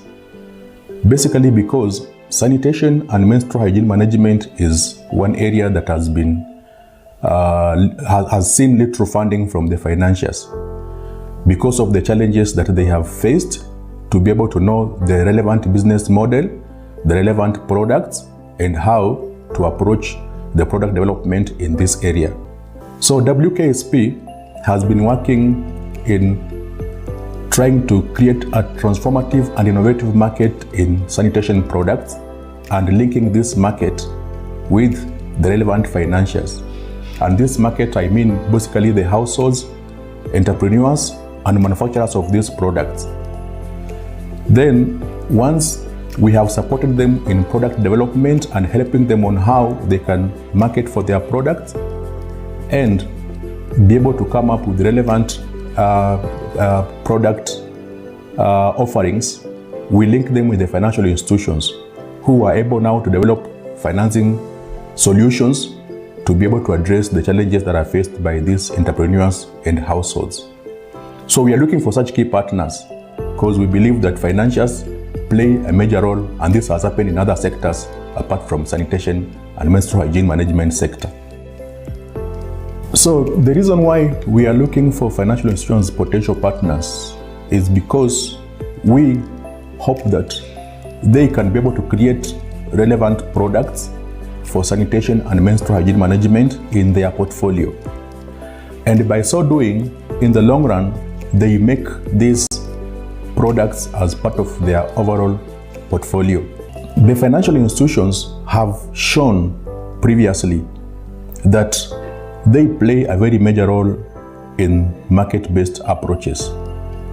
And this has been seen by many other sectors that they have been able to be involved in and provide relevant tailor-made financing products that has enabled these sectors to grow. So the market-based approach that Western Kenya Sanitation Project is using utilizes some of these experiences. And already we have done assessments to check if there actually exist business models that are fundable. And by linking these businesses with the financiers, then we believe that in the long run, the financiers would be able to identify on their own and support others that are coming up as well. So from the assessments that was undertaken by WKSP, it came out clearly that most of the financial institutions staff do not understand the opportunities that exist in sanitation, financing, and menstrual hygiene management. So we open up this opportunity for them to be able to learn with us, to be able to experience that actually opportunities do exist, and then are able to develop relevant products that addresses these particular opportunities. The role of WKSP in supporting the financial institution partners are basically in various ways. One is that already through the scoping exercise that has been done, WKSP has mapped out potential customers for these financial institutions.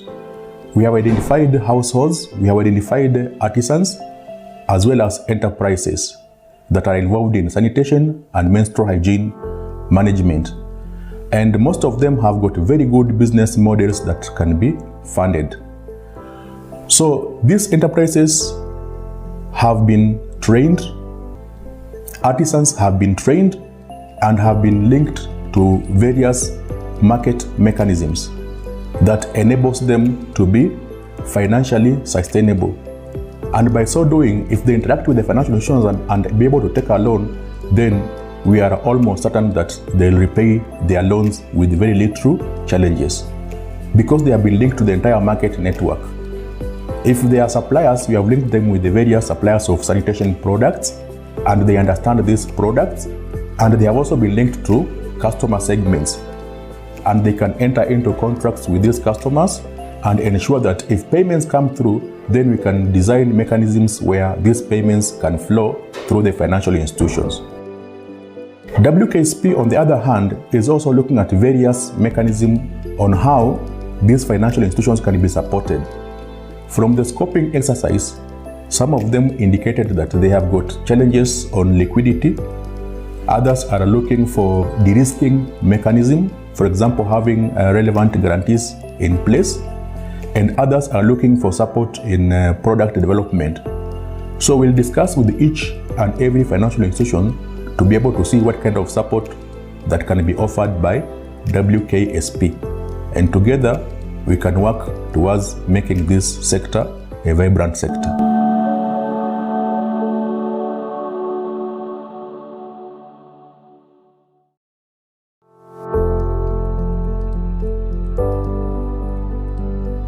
Western Kenya Sanitation Project is a USAID funded project running for 5 years from 2022 to 2027 with the aims of creating a financially sustainable, replicable, and locally owned marketplace in sanitation and menstrual hygiene management.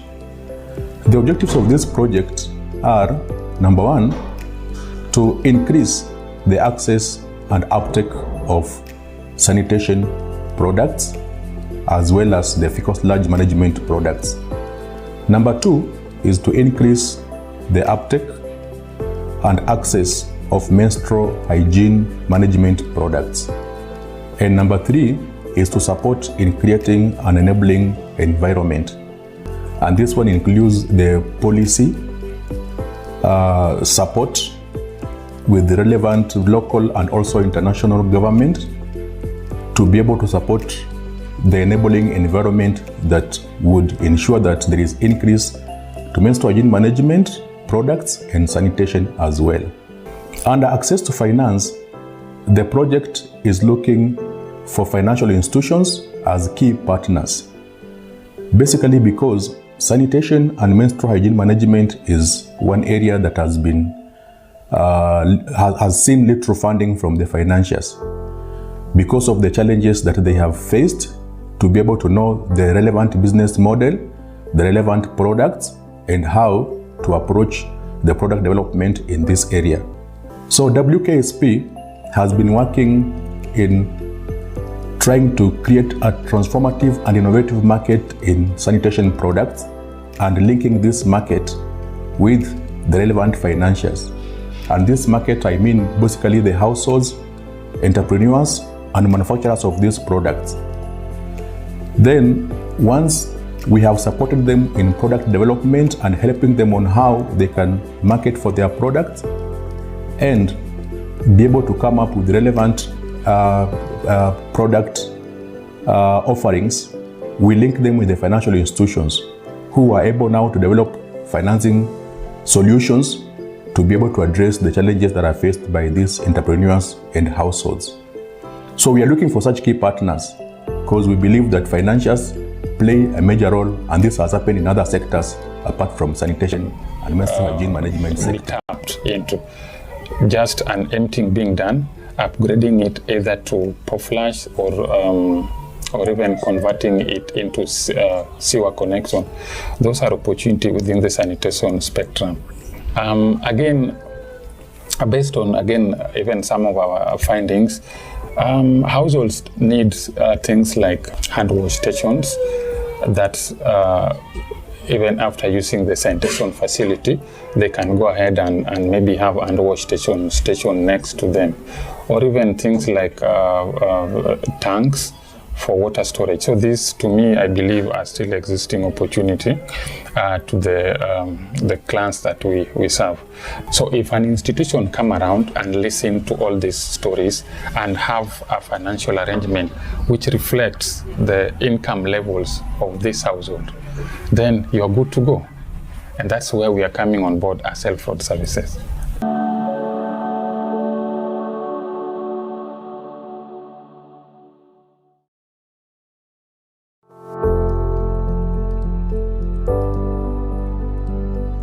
Elfrods is a wash credit company that focuses on offering affordable wash credits to the poor landlords within the low-income communities of Kisumu, and at the same time linking them up with the wash service providers like trained manual pit emptiers, utilities, plumbers, and other wash stockists. The reason why we do this is that for a very long time, most of these poor households have had a challenge of accessing credit services for their wash-related needs. For example, if a household wanted to do pit emptying, number one, they'll need a one-time fee, which is being paid to the service provider. So in most cases, you realize that they're unable to afford this one-time fee, or even sometimes they do not know some of these service providers. So Elfrods came into the space to offer that enabling financial environment, and at the same time offer the linkage between the household and the service providers. So for their pit emptying, water connection services, as well as upgrading the existing sanitation facilities. This, in a bigger shell, has translated into a safe environment for everyone, as well as created a positive impact within the community that we serve. So our clientele base composed of the poor households within the low-income communities. So before we finance any of the clans, appraisal is the first thing we do.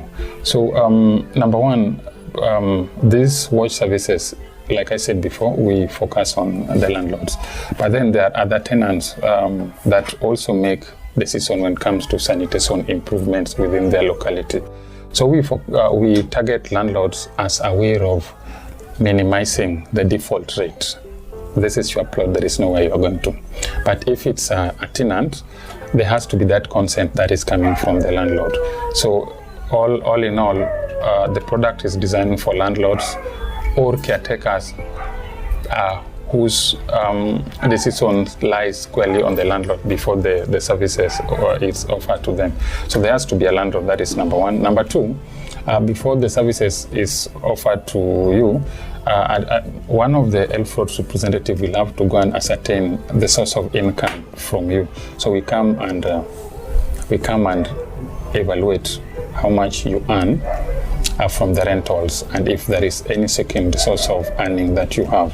So let's say, for example, it is likely that a landlord will get maybe 10,000 Kenyan shillings for rent monthly, as being the lowest amount from the existing data that we have. When you look at the credits that we give them, they are tailored towards that low amount of money that they earn. For example, if a landlord income is less than, let's say, just 10,000, a service provider will advise them to talk to the service provider who is going to give these services. One trip of pit emptying, for example, costs around 5,000 or 6, thereabout. Most of these pit latrines, the maximum trips that can be done is 3. So if you take 5 or maybe 6,000 times, so that is 18,000. ELFRO's loans goes for a span of 4 months with a very small margin put on top of the principal amount. So we spread this money for 4 months. Even if you're earning 10,000 from the rental income, for 4 months that will be 40,000. But you've been given a loan of, let's say, 15,000 with a small margin on top of it. For a period of 4 months out of what you earn, chances are you are likely to pay this money 98%. That is one. Number two, we also focus on spreading the loan risks to third parties. That is, the landlord also need to have some people who are guaranteeing for them, let's say a son or maybe a daughter, somebody who is also active financially. So in cases of them being unable to repay the money, the burden can be spread upon to the third parties. But the key thing here is the affordability aspect that comes with what we are doing. Make the modality of loan repayment as simple as possible. So as a company, our focus is first of all to understand your financial history, work on it, advise you and give you what befits you. This has made it possible for most of these clients that we serve to reach out to in terms of the repayment. The biggest gap that we have is to sustain the growth. Majority of these households need these services, but as ELFRODs, we still have that the liquidity aspect where we cannot reach out to all the clients that need the services. So we still believe that for us to sustain the growth, we need to increase our capital base to reach out to everyone that needs the services. There is a big opportunity within the low-income communities. I'll give you an example. Of every 10 pits that you sample today in Manyata, one of the areas we work in, 8 of them are full. But when you go to the landlords or the households within those areas and ask them, why are you not emptying your pits? The biggest concern is always the finance. And they can only get this finance from an institution that has a tailor-made financial solution for them, and that's where ELFRODs come in. So we cannot serve all the population that needs our services because our capital base cannot match the demand. So there exists an opportunity within the space where we work in, especially on the financial aspect. People don't just need just a pit to be emptied.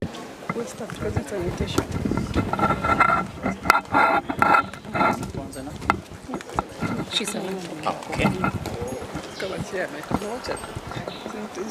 So basically, as first ladies of the county within LREP,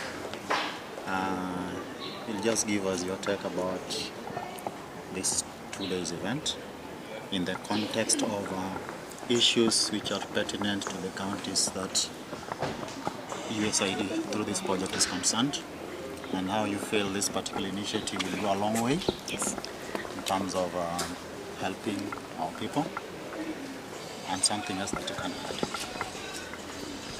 Thank you very much. Today we are here in Kisumu to attend a 2-day conference on sanitation, menstrual health, and menstrual health hygiene. It is a program that is run by USAID in 8 counties in this region. These are things that we are very passionate about as first ladies of this region.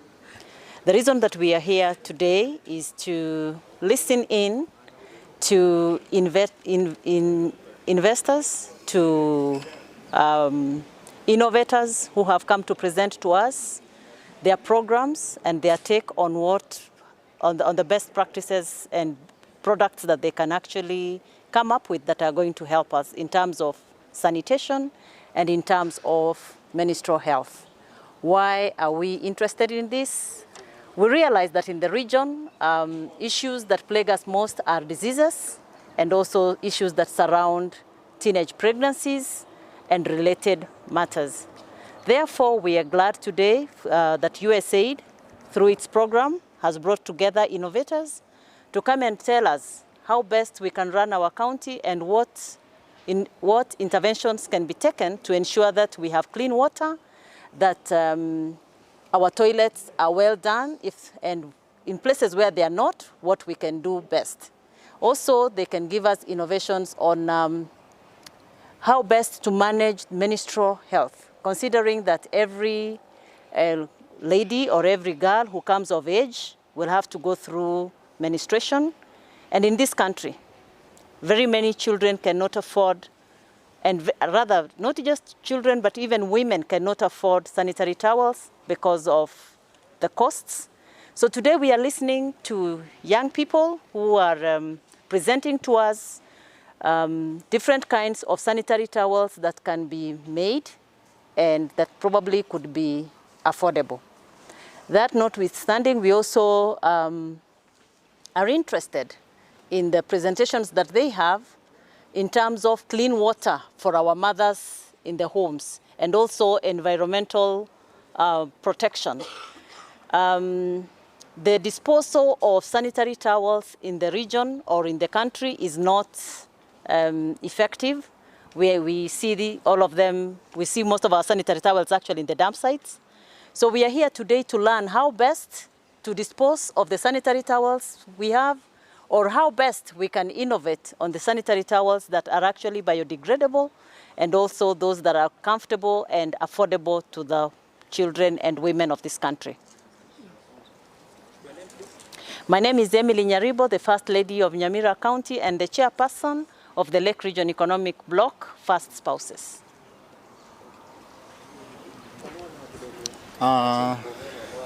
Would love now the local dialect to reach the heart. Your Excellency. No, unfortunately, I'm the only one. I can't run away. You can't run away. Thank you. Ginyinga.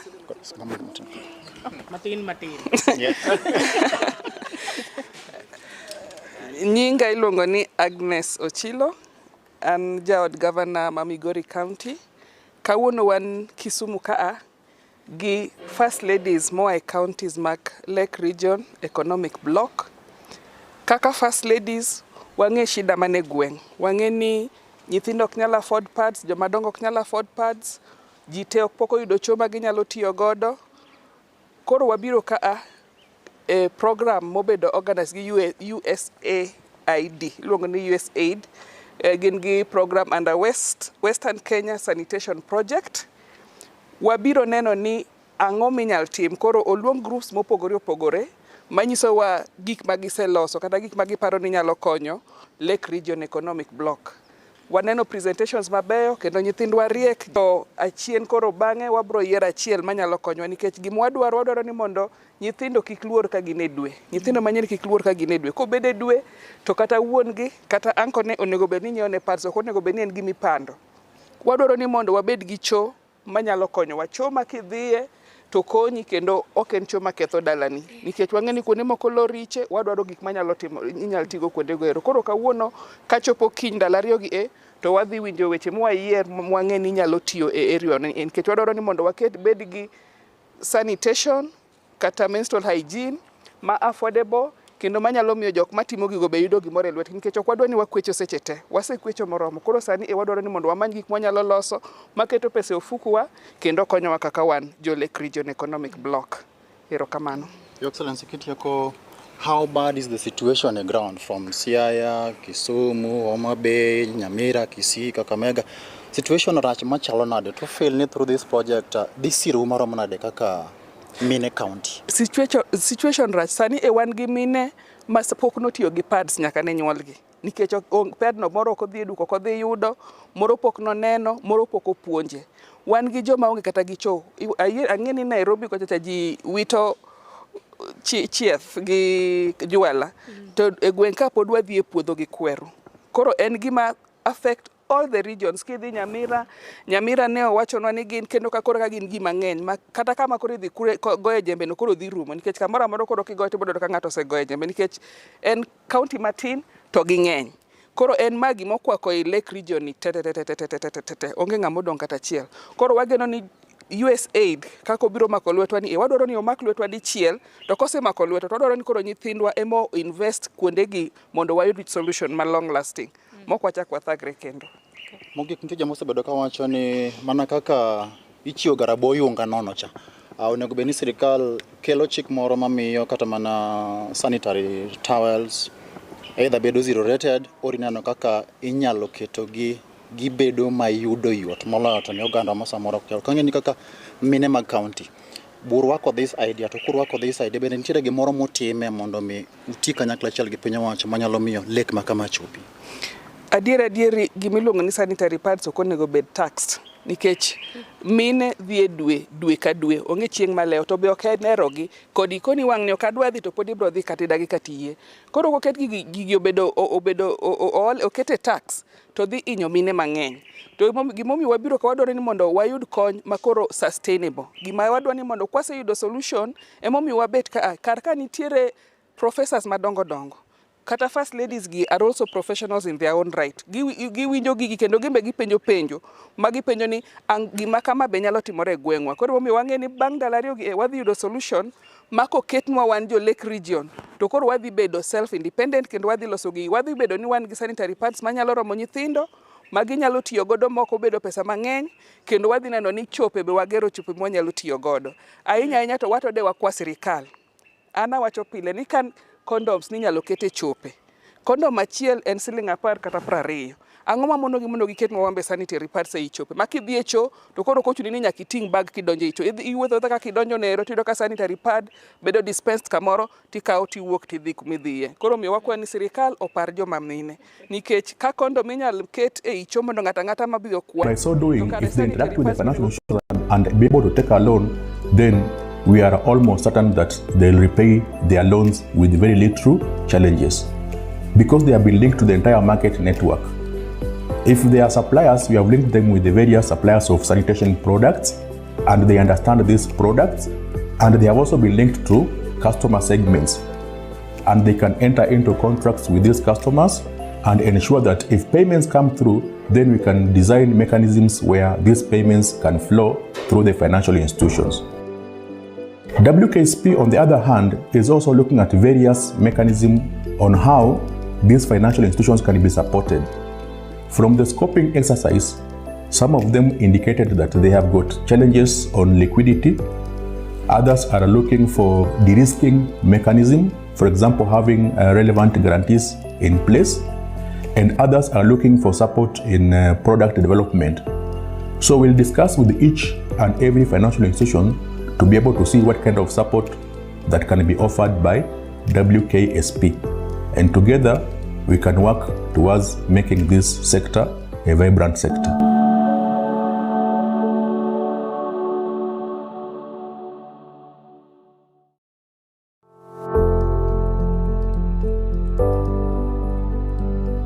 Western Kenya Sanitation Project is a USAID funded project running for 5 years from 2022 to 2027 with the aims of creating a financially sustainable, replicable, and locally owned marketplace in sanitation and menstrual hygiene management.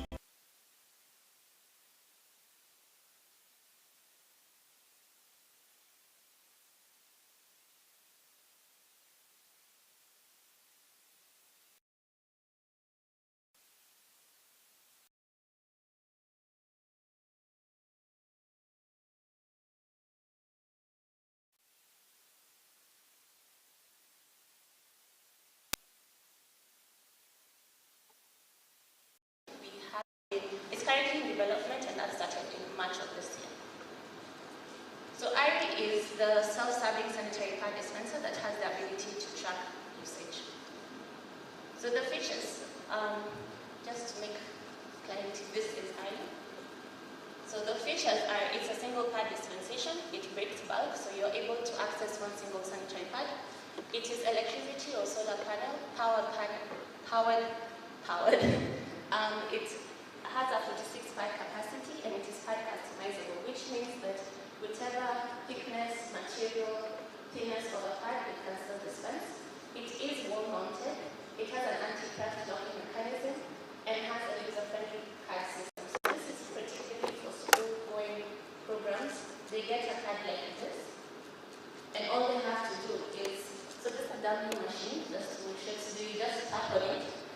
and they'll be those are the only steps that are required for them.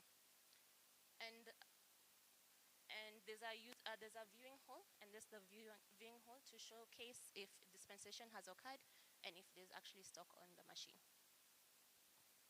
Next slide. So the distribution benefits are it enables single pad purchases, as I mentioned earlier. It eradicates the necessary steps of acquiring and soliciting sanitary pads. It eradicates the disruption in their lives. They are able to work, learn, and socialize normally. The pad ETL aids in normalizing menstruation and promotes community attitude towards menstruation as there is excitement towards new technology. It provides inclusivity where women and girls from different backgrounds are all able to have access. It increases distribution channels by leveraging work and social spaces, creating new access points. So the data benefits is it helps with stock management, and we can count that by how many pads are dispensed versus the stock count. We're able to evaluate the uptake and active user versus registered. We're able to deduce our timestamps to help with stock planning. We're able to aggregate data to parameters with different trend parameters. You can see from one machine its trends and pull it up to a sub-location, a county, a cluster, and so on. And as it has geographic capability, and all this is done remotely. So our second system is a pad banner, and it is a sanitary pad incinerator that eradicates sanitary pad waste by turning it into ash by. So here I need you to have a bit of imagination. This is a cardboard mocha, but this is the size that we plan to have it. This does not have, it's not a complete yet model. It needs a second chamber for smoke purification. But after we have finished, I think it will roughly be the same height as the pad heating. So it is heat, shield, and thermal insulated. It has safety locks like lockouts, so in case that the incinerator is burning, nobody can open it, and when it's going through maintenance, nobody can put a sanitary pad in. It has temperature monitoring and control panel, and it has a pad capacity of 20, so you can burn 20 pads at a go. It has a second chamber for smoke purification, so as I had mentioned earlier, we want to have a different compartment where smoke will go through different filters to eradicate the toxins that I had earlier mentioned, so that it is in line with the environmental standards for quality air. Then there's an ash collection tray, and it has an automatic thermal cutoff. We are projecting that it will take about 15 to 20 minutes burning time, and you can burn it up to 36 times in a day. So the benefits of this is that it is discrete disposal method. Yeah, the disposal process is private and discrete, maintaining the user's dignity and confidentiality. It helps to reduce or eliminate unpleasant odors associated with used sanitary pads. Waste is converted into ash, reducing the environmental footprint, so the billions of metric tons that we are talking about is eradicated. It helps the prevention of spreading disease by eradicating areas of where bacteria can breed. The incinerator eliminates the need for storing and managing sanitary pad waste, and waste management is done on site. It reduces the need for waste collection and transportation, as well as the associated cost of dam filling or other waste treatment solutions. And also eliminates the risk of handling and exposure to these pads. So this sanitary waste that we are all used to in this area, somebody has to come and pick, and that's not usually a very pleasant job to have. It reduces the cost of drainage and sewerage maintenance because people do regular toilets and other areas, and that causes issues. And it promotes education on proper disposal. As I had mentioned earlier, pad ATM technology does drive conversations, and we believe that this would also do the same. And lastly, it integrates with already normalized practices, such as throwing the pad immediately after use. We wanted to put it in the toilet. After you have changed your pad, you simply just place it in, and it will incinerate. So we think we are groundbreaking.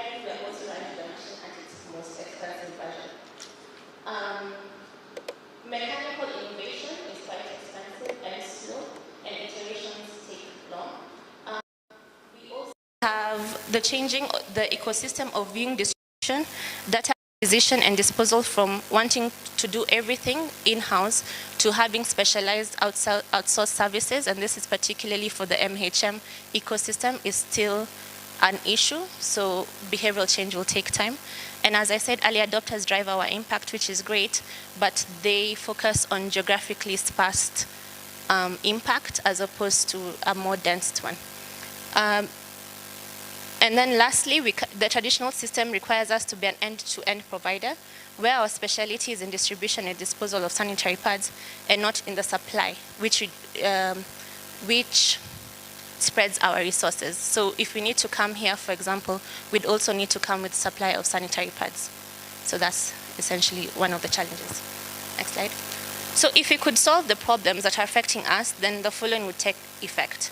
Manufacturing costs for the pad ATM would reduce by 37%.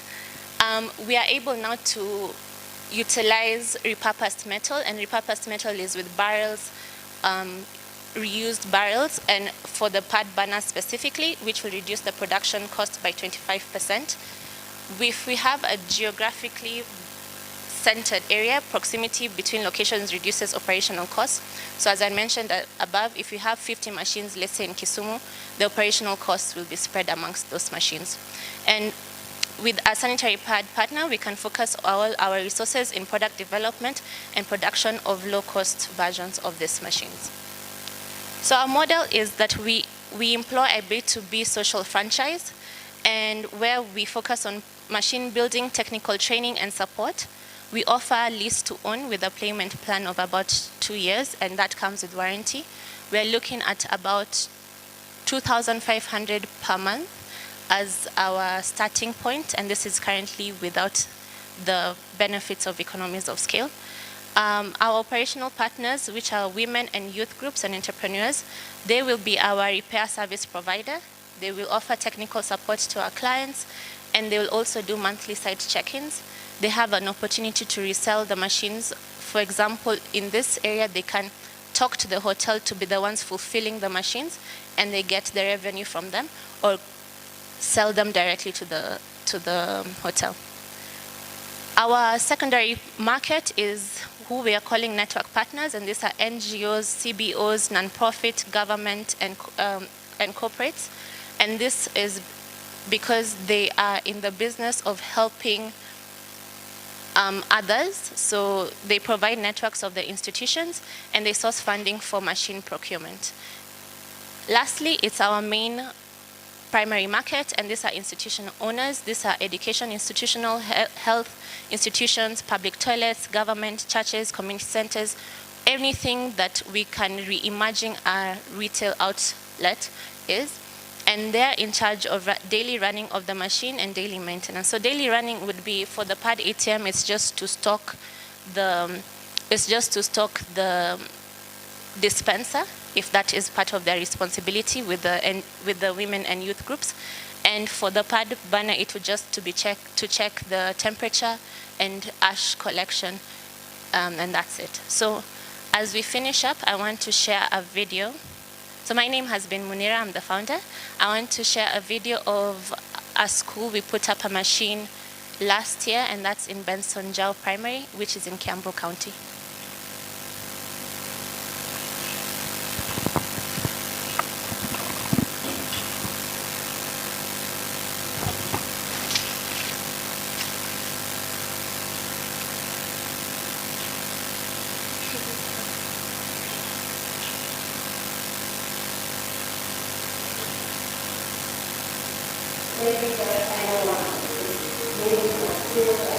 Could you please start it again?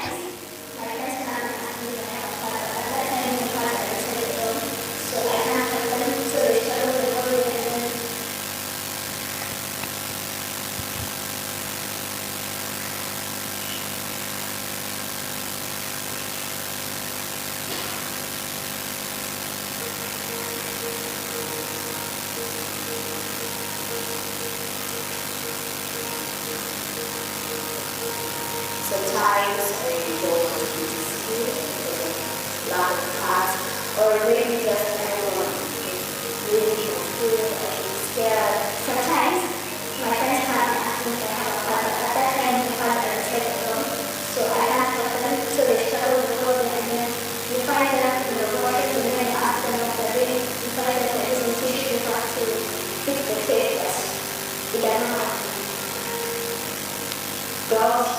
challenges in getting parts, and also they need the awareness around who can access parts. It's more comfortable, it's more sure, the self-esteem goes up, with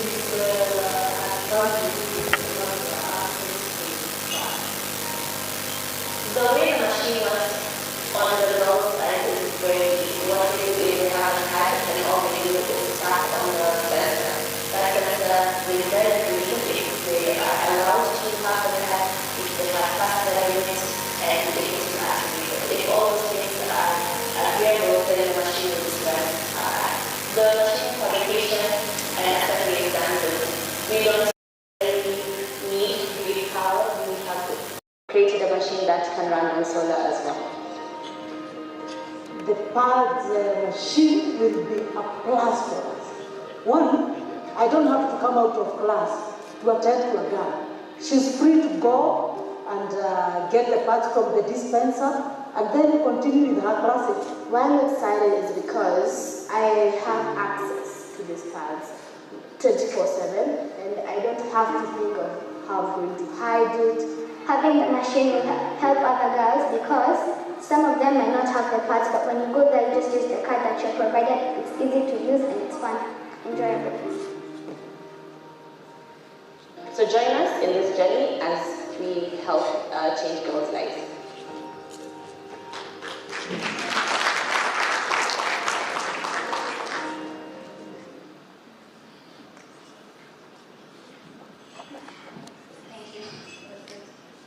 So that is it for the presentation. So we have 10 minutes. Any questions from the judges?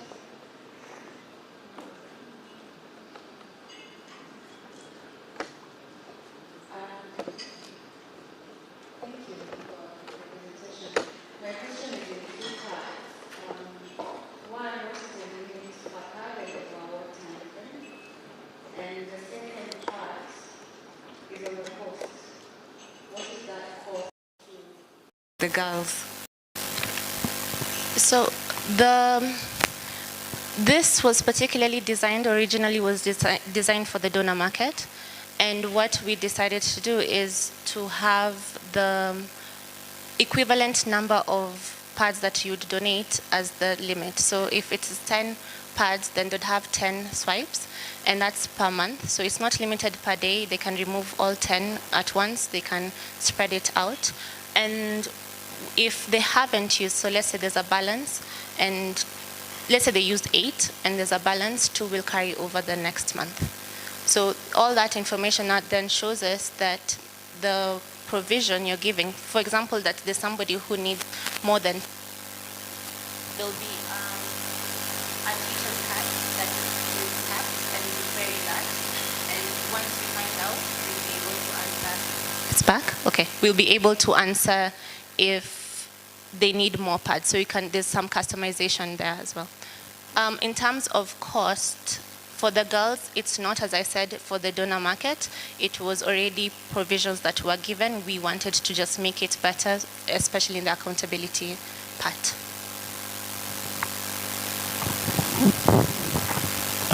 Thank you so much for your presentation. Maybe something that I might have missed. Number one, what is the difference between the current existing sanitary pads ATMs and ARI? What is it that you will term to be so different that makes it able to compete with other existing technologies? And secondly, for the incinerator, where does the ash end up to after it's what is your proposal on where you will take the ash after the incineration?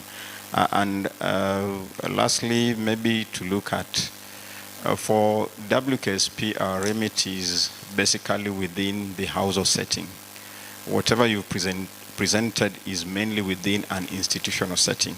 So how will this technology be adapted to address the needs of the household setting? So for your first question, what makes our pad ATM unique?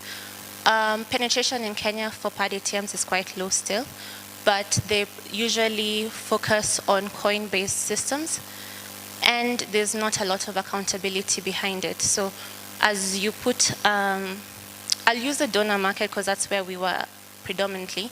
Once you put a machine up and you give the provisions, the other ATMs don't have they don't count the pads that have been dispensed.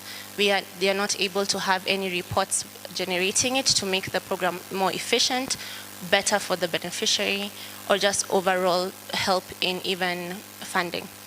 Your second question was, where does the ash go? There are multiple applications. Our colleague said that they can be used for the chicken coop. We looked at using them as natural pesticides, because ash is a natural pesticide to aphids, I think that's what you call it. You can also throw the ash. It is biodegradable, because one sanitary pad, when it's fully absorbed, is about 300 grams, and it burns to 100 grams. So it's very little ash that is created. Your last question was? So we looked at not at the house in the sense of it being a house, but where women and girls spend most of their time, and where do they socialize. So it is work, their education, and socialization. So work, we looked at where they'd probably go. So academic institutions, corporate institutions. For schools, for education, that's pretty straightforward because it's education. We looked at if she has a child and she needs to go to the clinic, should get pads there. If a woman is spending time in the market, then should get her pads at the market. So that's how we looked at the approach for households. Thank you very much. Mine is sort of a follow-on from what you've just talked about in terms of accessing the product. And when you began, you're talking about the supply chain and enhancing access to the products.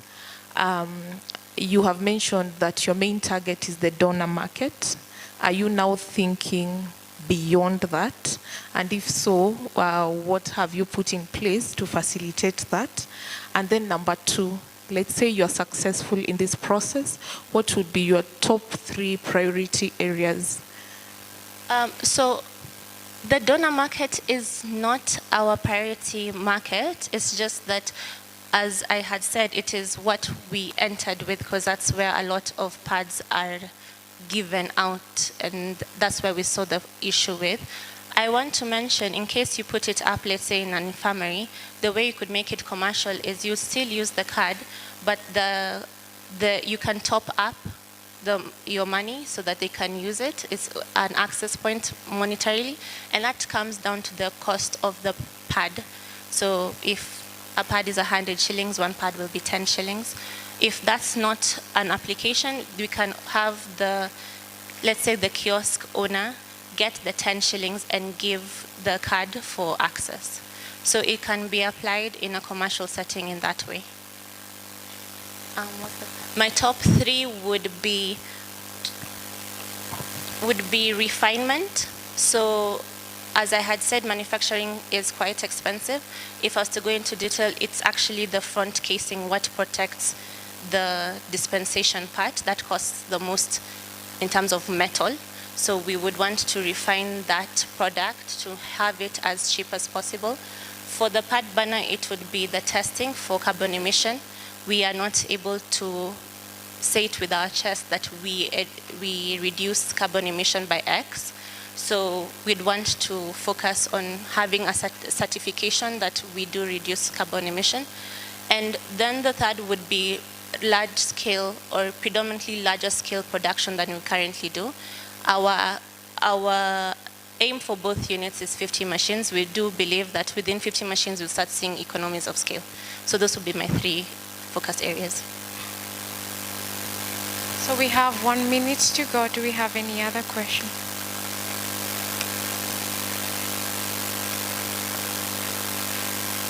Okay, there being no other question, I want to take this opportunity to really thank you for, I didn't raise this for you. Thank you very much. I welcome Susan to take us to the next group. Asanteni.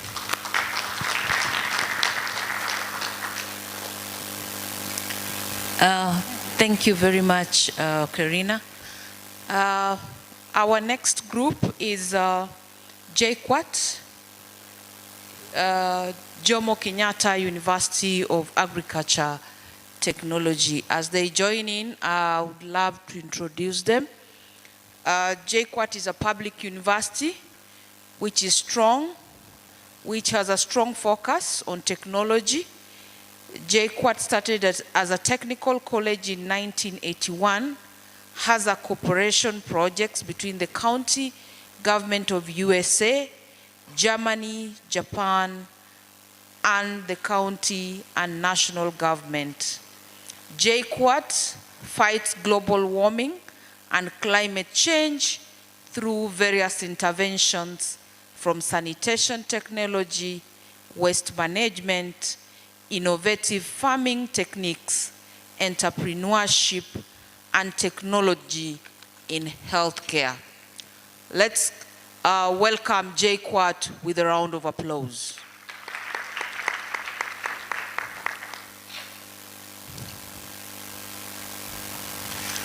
On stage, we have the representatives from JKUAT, led by Dr. Dennis Magu. Dr. Dennis Magu, just raise your hand. Thank you. He is the senior medical epidemiologist. In the technical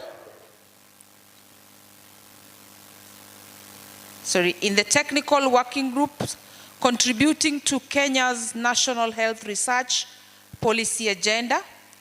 He is also an active member of Kenya Association of Research Scientists, CAS, and Association of Schools of Public Health in Africa, that is ASFA. Partner in World Health Organization jointly funded $300,000 project, and also research coordinator for an $800 funded project in World Health Organization under epidemic response in Sub-Saharan Africa. With him, we have Evans Ogondi. Evans, kindly just wave to the crowd to get to know you. Evans. Evans Ogondi is the environmental health, stroke public health,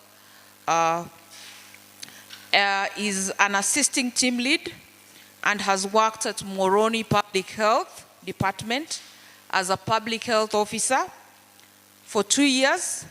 He has also worked at JKUAT Environmental Health and Disease Control as a public health technologist in charge of practicals for 5 years. He holds HND in Environmental Health Science and ongoing Bachelor Science in Environmental Health Sciences. Mr. Evans has taken part in case study, hygiene integration in high-risk nodes in agricultural value chain, supported by SNV as the lead in hygiene. The third representative, again, is Evan Sogachi. Evan Sogachi, in absentia. Evan Sogachi is their urban planner. And as he plans, he is geared towards planning and designing innovative prototypes for various structures. Evans offers professional expertise on strategic rural and urban planning, EIA, GIS, and data analytics, land survey, and subdivision. He is also an architecture, landscape, and mapping, quantity survey, financial engineering, and offers actuarial services. He is also in real estate design and very optimistic towards making a positive contribution to the society through social skills, abilities, and talents. Let's welcome JQuat team on stage. Thank you. Just like other presenters, have 15 minutes to make your presentations, and we'll also give 15-minute questions. Thank you. Your time starts now. Good afternoon. I'm humbled this evening to actually come in front of you with even my supervisors in front of me and other collaborators I can see. I'm really humbled for this innovative technology we have brought here. Even Her Excellencies, I think I'm really humbled, and I look forward to interact with you after this because I'm really honored on this. Well, people have talked about sanitary pad. Since morning, I've not seen a sanitary pad. And I don't know how is this discrimination about people just talking about pads, and actually we have not seen one. So how are you fighting discrimination, inequality, and all these issues? That's a parting shot. Let's make our people better. Let's run the video. Thank you.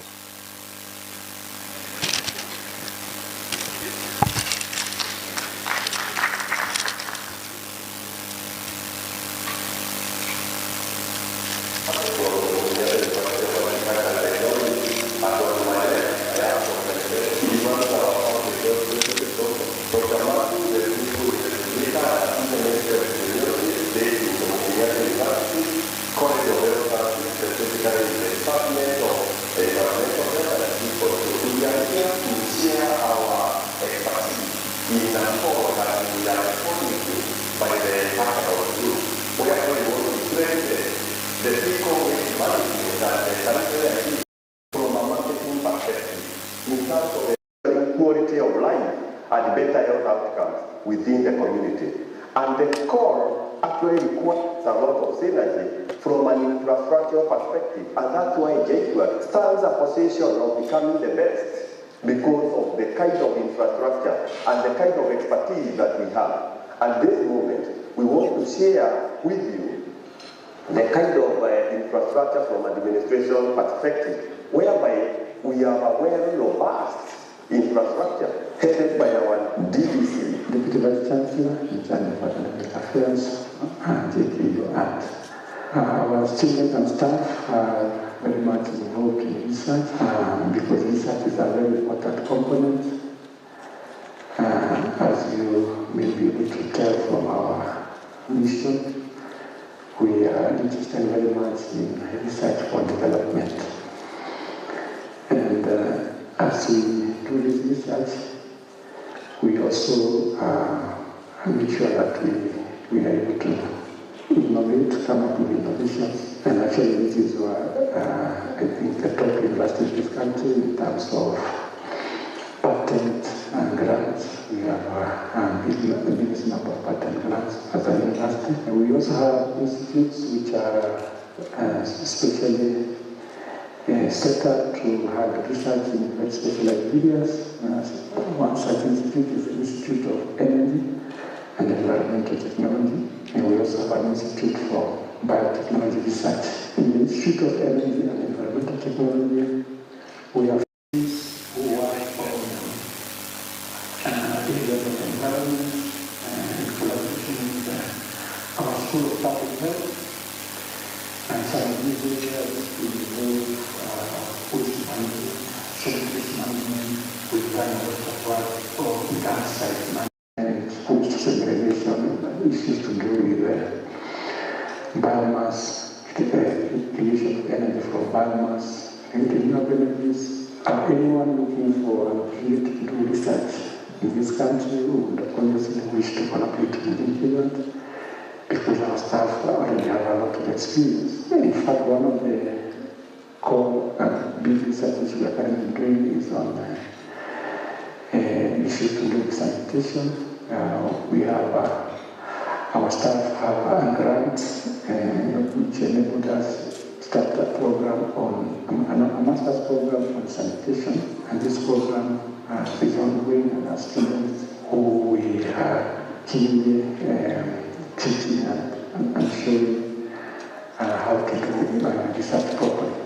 So I believe the results we get will be very useful to enable this country to develop interventions to improve sanitation.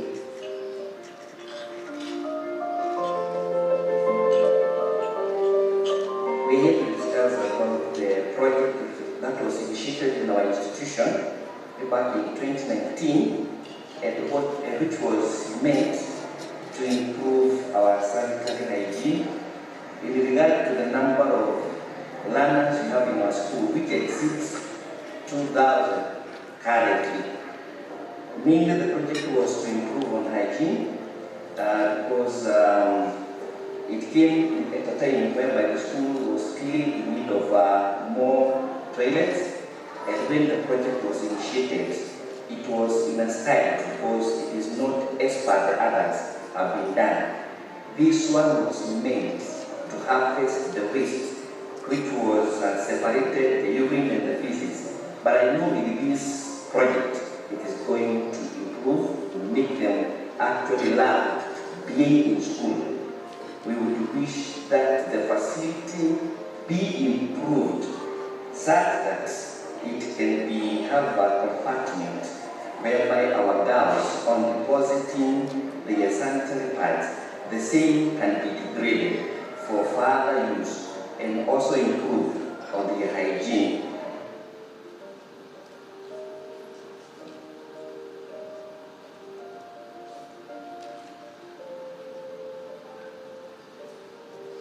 In terms of waste management and in terms of the people waste and also the sanitary pad hygiene aspects, we are now at the actual point that we are talking about that we will be able to manage this.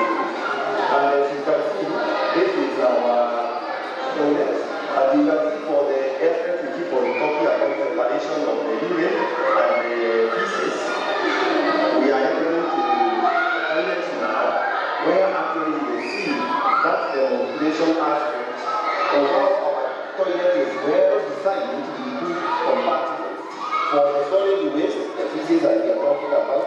At this point in time, we are talking about where the feces and the sanitary pad, when the lady comes and actually leaves herself very well, and actually the sanitary pad and the feces will run in that state. But the urine is well directed and guided to this compartment.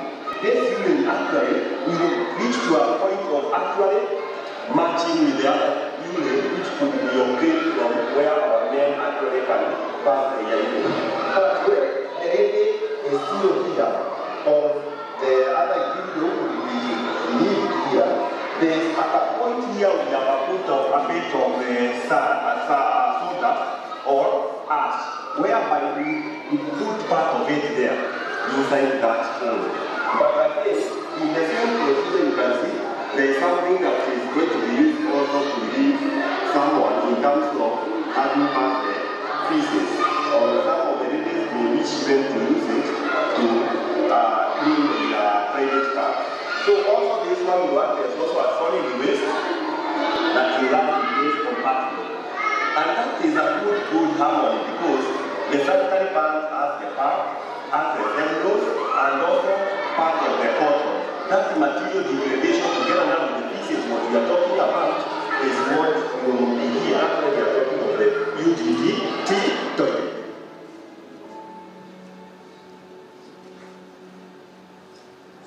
From where we started with our UDT toilet, there is a point of hardness.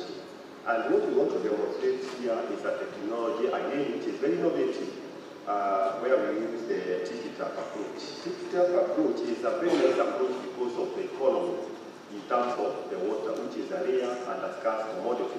What we are doing here, we first assemble all the equipment, all the materials, all the items that we require. We require strings, we require sticks, we require soap, we require water and a container. And what we want to demonstrate to you with my expert is how we mount this kind of water in a very favorable place using what we call locally available materials.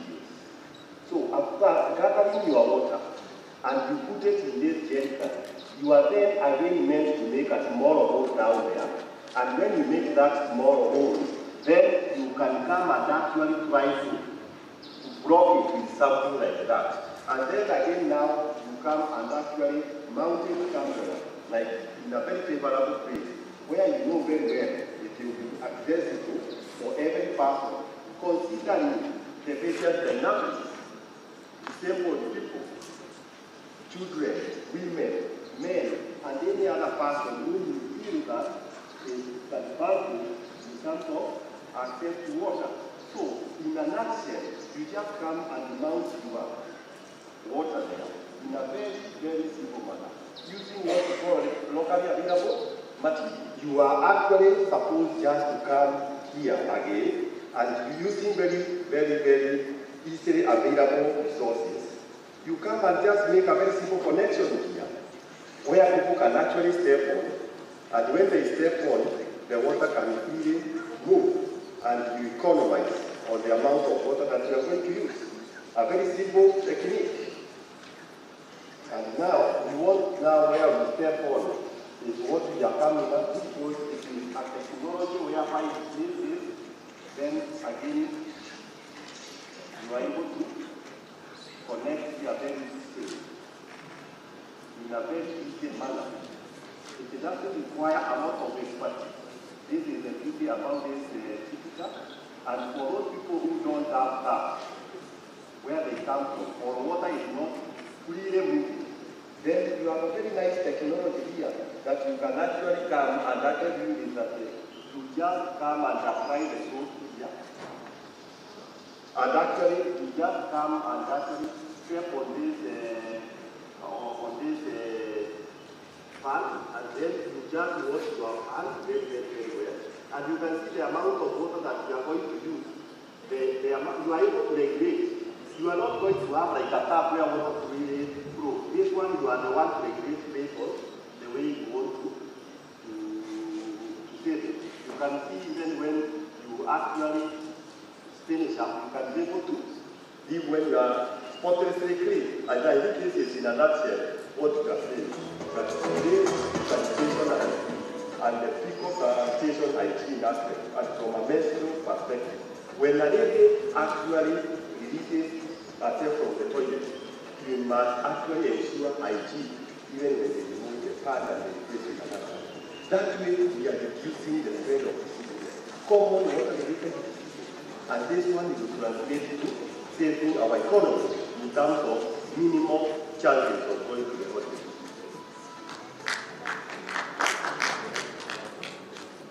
I want to demonstrate very categorically when our toilet, the toilet that we are talking about is here, and you know very well the sanitary pad and the feces and the urine will be separated to another chamber. Specifically for the chamber that the feces and the sanitary pad will handle, will be this one.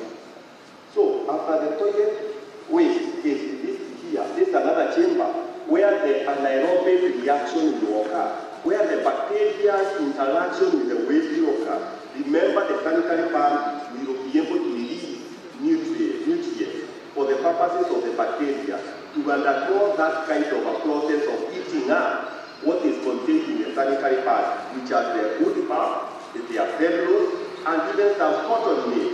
When that process is going on, where the sanitary pad is actually having some a bit of blood, which will be relied upon by the bacteria. Those bacteria again will eat up on what is the content in the feces.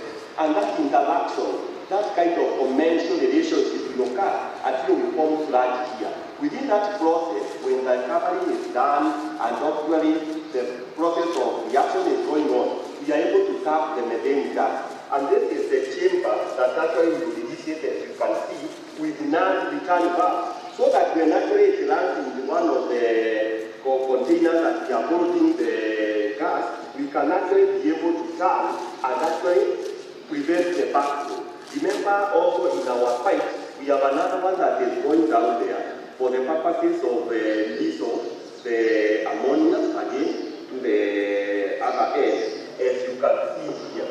So it will be a good analysis of how the interaction of that, remember again there are those non-return verbs that we are actually talking about. But before I go to that end, I want to demonstrate a bit how the design is. We are so much well tilted to avoid that back to again, so that at the end, my colleague will demonstrate on how we can design another chamber there, maybe even a lot that we can improvise, which can handle excess of the sludge that can actually. When the cut will be moving up, the sludge will be going down, and that is the reason why there is a slope during construction to ensure that there is a slope, the tank is sloping. And because of the nature of the fecal matter, that you all know that there are some certain diseases that it can cause, we will ensure that we construct, as the sludge will be coming out, we will ensure that we construct a tank at the back there, and then approaches. And the answer is Kenya Follow. Imagine if you are going to implicate this kind of project in the Western province using this model, we are going to achieve so much. Thank you, Jacob. Thank you. I now have this time for the judges. Judges, you have 8 minutes for questions. Okay, I'll start with Neville, then I come to Judge Roslyn. Thank you so much for the presentation. I wanted to follow up. You mentioned about the complete degradation of the sanitary pads. And from what you explained, we introduced bacteria and other bacteria just for the purposes of ensuring that this decomposes. And the problem is not the cellulose and the pulp and the cotton, but the plastics that are contained in the sanitary pad. So will these bacteria feed on the plastic as well? And secondly, what would be the cost of a unit of the UDT toilet facility that you presented? Thank you. Let's take the questions and then we'll move on for the response. Thank you. Mine is almost related to the As WKC, we work very closely with the county governments, and we have clearly demonstrated to us that the quite a number of interventions here. There's the UDT, there's the TP tap, there's the biogas. So what would be the cost of investment if we are to replicate this within the 8 counties? How do we convince the county governments to allocate resources to this particular model? So in terms of investment, what are we talking about?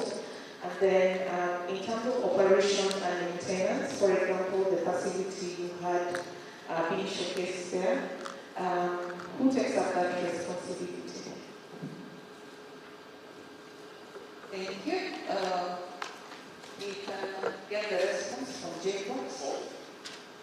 Thank you very well for the very elaborate questions. And I appreciate that observation. My previous presenters have actually articulated on what are the actual components that are within the sanitary pad. I acknowledge that observation that there is a prospect that is usually very notorious for the aspect of degradation. That I think one of the presenters here talked of the very many years. Our final product that we are thinking of, it will not be a big issue when that is there. Remember, we are talking about the bricks, which will be so much strong and durable because of the binding molecule from that plastic. The kind of couple that you make from it. The bricks, for example, when you build and then you just do a bit of small plaster, with the sludge that you are going to obtain, you are going to go. It comes from landscaping and survey and parking. We are talking of the poles. When you come up like the way the culvert is designed, that sludge that people don't appreciate the value that have demonstrated in the entire surrounding of Gashororo area days. It's the high time we start now embracing that waste to have a clean, hygienic environment. Our Article 69 and I think 70 in the Constitution talks of the clean, hygienic environment. It is our responsibility. This is a toilet that actually doesn't require a lot of resources. It's just like the ordinary one that we come up with at home. But now, from our design, we have the liquid and the solid.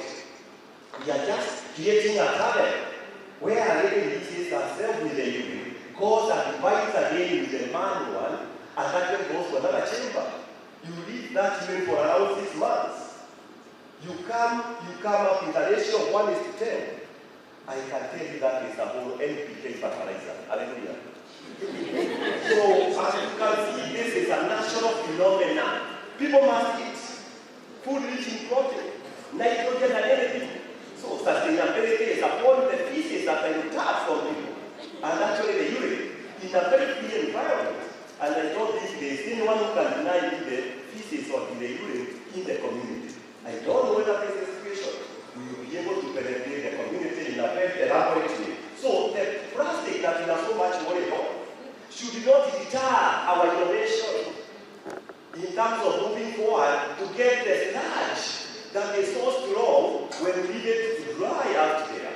This sludge, I can assure you, in Kampala, is high-caloric value fuel. Babuli will come for it. We come up with a public-private partnership so that our local people can actually benefit from the revolving income from the small micro enterprise, and also a circle to empower. Maybe you have empowered the nation. Hallelujah. The other component, the operations and maintenance, we are going to come up with a culture of people knowing it is their responsibility. In schools, I saw a video here of a school just adjacent to the Kashomoro, where we park in the week, we have a toilet that is so functional. You saw kids there appreciating me. I usually visit there on and off. And I tell them, go home, tell your parents, there is this kind of project. They can come and embrace that, as long as they are going to take up the issue. Why are we allowing the toilet in our schools to get to the level that I saw a while ago on some business enterprise here in the video here? Where are we seated somewhere, not actually addressing these, eating up of the material and the bacteria, the part providing nutrients? Can I share this? When you have a diabetic food, look for sugar. Put the sugar for you know that. The bacteria will leave the tissue of the human being, and the bacteria will run away to where the sugar is, and you'll be healed, and you go home celebrating for the innovation of the medical epidemiology. Hallelujah. I think it is a high time we become part and parcel of the hygiene ourselves without isolating, without discriminating the ladies. It is their ways. Who says it is their ways? It is for the community benefit.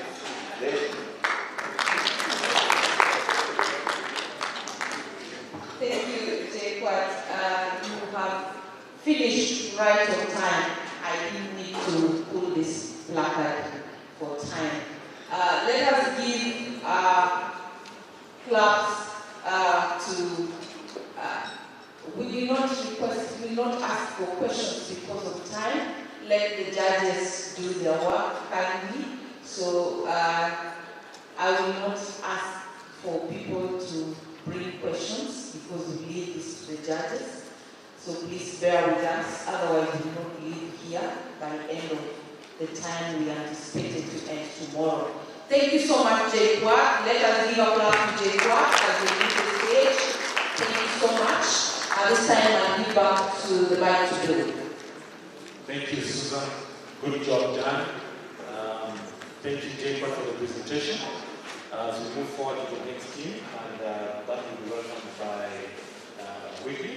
We just want to recognize the presence of the Chief Officer of Kisumu County, and they have the lead community and volunteer who was joining us, that is from Kisumu Central.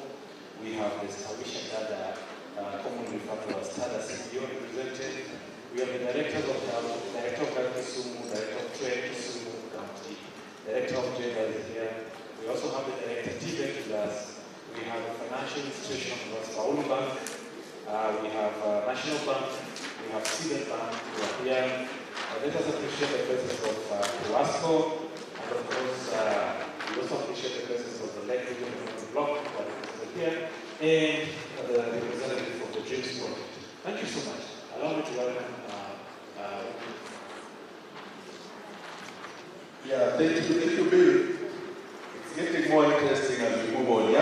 said that, and we are learning a lot. From the online community, people are really appreciating and really learning a lot of things that they didn't know until this day. And it's exciting. I can see them, the judges fighting with the patient to say you're going to clap. Only to remember that the judges are not supposed to take part in the clapping or saying amen or something. Okay. So next thing, we have the team from Kenya Water for Health Organization. Kwao, please take to the floor. As I introduce the organization, Kwao team.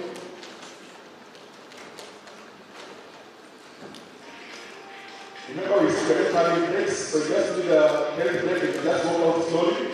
Don't interrupt the session, then you come back. So, Kwao team, you are a team of 3.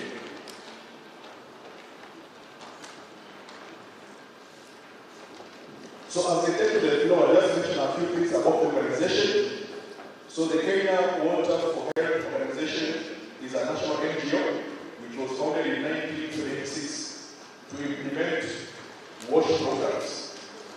And Kwao primarily targets the marginalized and underserved communities and the schools drawn from rural-urban settlements and peri-urban areas. Their reach is lies in the deliberate focus on women, youth, and other marginalized groups. So on the team that we have here, we have Felix Brian Kwena, who is the program's coordinator.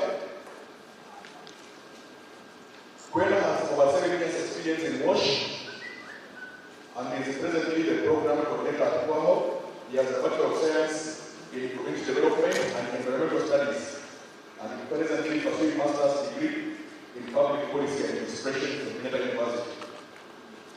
Kwena has also authored a number of documents and books, including the climate change adaptation through sustainable water resources management in Kenya, and looking at challenges and opportunities, and was also the main writer and consultant of Sex for Water, narratives and perspectives from the informal settlement, among other writings. Do you have Felix Brian? Yes. Thank you. Then next we have Dr. Petrolina Musonye. Petrolina is the WASH project manager.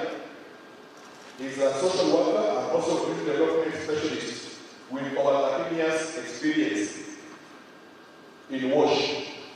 She is very passionate about improving access to fundamental rights, while the experience in WASH projects implementation in both rural and urban setup. She has also been involved in the development of gender policy and child protection policy at Kwao. We could just go to the crowd, please. Thank you. Then in the team also we have Dr. Patrick Alube. Patrick is the executive director at Kwao. He has his background in water engineering with a Bachelor of Science in Water Engineering and a Master's in Organizational Leadership that he has worked in for over 35 years. He's a member of the Engineering Board of Kenya and also the Institute of Engineering and Technology, IET. He has worked as a regional at Water East Africa for over 12 years, overseeing activities in Kenya, East Africa, and Ethiopia. He has worked as the lead technical person at Sana International, among other organizations that I will not mention because of time. He was honored in 2016 as one of the 50 most impactful leaders in water and water management globally.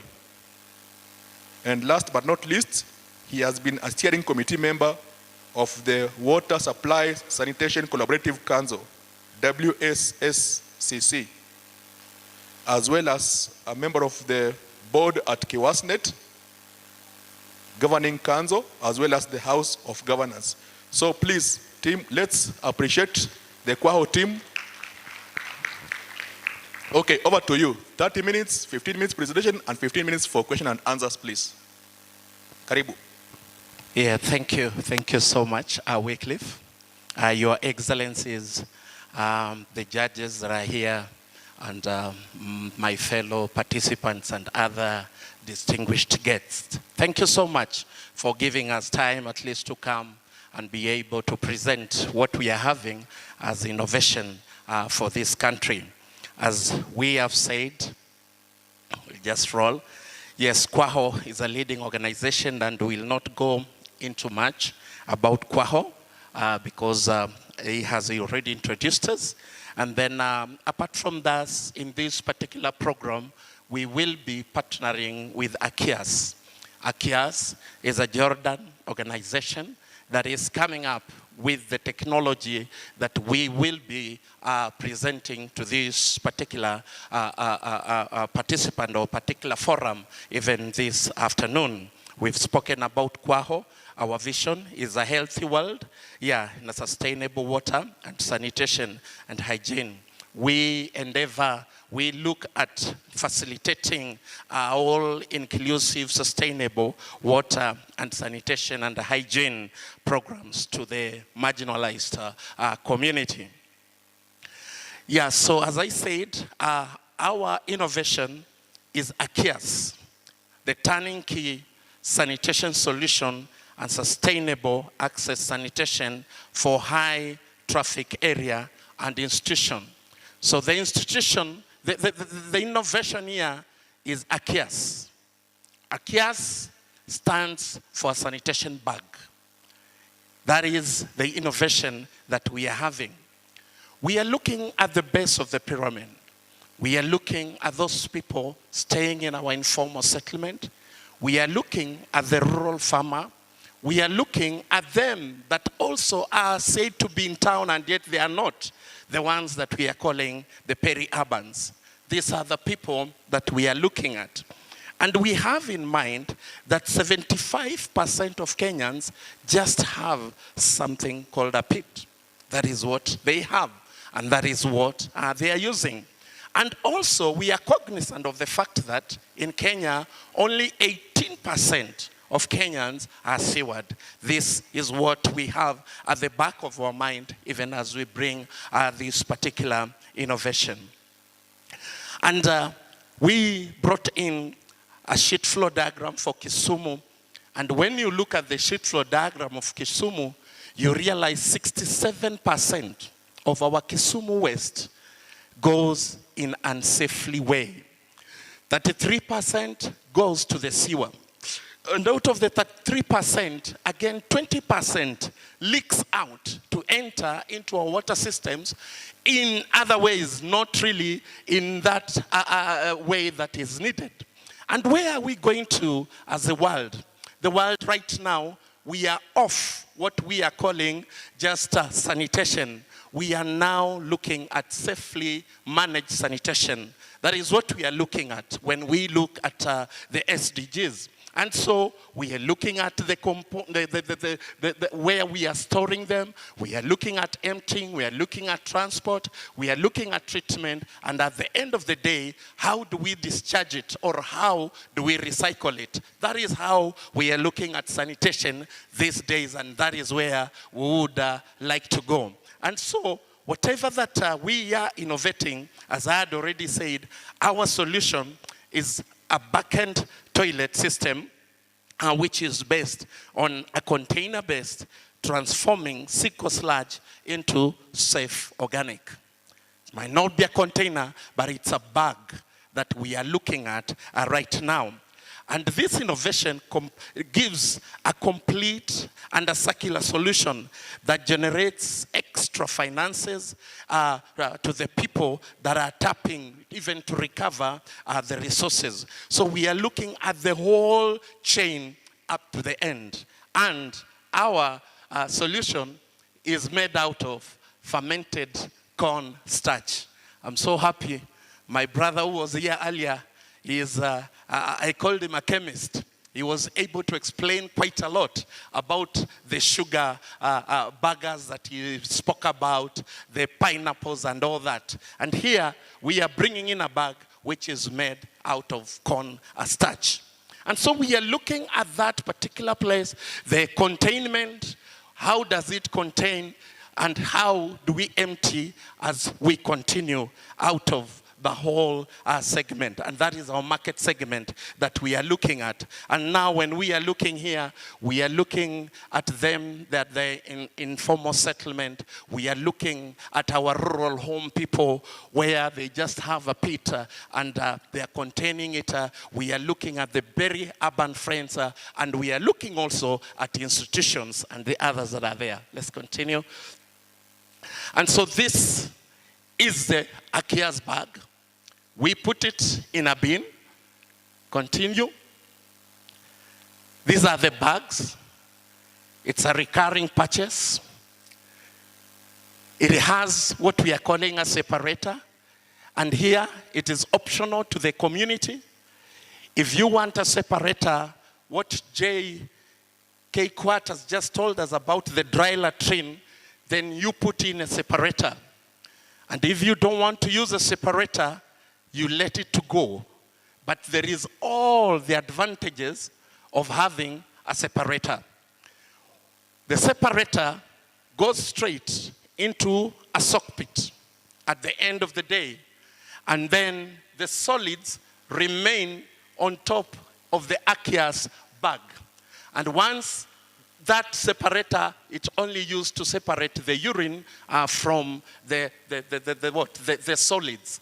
Let me use the solids for palatability of the audience. And so that is how this is a whole innovation when we talk about the Akia's bag.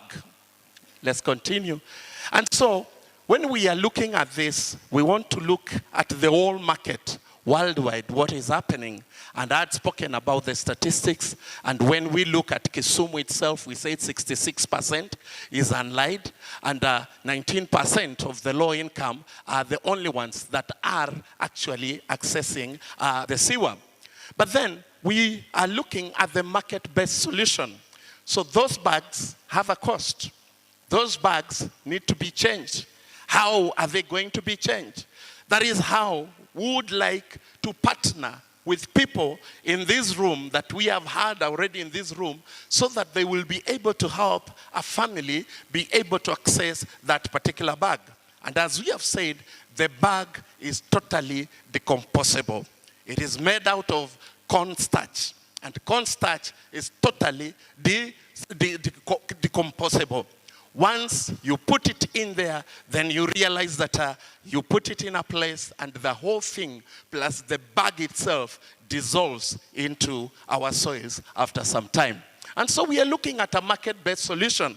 And the market-based solution, we realize there has to be some market surveys. We realize again there has to be demand creation in this, being especially that it is a new innovation, then there has to be that demand creation that has to be done. And then again, we are looking at the value chain. How are we going to do it? And how are we going to train people so that they will be able to use this particular latrine and even be able to sell it to the community that are out there. So we are also looking at the linkages of microfinance institutions and that self-sustaining level of community inclusion. So that is just market-based solution, thinking of scaling it up, thinking of how deep we are supposed to go. And so we are looking at the end of 5 years, what will we have achieved? We'll have achieved the institutional triggering. We've had the ministries here. We've had the directors here. By the end of 5 years, we are thinking of triggering all these institutions. And even JQuat that is in this place that we have had. So those are the higher learning institutions that we are thinking that after 5 years, we'll have triggered you. And then there's that interpersonal communication. The CHVs will be used to be able to communicate to the people. So in terms of information and in terms of demand creating, the CHVs are going to be facilitated so that they will be able to pass the information. I was so glad with the first team that started with animation.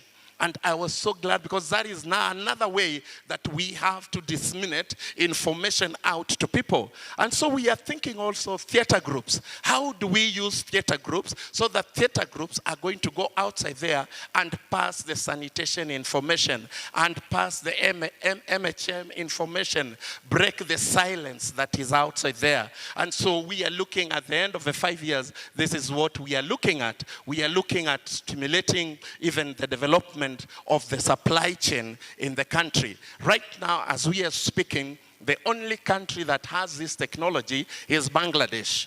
And that is why we are partnering with ACIAS so that now Kenya could be the next country so that we take this technology from Bangladesh, who are already enjoying the technology and it's already in working. And then we are thinking about creating platforms of sanitation actors just to showcase the product by hosting a sanitation investment and innovation forum, just as we have done in other areas that we have seen.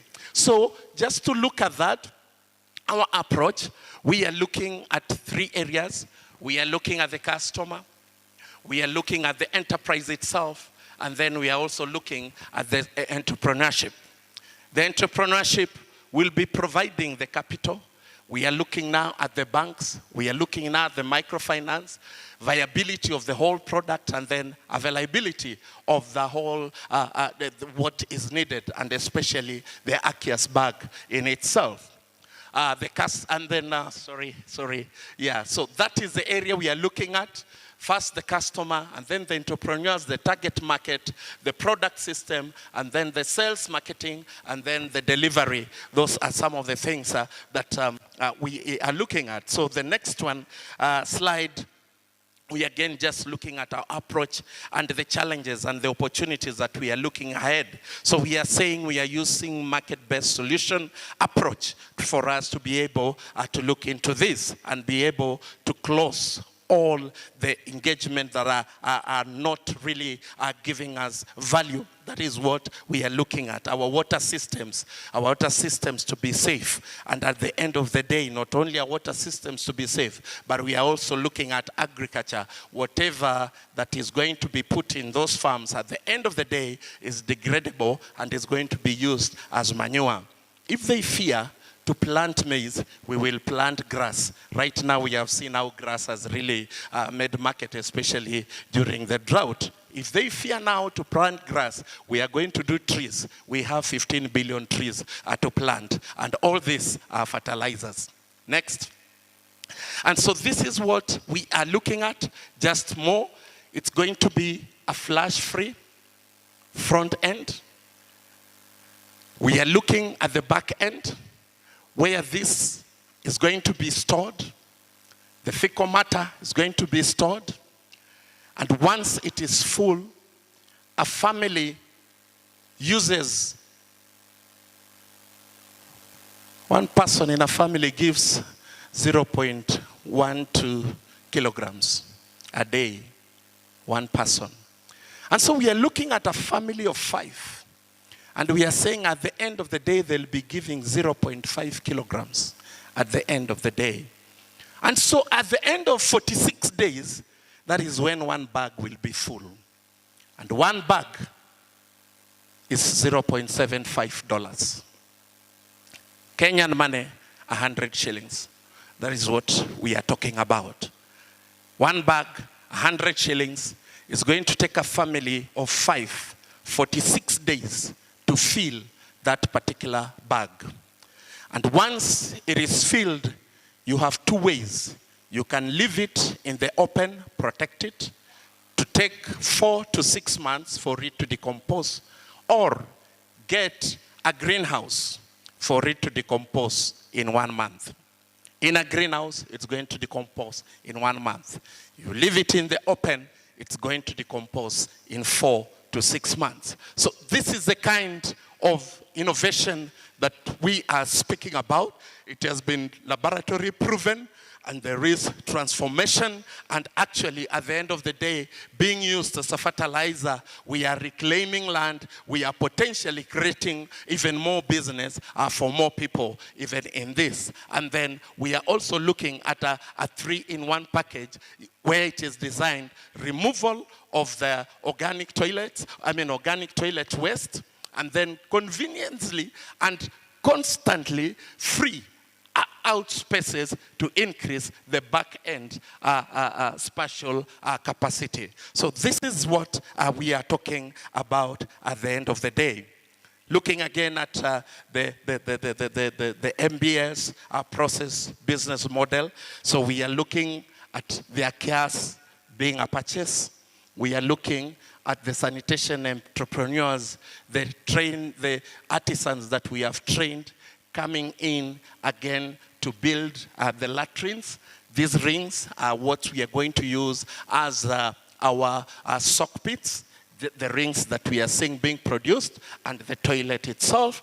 And then we are looking at agribusiness at the end of the day, benefiting from our compost manure that we already have. And at the end of the day, the customer enjoying the latrine, the use of the latrine. And it's a nexus for improving sanitation and looking again at the SDGs that are going to be affected. They are all here. We have SDG 6, SDG 15, SDG 3 being answered, SDG 5, which is about gender. Then we have SDG 2, SDG 1, and SDG 13. Where our solution, we will be offering solution to all that is happening there. So the next one, the costing. We know you will come back and ask about the costing of all this. Yes, we want to be very competitive in our pricing. The dislodging track and then the wastewater treatment. I think you can just press down there some notes on that and we'll be able to see, okay, maybe it's not on your slide. Yeah, so at the end of the day, what we are just saying is that the price of one bag is 100 shillings. And that one bag is able to take a family of 5 for 46 days. And so within a year, minimally, you'll have at least changed it 12 times, which is 1,200, and very, very acceptable within the community, and you can manage your own waste within your home. Thank you very much.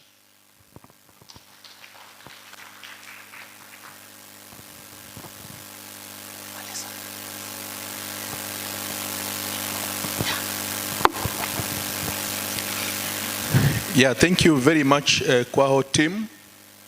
I don't know if there is any comment from other team members. If not, then we can take in questions.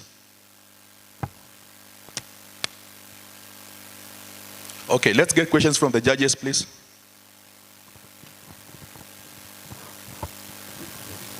Thank you very much, Kwaho. I have 3 questions, and they are very simple. You can answer them by one word. You say the technology belongs to AKIA. What is the patent stage of this technology, and what are you paying for it? Is there a way in which you want to develop that technology locally, or you just want to continue paying for patent? 2, there are a lot of chemicals used in fecal sludge management. Some of them have been proven to be infiltrating into our groundwater systems and create another problem. How sure will you be when you bury some of this sludge into the ground? Will it not contaminate the groundwater system? Thirdly, one of the issues in safe sanitation is getting away from contact. I tend to think there is a lot of risk of human contact with the fecal material. What are these risks? Have you assessed the risk? Thank you.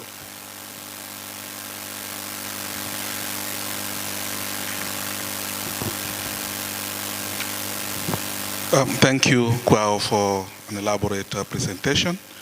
Just picking the cue from where Prof has left it. One, you have indicated to us that this technology has been tested in Bangladesh. What is the probability that this would be feasible in Kenya? Has there been any additional tests or pilots in the region, especially Western Kenya, considering the deep-rooted cultural beliefs about feces, etc.? The second question is about the cost.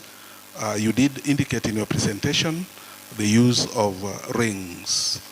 How much would that cost? So what would be the unit cost of such facility to a household?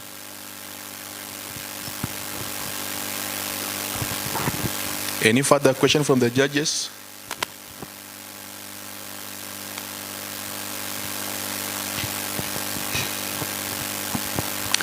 Okay, thank you, Kwaho. Two questions. Who are your target customers? And then secondly, how will you make money out of this? Yeah. Thank you. You can take on those three questions. Okay. Yeah, there are 9. Okay. Well, yeah, from 3 judges, sorry. Thank you. Thank you so much. Thank you, Prof. Thank you for the questions. Yes, the technology we are partnering with is HACKATHON. And HACKATHON, as I said, is a technology that is already in Bangladesh and it's being used. And as Kwaho, we have been partnering with them, talking to them so that it will come to Kenya. And so this is an opportunity for it to come to Kenya. Having gone through the sanitation cycle as an organization, we are seeing this is also one of the areas that it will really help. We have container-based sanitation, which is already working very well. We have the briquettes, which are working very well. This is the next step as we look at that particular innovations that are being done. And so we are planning at the end of the day for it to be localized. In terms of the safety, this is sludge. For lack of a better word, out of my stomach. And they don't have any of those bad chemicals. They have the pathogens and the bacteria. And so those are the things that we want to deal with.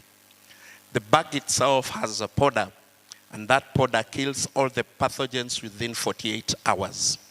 It's just like the hash. We are told about the hash. Once you put in the hash, then it works on those pathogens.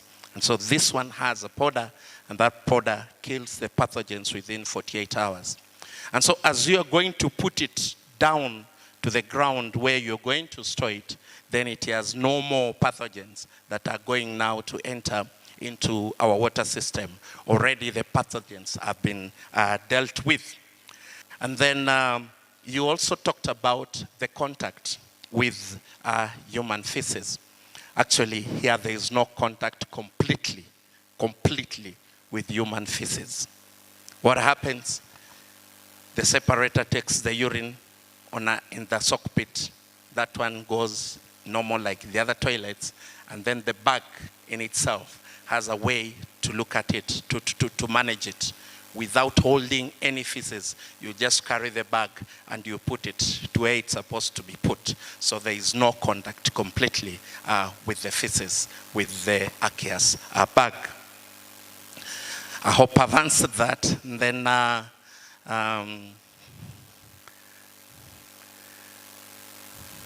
you can answer some. You want to answer? Okay. Yeah, the target community, I think we've talked about the target community. If I remember, I mentioned thrice.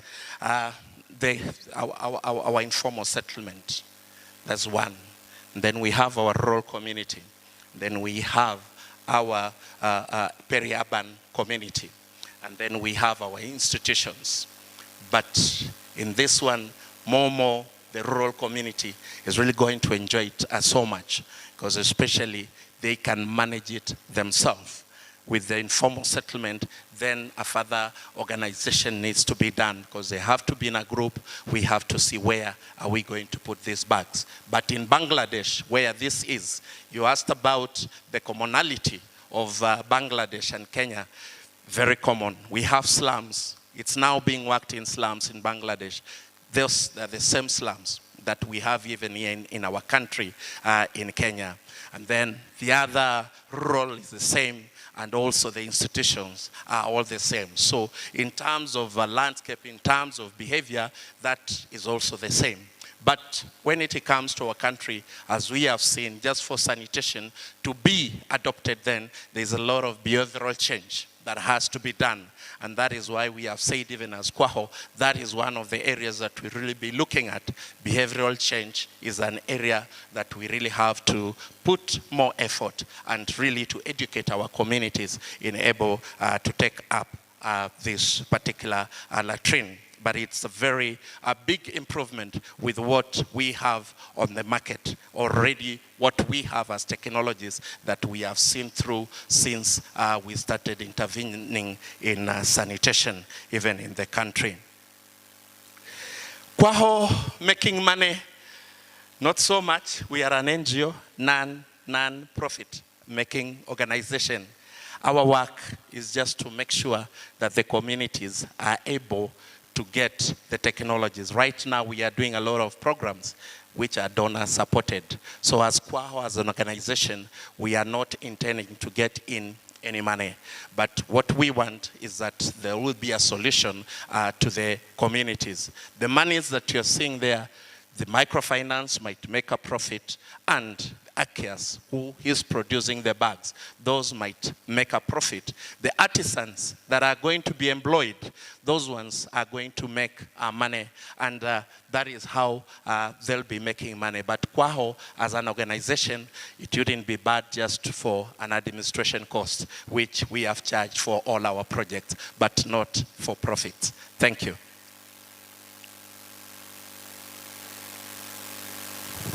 Yeah, there is one more question from the judges.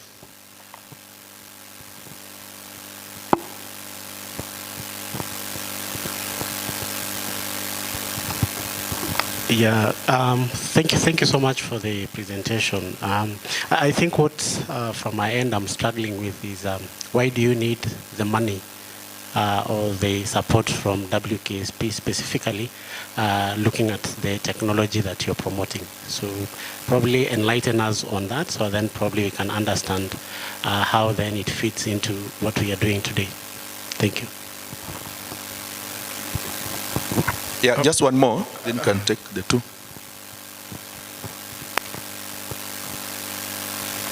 Yeah, one more from me. The issue of inclusivity. Could you please speak to that and how your approach will promote that? The issue? Inclusivity. Yeah. Yeah, thank you. There is another question? Sorry, Wycliffe. There's another question. There is, okay.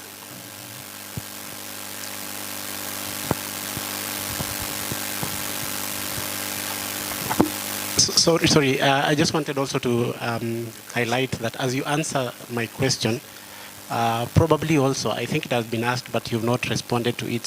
What is the cost of the infrastructure? You've emphasized about the bag, but we do not know how the infrastructure will cost per facility. Thank you.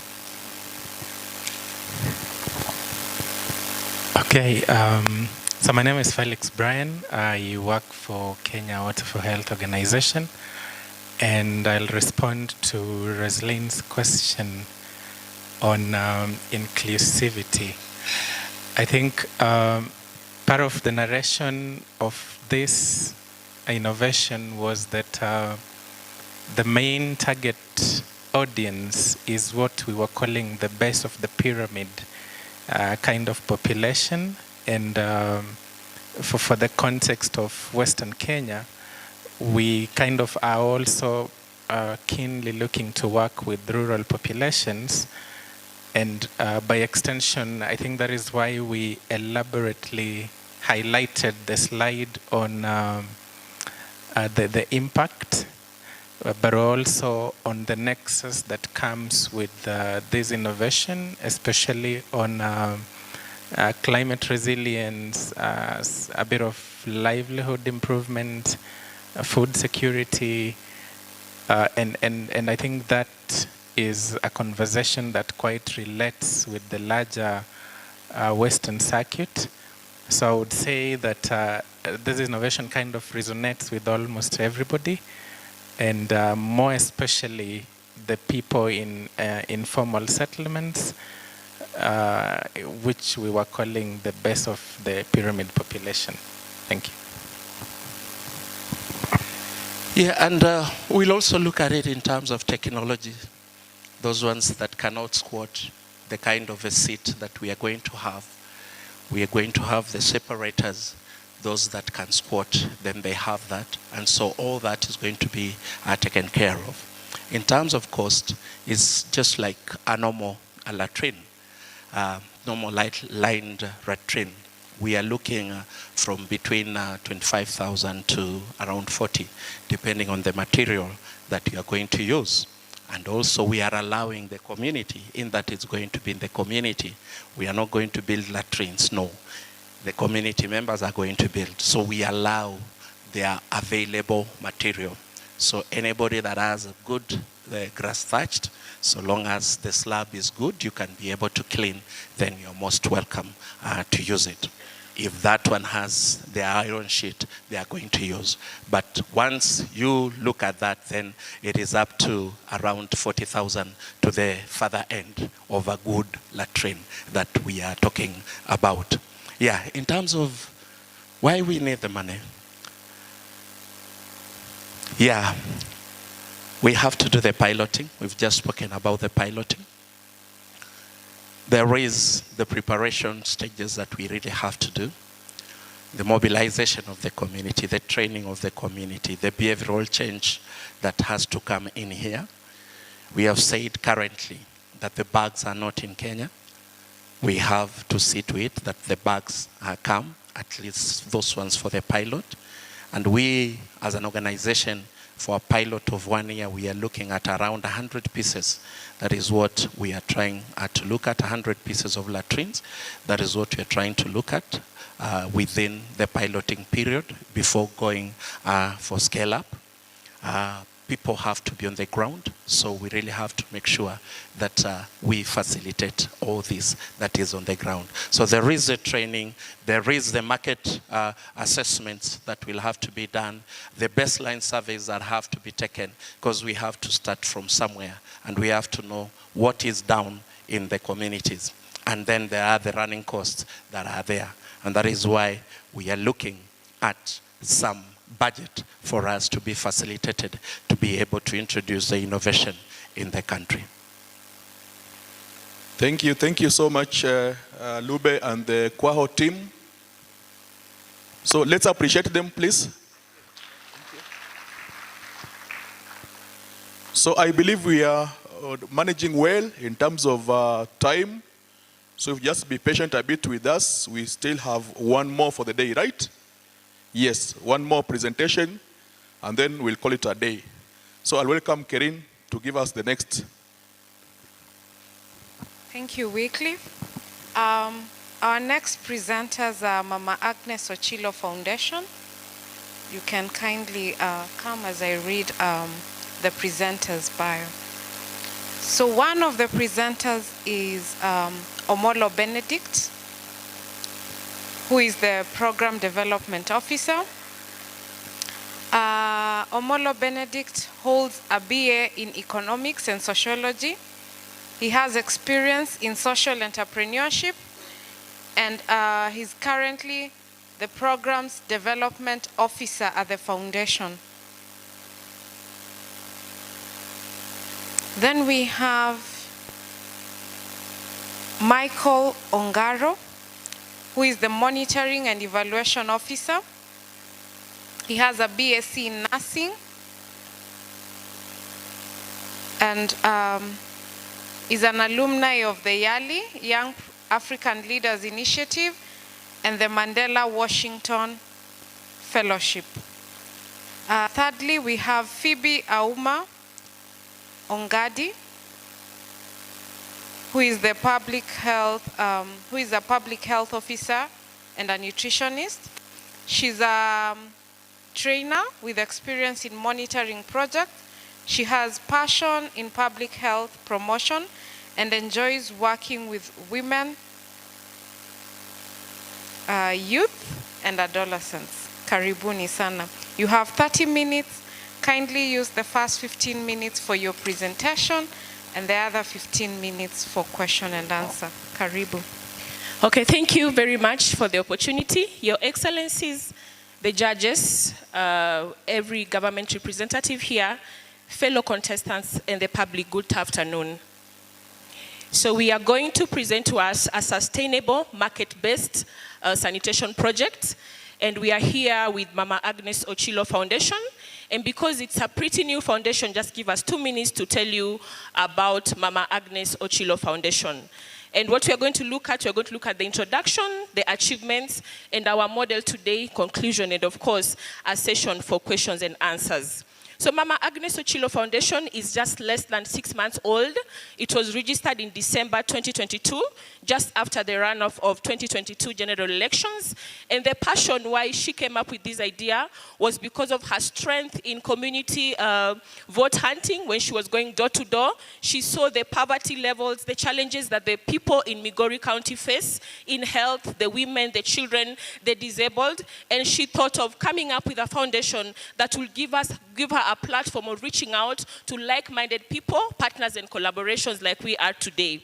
Migori County is one of the 47 counties in Kenya, and it has almost 49.6% poverty index. That is according to PubMed Central of 2021. That means that almost half of the people living in Migori County operate below the poverty line. So we are going to, so of course she came up with partnerships and all that. So today we are going to showcase to you, if you can go to the next slide, we are going to showcase to you what we can do with sustainable market on sanitary projects. And when we look at the organogram, I will not dwell so much on it. 6 months old, already has a solid foundation. It has people, professionals in the society with strengths in legal industry. We have financial experts, we have economists, sociologists, and health professionals. And when we come to the Chief Executive Officer, who is Mama Agnes Ochilo, she has a strength in community mobilization, having worked very closely with the current governor of Migori County during the campaigns. And of course, we have managed to partner with so many people within 6 months. We have partnered with Equity Bank Foundation, we have Safaricom M-Pesa Foundation, Mati Babu Foundation, African Cancer Foundation, LHEB, CFLA, and very soon we are going to partner with Western Kenya Sanitation Project. Thank you very much, and I will invite my colleague to continue from here. Thank you very much. The next slide. I'm Mr. Benedict Hawkins. I'll continue from there. Just as you're told, the next slide kindly. Just as you are told that the foundation was registered in December last year, that is December 2022, we are merely 6 months old. And we have achieved a number of things, and we'll just mention as we go so that we get to the main call that has made us to be here today. We have interest in maternal health care. We provide, for example, gift hampers to encourage mothers to give birth in the hospitals. We have, in partnership with the UNDP, managed to give groups support that was affected by COVID-19. Next slide. In collaboration with the national government, you remember this year, the International Day of Zero Tolerance Against FGM was celebrated in Migori. That was an initiative of our foundation in partnership with the national government. We have a fight against cervical cancer, and that is a joint effort by the first ladies within the Lake region, and we've done a number of things across the Lake region. We have, within the 6 months, we have carried out a obstetric fistula camp where 95 women were operated, and successfully they were helped in partnership between Agnes Ochilo Foundation, Flying Doctor Society of Africa, and Safaricom M-Pesa Foundation. Now, one of the initiatives that we have managed to do that is relevant to this particular call is that we have been able to give sanitary pads to school-going girls in an initiative that we are going to expound on today. Now, I want to talk about the hackathon concept call that has made us to be here. This is a call on menstrual health management, where we are combining three aspects. We are combining entrepreneurship, care for planet, and social justice in a market-based sanitary sanitation program. Now, I want to explain a model, and that is the main reason why we are here today. The next slide. Just pause. Just as you know, this particular concept here, call, was focusing on a number of things. One, there's a gap that exists in the market. We need MHM products, but they are costly. We need these products, but we don't know which options exist. We need these products, but they're not accessible.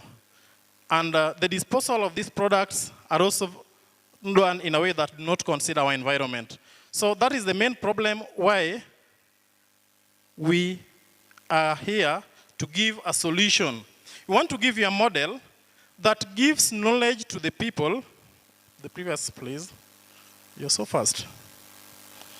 We want to give you a model that will give knowledge to the people, the common person on the ground. We want to give you a model that will make these sanitary health management products to be accessible. We want to give you a model that is going to reduce on the cost of these products. We want to give you a model that is going to ensure the sustainability of the system that we are going to use, and we are going to consider as well the environmental conservation in line with the United Nations Millennium Development Goals. So this is the model. You are aware that when we talk of sanitary towels, people think of the disposable only. But we have a number of products that are in the market. There are the disposables, there are the reusables, we have the tampons, we have the menstrual cups. But all these things are not accessible. The only ones that are known in the market are the disposables. The disposables that are known in the market are also very expensive. So in this particular model, you want to use a very unique system where we are going to narrow the distribution channel from the manufacturer to the end user. In normal circumstance, when, for example, a sanitary pad, like Always, is produced, the company does the manufacturing. Then from the company, they are registered or known distributors. The distributors take this product to the wholesalers. The wholesalers make some margin and take this very product to the retailers. The retailers will also make some margin and take this very product to the end users, who are our target market. At the same time, they are specialized in a particular product. If it is disposables, it is disposables. And you can tell the chain from the production, from the manufacturer to the end user. It will end up being very expensive. So what are we going to do? At Mama Agnes Ochilo Foundation, we are going to sit and be an aggregation center where we identify a manufacturer at the top there.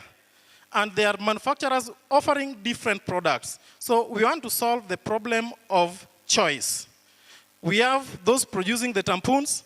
We have another manufacturer doing the sanitary pads, another manufacturer doing the disposables, and maybe another one doing the reusables, another one doing the menstrual cups. So that we give all these options. And remember, we are trying to bridge the gap so that we do away with the middlemen and the brokers, so that the final product gets to the final user when it is user-friendly and the cost is low. So at the Mama Agnes Ochilo Foundation, we connect with various suppliers, manufacturers. We sign an MOU with them and a business deal, of course. Then they bring us the products at the factory price. When they bring this is now where our strength comes. In the past, from the achievements that you saw in that slide, we have managed to do a lot through community health promoters. We are in partnership with the county government of Migori, where we are using the network of the CHPs the community health promoters. For example, when we're doing fistula, it is these women who could go door to door to identify those who are suffering from fistula. When we are doing cervical cancer vaccination advocacy, we use these particular promoters to go door to door to identify these people who have not yet gotten the vaccines. So that is our strength. Under that partnership, we are going to use these community health promoters to help us in distribution. So the first thing we are going to do is to have what we call a PADMI center. PADMI center is a center with 3 components. The first component is that you can easily get sanitary pads. All these varieties at the PADMI center. Second component, at the PADMI center, you can easily change the pads. And finally, there's a place where you can drop the used pads. How do we do it? We have 2 types of PADMI centers. One is the social places, that is the markets. We'll have the PADMI centers at the lectures. We'll have the PADMI centers in Migori County, there is mining, so we'll have the PADMI centers at the mining places. So that is one of them. At the institutions like schools, we'll also have the PADMI centers that is managed by a committee called the PADMI committee. This committee comprises both the pupils and the students and then the teachers. How are we going to deal with these particular PADMI centers, these institutions? We are going, just like in the past we have been giving sanitary pads, you saw in our previous slides. We do proposals to organizations that are willing to help these girls for free. So when they give the money, they are going to pay less than the market price.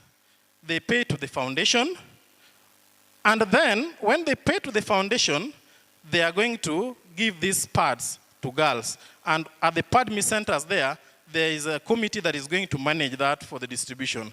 And that is why, I'll talk later about the same, that is where we are going to partner with some of the presenters I saw here, where they are they were showing us the dispensers.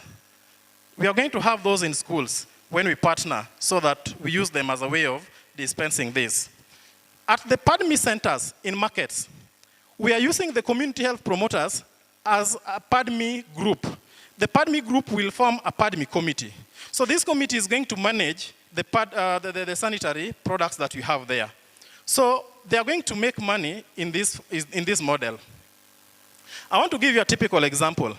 Today, the standard price for Always, I know everybody knows Always as a product. I want to use that as an example. A packet of 8 goes for 147 shillings. And that means a packet of 5 will cost you 91 shillings. County First Ladies Association, in partnership with one of the companies that supplies them directly with sanitary towels, it's called African Cotton Industries Limited. They give you the same pack of 5 at a cost of 45 shillings because that is from the manufacturer. The manufacturer gives County First Ladies Association at 45 shillings. The same pack is 91 shillings in the market. That is for Always. That means if I can get it at 45 shillings at Mama Agnes Ochilo Foundation, then I can resell it at 60 shillings and still make a margin of 15 shillings. But the Always that is in the market, which has passed through all these lines, is going to sell at 91. So there's a difference of 31 shillings. With a difference of 31 shillings, it means I'm going to make the product available, affordable, easily accessible, using that network of the community health promoters. The second aspect, again, where we are going to sell, we are going to develop an application called PADMI app. Using this application, from the comfort of your zone and at your home, you can tell the nearest PADMI center. Using this application, you can make an order. Using this application, we can be notified at Mama Agnes Ochilo Foundation that somebody is seated somewhere and needs this. So using that very application, we can also locate the other aspect that I'm going to talk about, that is the PADMI riders, who will take the product to you. So the community health volunteers that we're going to use, we are going to train them on riding a motorbike that is electric. You remember the other day the president said that in 3 months' time we'll have electric motorbikes. We want to implement that by having electric motorbikes that are going to be used for transportation of these products from the aggregation center of Mama Agnes Ochilo Foundation to the PADMI centers. Who are going to operate the motorbikes? Community health volunteers. Those are called PADMI riders. So the PADMI riders will be taking these particular products to the applications, the clients from the app. Previous, please. And the very, very riders will take it at the PADMI center. I said at the PADMI center we have 3 aspects. We have a place where you can get the product, you can go and change, and you can dump the waste. What are we going to do after the waste? That is the waste disposal, which is a very big problem. We are going to have the PADMI riders taking the waste from the PADMI centers to the PADMI incineration center. From the PADMI center to the PADMI incineration center. At the PADMI incineration center, what happens is that we are going to have a technology of incineration where we are considering energy, and we are going to have these products burnt at high temperature so that we minimize the emission of the toxic gases to the atmosphere. And we are going to fix an air pollution system which can be able to remove the pollutants from the gases that are emitted before they are emitted to the atmosphere. The ashes that will remain down there, we are going to use, because they are alkaline, we are going to use them to give the farmers, so that these farmers can use the ashes to add on their biomass to enhance the decomposition process. What is unique about that incinerator again is that at the incineration center, those women who help us as the PADMI activators, actors, the community health promoters, are going to be collecting plastic wastes, which we are going to use for burning as a source of power to burn, or rather a source of fuel to burn these particular wastes that are here. So we are going to have another unit of people collecting wastes and bringing to the incineration center, and these wastes are going to be burned. In future, we forecast a situation whereby we are going to use that very heat to boil water. This water will give us steam. This steam can turn turbine generators to make electricity that can be supplied into the local grid. And that is for safe and green energy. That is what we want to do at the incineration center. Now, I want to give you some flow. We talked from the manufacturer, the product has come to Mama Agnes Ochilo Foundation in the orange arrow. From Mama Agnes Ochilo Foundation, we take the product to PADMI centers and we give the clients who apply via the app. Then, from the PADMI center, we take the waste, that is in red, to PADMI incinerators. And at the PADMI incinerators, we are going to remit the amount, some amount, which I'm going to talk about also, that is paid for this particular service to Mama Agnes Ochilo Foundation. So when at the PADMI center you pay some amount, let's say 60 shillings, we'll let the women who manage this retain 40%.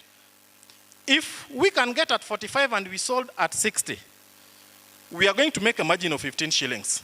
40% is 6 shillings per packet. We remit the other remaining 40 shillings back to Mama Agnes Ochilo Foundation, and that is a profit. The other 40 we have retained so that it can be used by these women as a source of employment. The remaining 20% is going to be remitted at the PADMI Incineration Center. And the PADMI Incineration Center is managed by the Mama Agnes Ochilo Foundation, so they are also going to remit through the PADMI Incineration Center to help us in controlling and knowing how much was burnt at the incineration center. So that 20 shillings will go back to Mama Agnes Ochilo Foundation. Now, from Mama Agnes Ochilo Foundation, they'll provide the human resource that is going to manage the PADMI incinerators. From the PADMI incinerators, we are going to give the incineration service to the PADMI centers. The PADMI centers are going to make revenue that is remitted back to Mama Agnes Ochilo Foundation. And then Mama Agnes Ochilo Foundation will take back this money to the manufacturer. So this is a circular economy. We can go to the next slide. What is so unique about our initiative? One, the model is a complete circular economy focusing on continuity and sustainability. We are coming away from a linear economy to a circular economy. It is a time when we consider waste as a raw material not something that is hazardous to the environment. This system uses plastic waste to provide energy at the incineration center. This energy, that is the heat, basically the heat, will boil water to produce steam, to turn turbines, to produce electricity that is supplied to the grid. This system is going to use electric motorbikes to green energy. Use of pad-me-up technology will widen our market scope.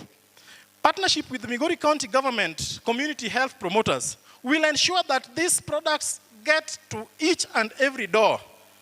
There will be an employment opportunity that is going to be created by the staff at the Mama Agnes Ochilo Foundation, employment for the pad-me riders, employment at the incineration center, employment for those people who are just promoting this particular product. They're going to get some commission. We are going to use a very strong network to ensure that this particular supply gets to the ground. And then we have shortened the supply chain that has lowered the cost of production, the cost of the product, making it most affordable. Next. I think this will be presented by my friend there. Now, our model is tailored toward the following SDGs, the United Nations Sustainable Development Goals of SDG number 1, of poverty. In provision of jobs, that's creation of jobs, we shall have kicked out the issues of poverty. And in making the pads accessible and affordable, we shall have kicked the issue of menstrual poverty. Goal number 3, to achieve good health and well-being. Goal number 4, quality education. That's giving girls and boys equal chances so that girls do not miss school because, during their red days. Goal number 5 is gender equality. Remember, in our theme, there was an aspect of social justice. Lack of sanitary products limit the potential of women. So that in provision of this will actually solve the gender inequality. Then goal number 6, that's clean water and sanitation. Through the technology of incineration, we are able to collect the waste, which would have been disposed on the land as landfills, and we will burn them down, promoting achieving goal number 6, that's clean water and sanitation. Number 7 is affordable and clean energy. You've been explained to that we'll be using the aspect of electric motorbikes. Yeah. Goal number 10, reduced inequalities. And goal number 13, climate action. And lastly, partnerships for the goals. All these goals depend on partnerships. That's why we are partnering with the county government of Migori for their ablution blocks. That's why we are partnering with the CHVs. Yeah, thank you. Any question? Just encourage us, please. Thank you, thank you. So thank you for the presentation. We have 7 minutes remaining. Judges, any questions?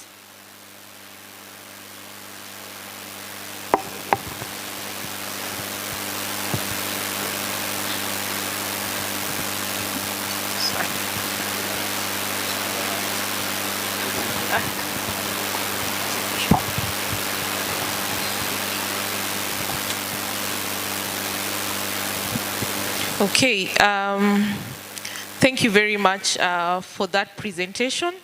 And so my question is basically to seek clarity. From your explanation, the foundation aims to, from the way I'm understanding it, and you'll correct me if I'm wrong, you'll be part of the supply chain for some of the products. An example is the disposable products, right? So you'll be going directly to the manufacturer, getting it at a subsidized price, probably because you're purchasing it in bulk. That does not in any way interfere with the existing supply chain, because there is a reason why that cost is set at 147, because there are certain factors that have to be considered to set that particular cost. So you're purchasing it at a reduced price. One, my question is this. In the PADMI centers, will you be selling the products or will they be accessing it for free? But at some point you also said you'll be selling it and some of these costs will be taken back to the foundation. So which is which? You're also talking about the electric motorbikes. Are these already available? And with these resources, what exactly do you want WKSP to support you with? Thank you very much. Those are two questions. I would wish to answer that before I take the next question. The question is asking that which is which? I'm talking about getting it from the manufacturer at a subsidized price. Basically, this is the point. Basically, what you want to do is to shorten the supply chain. And I give an example. At the manufacturing farm, that is the company manufacturer's price, that is the company price. This price is passed to the distributor must make a margin. The distributor will get it to the wholesaler, they'll make a margin. The wholesaler will take it to the retailer, who will make a margin. So when we are at the middle, we aggregate. We get it from the manufacturer to us. We have different products, so we are offering variety. And when we come here, we ensure that that very low cost is taken there. Now, for scalability, when we know that the actual product, the very product goes at 30 shillings less, everybody will want that. With the community health promoters, they will sensitize the people that you can now get this very product at a lower price. It will they're also users at the same time, and when they are coming to buy from the PADMI centers, it can be taken to them door to door because of this system. At the end of the day, it will be affordable, accessible, and they'll know the different options that there exist. So, can I go? Can I go?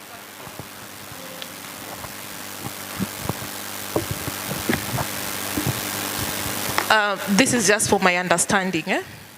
And let me use an example of always, like you have used it. Standard price in a supermarket, you said it's 147.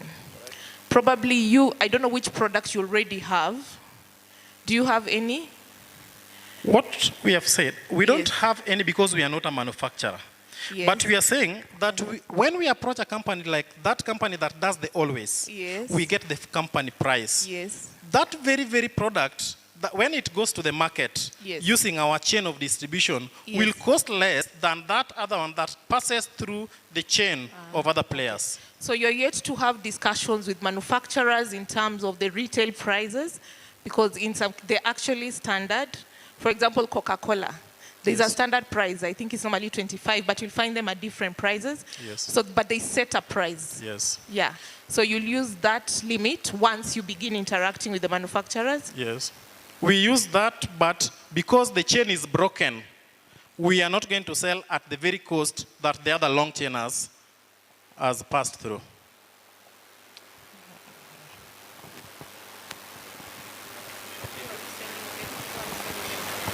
Thank you. I have two questions. The first question is, what we are reading, the proposal that you put forth initially, and what you're presenting are totally different. So that is number one. Because then in the proposal you're talking about Wezesha Dada, you're talking about our handmade reusable sanitary pads. But then now what you're presenting is a totally different model. That is number one. Probably I need clarity on that. Then number two, what happens if the foundation is not there in this matrix? And I'm asking that so that then you can address the aspect of sustainability. Sustainability in the context of what happens if the foundation is not in this matrix that you've just presented.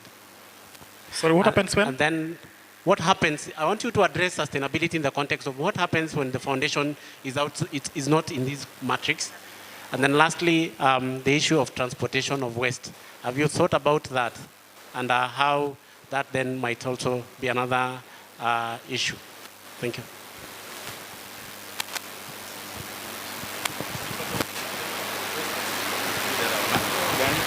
Okay, I want to answer the first concern.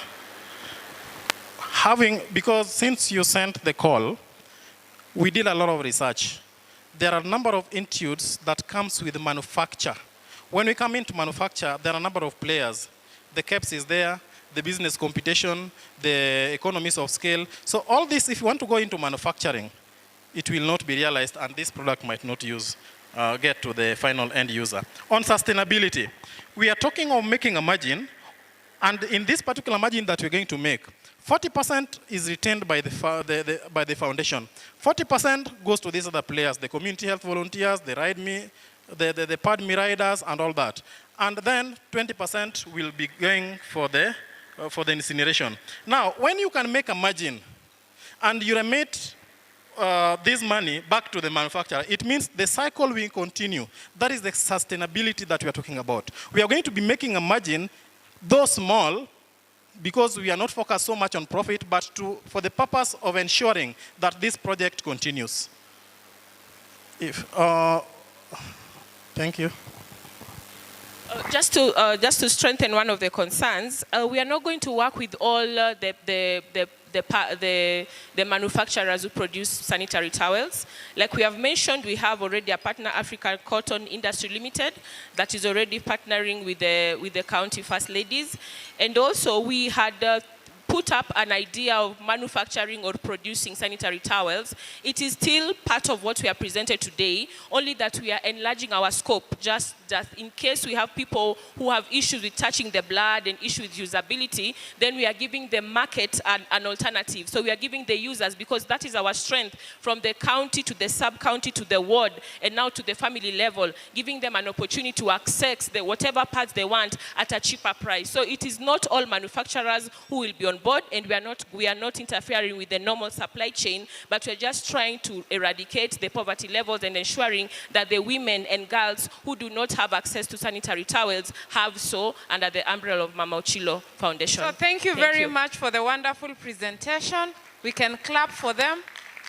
Let me hand over the session to Bill. Thank you. Thank you very much, Karen, for taking us through that session. We come to the end of the day. We have had the presentations that were scheduled for today. Tomorrow, our day starts at 8:15 a.m. as indicated in the program. We will be happier if you can be seated by 8 o'clock so that we do our climate setting and embark on the business of the day. Tomorrow we have Opero Services, Senavi Limited, Sunwise Technologies, Soja Fly Innovation, Webuye West Maendeleo ya Wanawake, and Wezesha Binti. Kindly prepare for tomorrow and in that order. And please remember that the presentations take a maximum of 30 minutes, where you are prudently advised to take 15 minutes to present and give the judges 15 minutes for Q&A. That will be it for today. I also want to I want to appreciate a team that has been with us. We have had the media with us. They have been seated very quietly and learning a lot from what we are doing. A big thank you to the bureau chiefs of Star newspaper and the People Daily who are here. A big thank you to the news editors from Radio Life Victoria, and of course the reporters from KTN, Standard, and TV Ramogi. Thank you so much and hope to see you tomorrow. As we depart, let's observe the required standards for us. I will request that Your Excellencies, the First Ladies of the counties represented, as well as the Chief of Party, to disembark first, and then that will be followed by our judges, who will also go to their usual room space for their own debrief session. And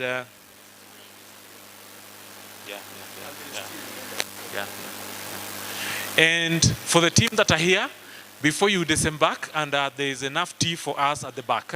So let's take tea. There is drizzling outside. So of course we have organized other means for the people disembarking. So the guys who are here, kindly take your time.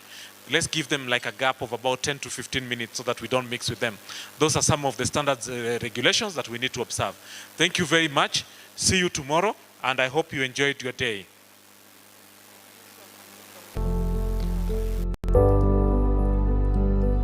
Health unit waka nyiche wachako gi uso cereals to sani ne wamedo koro wauso sato pan gi sato stool. Koro mae sato pan to mae sato stool. Koro wauso gi e community nyake chirni kamora mora. E community ka wan gi jok miluongo ni CHVs wan 10. Koro wan gi villages mwachung'negi. Koro e village ka village wawuothe e door to door kendo wamiyo jogo sato. Wapuonjogi kaka itiyo kodgi kendo wanyisogi nyaka bei miusogi. Koro wauso negi ng'amoyie to wauso ne ng'amoyie to wauso ne. Wauso negi to wan gi funde. Koro waluongo funde sama waseuso waluongo funde to install nwa gi mana sano. Wauso negi sato pan gi pesa kendo wachako wa install negi gi pesa moro matin.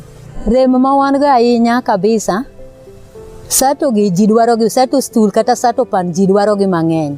To wan wawaro gi matin nekech pesa wanyiche tin. Koro wan neno ka wan gi rem nekech samora mora mwadhi e village jomoko dwaro gi koseyudo kokete kamoro ng'at machielo be dwaro. To nekech warem ok wanyal miyo ji te nekech pesa watin ma wawaro go gigi. Wan gi kamikano gie. Wan gi ne waseto room more facility marwa, link facility marwa ma wasogie. Koro sama wadwaro gi wadhi wakawo gi kanyo lead CHV dhi to miyo CHVs machielo to dhi uso gi ausa. Koro nitie kama wakano gie. Ka wayudo ng'ama nyalo support wa manyalo kelonwa kata sato gi to wauso to wanyalo yudo pesa matin wamiyo jo group kata wachako godo gimachielo kendo. Wase install mang'eny minyalne. Inyalne gi e chirni, e kanisni, e dala ka dala, mane village, e dala ka dala, e hospital, mago te wasekete. Magi ne wa install e hospital ka, ma en sato stool. Koro gimomiyo ne wa install sato stool ni kaka jo Luanda Health Community, ne wabiro e hospital ka, ma wayudo ka water level mane hospital ka ni malo. Koro ka koth chwe, kute ne wuok, ma bi nyaka dier ot ka, chobe dung'. Koro ne wawacho ni wa install sato stool ni ne jok matiende gi ramo mondo ginyalo beta beta. Machielo ne waketo koni iluongo ni sato pan. Koro sato pan ni en jok maonge gi tuo moro nyalo guoma e yo mayot kendo gidhi adhiya. Pi be wa make sure ni oket ka kendo kisetiyo tiyola ola pi inyalo tuomo pi ka kisedhi oko tiyolo kamano ichako iyolo kendo. Koro losruok go dhi adhiya piny kendo iye kanyo dong' kaler. Koro ne waneno ni nyaka kaka wan Luanda Health Community Unit nyaka ne wa install hospital mondo ji kobiro hospital ka to ginyalo neno kendo ginyalo morgo. Ber ma jogweng' oseneno en ni nitie jok matin gi lo sana. Koro gigero choo machiegni gi udi. Koro kwa keto negi sato stool kata sato pan koro arufu moro onge. Koro emomiyo ji dwaro gi mang'eny nekech kikete inyalo chiemo kata but kama choo nitiere to onge lwang'ni onge arufu moro amora. Koro emomiyo ji mang'eny dwaro mondo gitiek arufu no nekech koro kata tuo moro manyalo bet e gweng' koro bet maonge nekech lwang'ni koro onge. Mane wachako ne bet sato beche yot to sani sato stool gi sato pan bechgi omedore.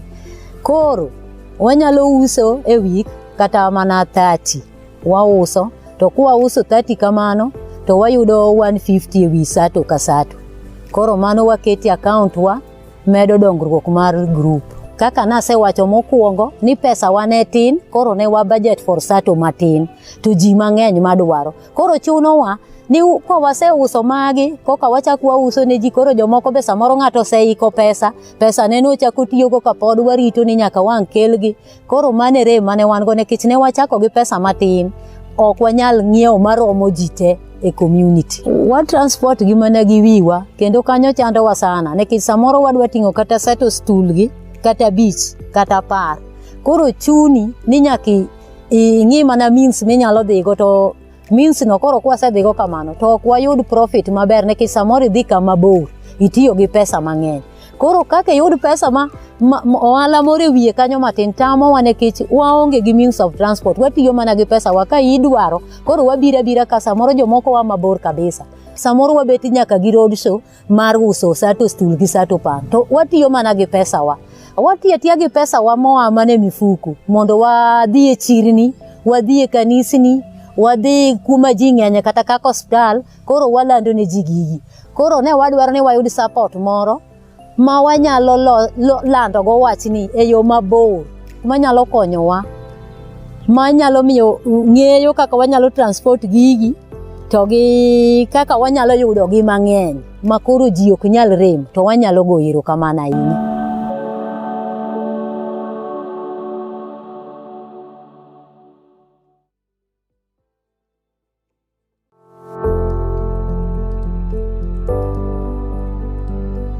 Health unit waka, nyiche wachako gi uso cereals, to sani ne wamedo, koro wauso sato pan gi sato stool. Koro mae sato pan to mae sato stool. Koro wauso gi e community nyaka e chirni kamora mora. E community ka wan gi jok miluongo ni CHVs, wan 10, koro wan gi villages mwachung' negi. Koro e village ka village wawuothe e door to door, kendo wamiyo jogo sato. Wapuonjogi kaka itiyo kodgi, kendo wanyisogi nyaka bei miusogi. Koro wauso negi, ng'amo yie to wausone, ng'amo yie to wausone. Wauso negi to wan gi funde, koro waluongo funde, sama waseuso waluongo funde to install nwa gi mana sano. Wauso negi sato pan gi pesa, kendo wachako wa install negi gi pesa moro matin. Rem ma wan go ahinya kabisa, sato gi ji dwaro gi, sato stool kata sato pan ji dwaro gi mang'eny, to wan wawaro gi matin nekech pesa wa nyiche tin. Koro wan neno ka wan gi rem nekech samoro amora mwadhi e village jomoko dwaro gi, koseyudo kokete kamoro ng'at machielo be dwaro, to nekech warem ok wanyal miyo ji te nekech pesa watin ma wawaro go gigi.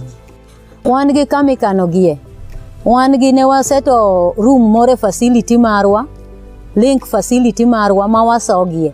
Koro sama wadwaro gi, wadhi wakawo gi kanyo, lead CHV dhi to miyo CHVs machielo to dhi uso gi ausa. Koro nitie kama wakano gie. Ka wayudo ng'ama nyalo support wa, manyalo kelonwa kata sato gi to wauso, to wanyalo yudo pesa matin, wamiyo jo group kata wachako godo gimachielo kendo. Wase install mang'eny minyalne. Inyalne gi e chirni, e kanisni, e dala ka dala, mane village, dala ka dala, e hospital, mago te wasekete. Magi ne wa install e hospital ka, ma en sato stool. Koro gimomiyo ne wa install sato stool ni kaka jo Luanda Health Community, ne wabiro e hospital ka, ma wayudo ka water level mane hospital ka ni malo. Koro ka koth chwe, kute ne wuok, ma bi nyaka e dier ot ka, chobe dung'. Koro ne wawacho ni wa install sato stool ni ne jok matiende gi ramo, mondo ginyalo bet abeta. Machielo ne waketo koni, iluongo ni sato pan. Koro sato pan ni, en jok maonge gi tuo moro nyalo guoma e yo mayot, kendo gidhi adhiya. Pi be wa make sure ni oket ka, kendo kisetiyo, tiyola pi, inyalo tuomo pi ka kisedhi oko, tiyolo kamano, ichako iolo kendo.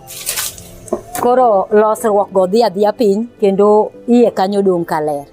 Koro ne waneno ni nyaka kaka wan Luanda Health Community Unit, nyaka ne wa install hospital mondo ji kobiro hospital ka, to ginyalo neno, kendo ginyalo morgo. Ber ma jogweng' oseneno en ni, nitie jok matin gi lo sana. Koro gigero choo machiegni gi udi. Koro kwa keto negi sato stool kata sato pan, koro harufu moro onge. Koro emomiyo ji dwaro gi mang'eny, nekech kikete, inyalo chiemo kata but kama choo nitiere, to onge lwang'ni, onge harufu moro amora. Koro emomiyo ji mang'eny dwaro mondo gitiek harufu, nekech koro kata tuo moro manyalo bet e gweng' koro bet maonge, nekech lwang'ni koro onge. Mane wachako ne bet sato beche yot, to sani sato stool gi sato pan bechgi omedore.